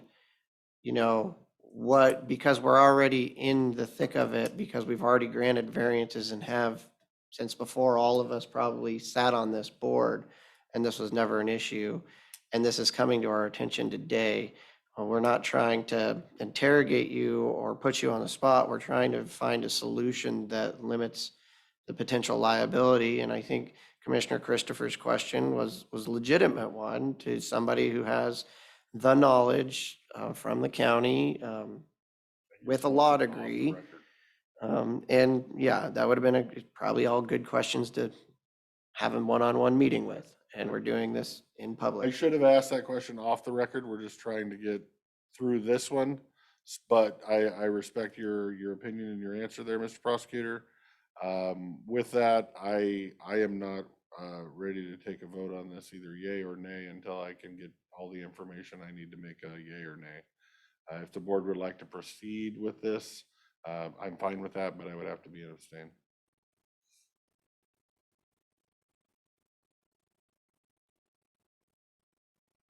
Commissioner Sauter. I would say for me, based on past practice and that this is consistent with how we have done it in the past, I am comfortable, or as comfortable as I'm going to be, with the level of liability that we had for granting this. And so I would be fine. I would be okay with it, with an understanding that we obviously need to get our processes reviewed so that because I think the board should have the authority, if they don't, to be able to, I can't imagine not having the authority to grant a waiver to something that I have the authority to put on. So.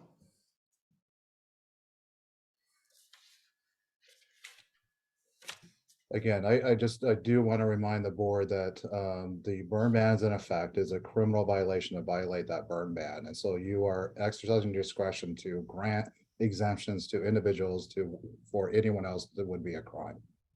That is the exact same thing as the legislature creating exemptions to the criminal code. There might be processes for permits and so forth. They need to get fleshed out. I've never commented on what should or should not be done by the board right now. I'm saying that there is no process in our code for granting a variance.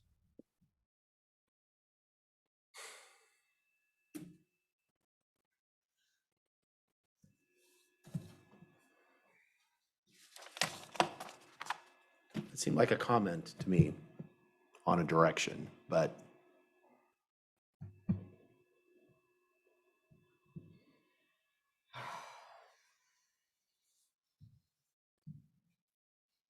That's why we get paid the big bucks. So you want me to go back on vacation? It was easier than. So I always try to give deference to legal opinion. Yep. And I understand the legal opinion. And I understand where you're coming from and the tradition. that's fine.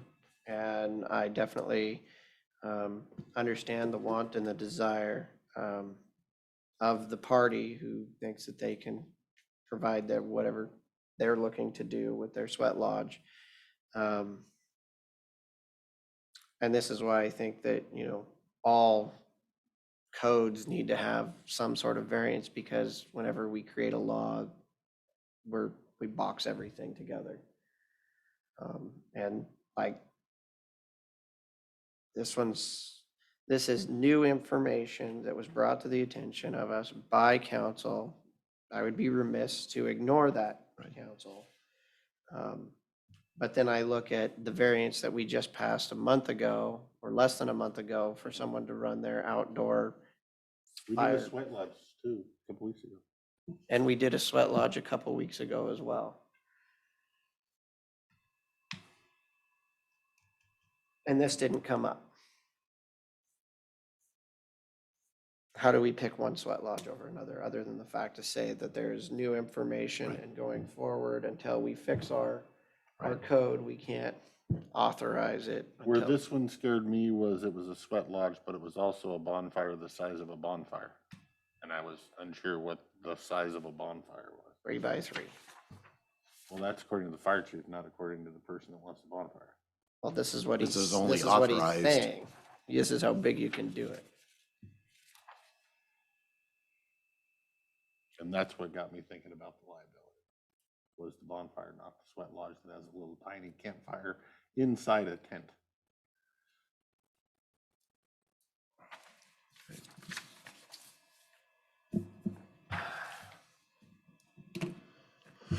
It's fine. I'll save you. I will withdraw my support. I think it's the prudent, given that there's new information.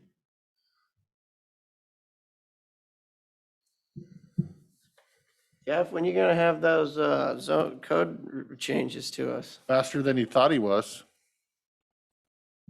As soon as I can be staffed to a level that I can get to it. Reorganizing my priorities on a daily basis as it is. I will do what I can. Thank you. Send Not send that it over high. to Rob. We'll put him on it. With $1,000. Now, I think the only answer we have is to let this one sit here and take no action based on new information from legal counsel. And they're probably gonna go and do it anyways. Yeah, they are, and I guess they can be criminally prosecuted then, and that'll be up to the sheriff to respond. There you go. All right. Thank you, Director King, for all of your comments, and thank you, Prosecutor Cannell, for all your help on this issue. I would move to the pay estimates. Mr. Chairman, I make a motion that we pay estimate number 6 to Interstate Concrete and Asphalt Company, DBA, American Rock Products, in the amount of $12,239.41 with no retainage for the Roosevelt Grade Overlay Project, CRP 362 FED AID number STR-PR-N201 001, contract TA 7079. Second. There's been a motion and a second to pay estimate number 6 to Interstate Concrete and Asphalt. All those in favor signify by saying aye. Aye. Aye, motion carries. Mr. Chairman, to make a motion that we pay estimate number 1 to Stripe Right Incorporated in the amount of $291,290, which includes retainage of $14,561.50 for the total amount of $276,725.50 for the 2022 annual striping program NR 643-2022. I'll second the motion. There's a motion to second to pay estimate number 1 to Stripe Right. All those in favor signify by saying aye. Aye. Aye, motion carries. Mr. Chairman, I have a motion to approve change order number 1, which provides for fuel and asphalt escalation reimbursement in the estimated amount of $266,104.32 to James Dean Construction Incorporated per WS DOT GSP 1-09.3. Wow.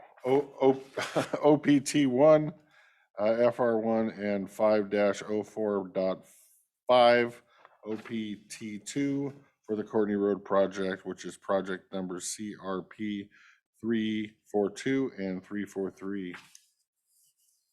I'll second the motion.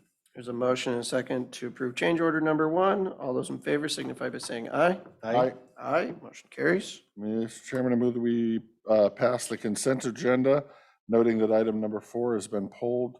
So we have a total of 8 items. I'll second that motion. There's a motion and a second to approve the consent agenda with 8 items. All those in favor signify by saying aye. Aye. Aye, motion carries. No, I got him right here. He's got him next. Mr. Chairman, I make a motion to approve accounts payable warrants in the amount of $474,310.81 and payroll benefit warrants in the amount of $735,895.24 for the date ending August 15th, 2022. I would second the motion. There's a motion and a second to pay the bills. All those in favor signify by saying aye. Aye. Aye, motion carries. Unfinished business, board pending. Board pending, what, you had something else for board pending, didn't I you? do. Landfill gas. Yes, sir. Take one down, pass it around. Yes, sir. Nope. Oh, 2 sorry. pages. 2 pages. So this is the document I have of where last landfill gas funds have been spent over the history of time.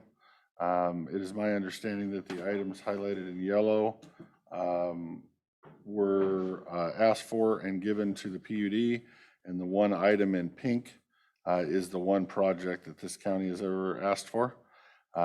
There's also a highlighted one down here that I would love to know the answer to. That's that the PUD got $500,000 from the landfill gas fund to pay for the pump storage FERC. I question and wonder when the PUD sold their rights to the company or the development that is now currently going. Did the PUD ever pay back the landfill gas fund, the $500,000 for the FERC? I doubt it. I guess my question is, or my statement is, the PUD has been the beneficiary of the landfill gas funds for some time. It's time for the county to, as an equal partner, get its share. Going forward, I would be supportive of an equal share and not supportive of a sub-equal share.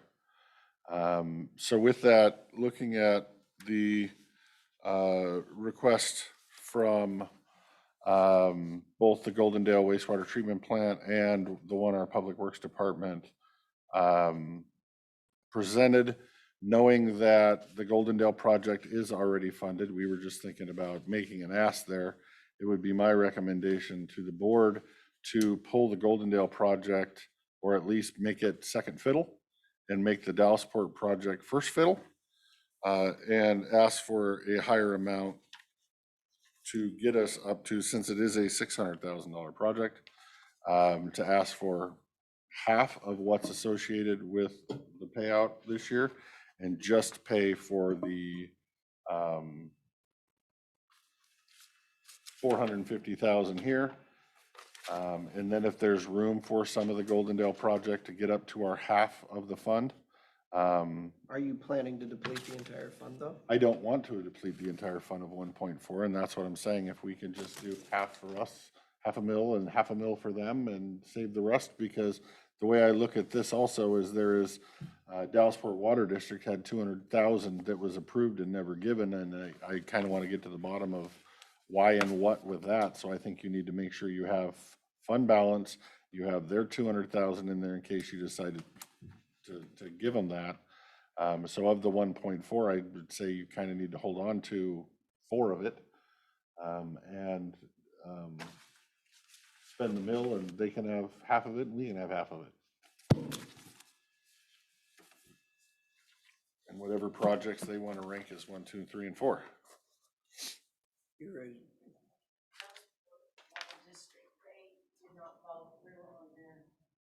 Grant loan prog.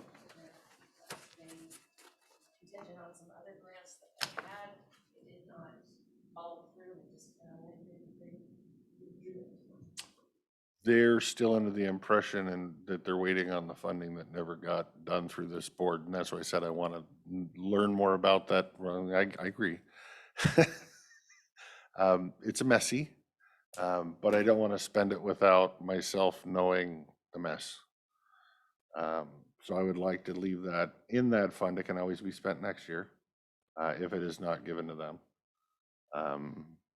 But it also doesn't say in there that it's part of the request not fitting criteria or whatnot. So I just kind of would like to leave a little balance in there for that. But I guess I would say my key point is if this is something that eventually whatever recommendation you guys have with them comes back before to us to sign off.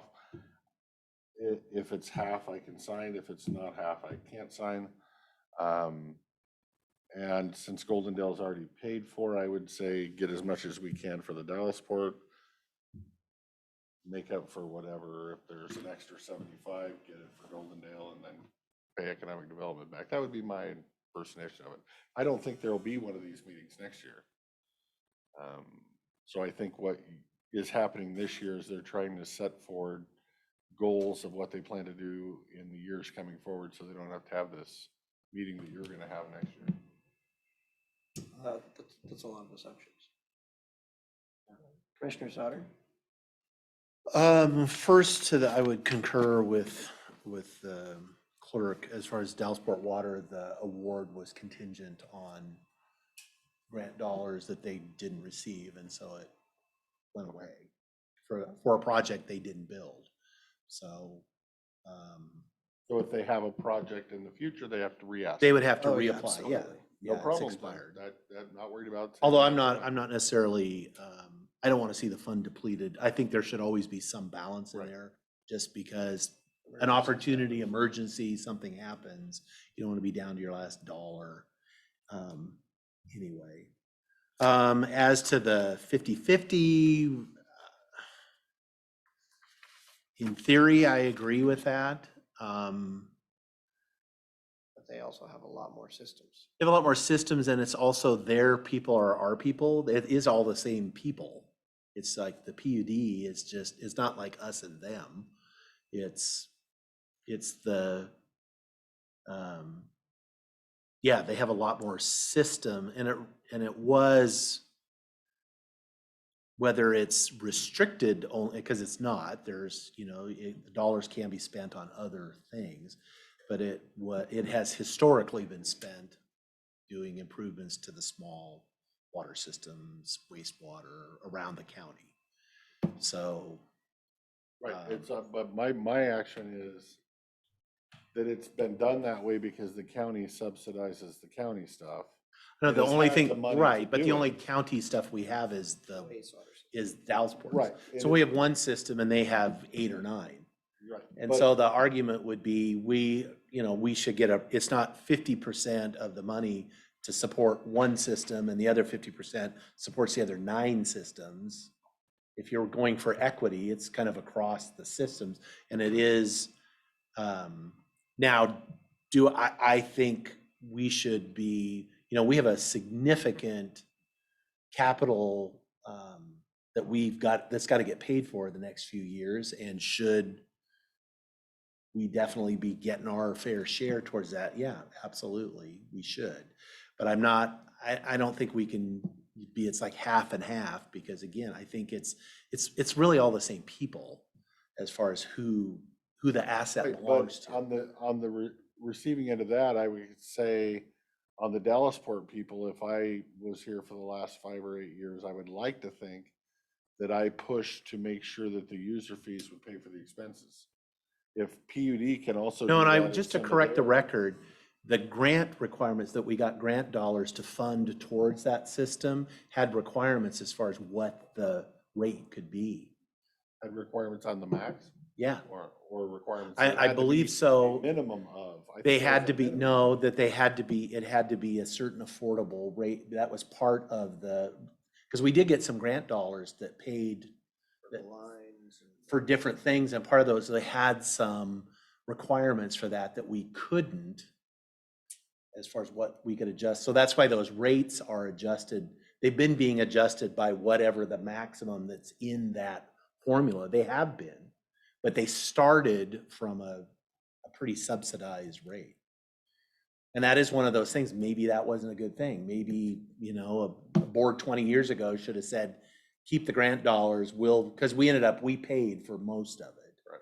The grant was a really little piece. Right, but see, that's kind of my argument with some of the PUD projects, is I understand the PUD supplies water to our people and they supply power to our people, but I'd also say the hospital supplies health to our people.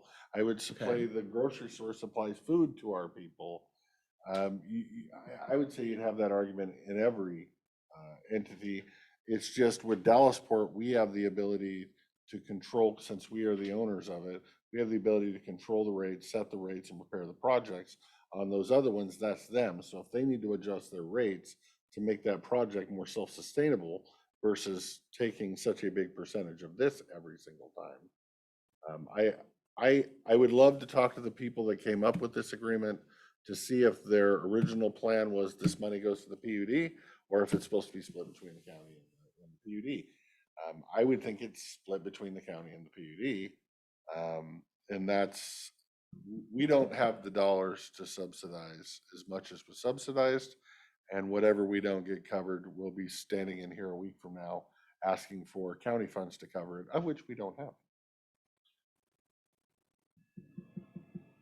Which is why I made the ask of them 2 weeks ago to provide this document so that we can find an outside funding source.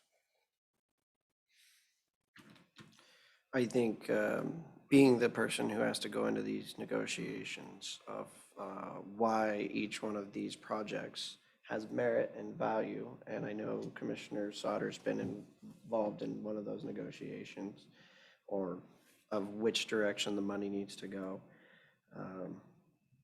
I agree that splitting or depleting the fund is a fool's errand. Doing projects right now when it's as expensive as it's possibly going to get for bids because everybody's busy is also fool's errand.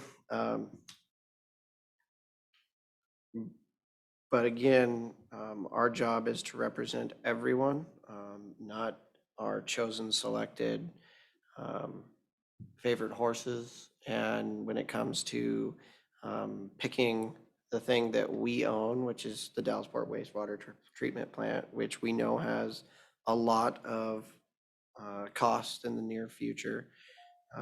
But at the same time, that actually has fund balance in it to do things. There's money in the Dallasport wastewater treatment fund currently. When you read the applications from some of these small districts, they don't have fund balance built up in order to actually do the project if they want. And some of these are pretty, necessary, and the PUD needs to sell that in order for me to buy off on that. But saying, my first thought like you was, well, 50-50 makes sense this year. We've built it up.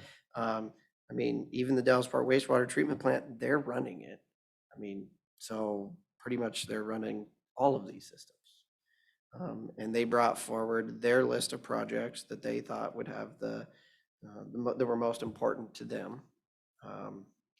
And I respect that. And we put forward, Goldendale has never got any money.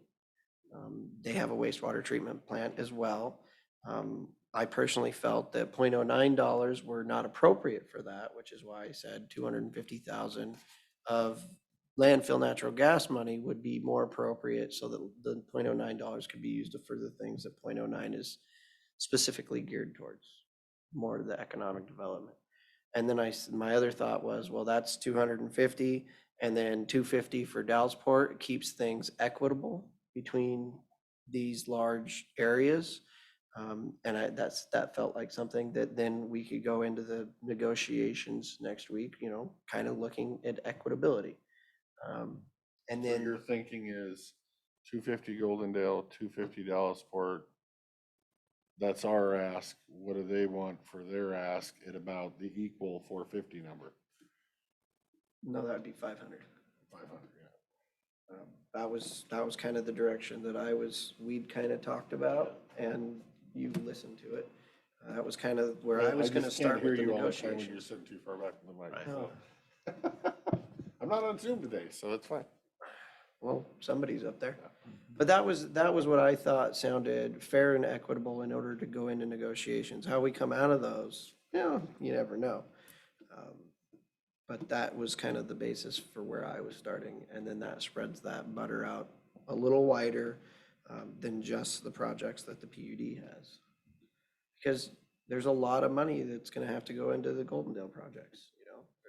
That's a $3 million project as well, the same as our wastewater treatment plant in the Dalles, or in Dallasport. You look at both of those.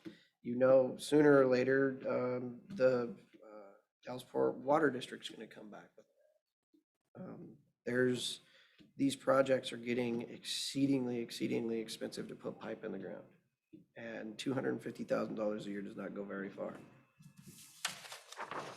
You need to go for it. So, I have nothing further, sir. okay. Anything further? We need to have, I don't want to do it today. I think we need to get prepped for our 6:30 at some point, or at least I need to get my head around what we're doing. But we need to have a discussion as a board of how to respond to Republic's, offer, draft, whatever you want to call it, as far as the amendments to the agreement. And we need to be able to have a good discussion about that and see what our counter offer or no offer or whatever we're going to do. But I don't think today is necessary. We can talk about next Tuesday, or we can talk about next Thursday. Yeah. I would say next Thursday. Thursday. Okay, let's do that. Again, we don't have to do anything right now. It's right. The agreement got is in some- force. I We got. some numbers, and so. I saw those, so yeah. They seem to confirm my initial opinion. All right. Is there anything else for the good of the order? Prosecutor Cannell, do you have anything? No. All right. Okay.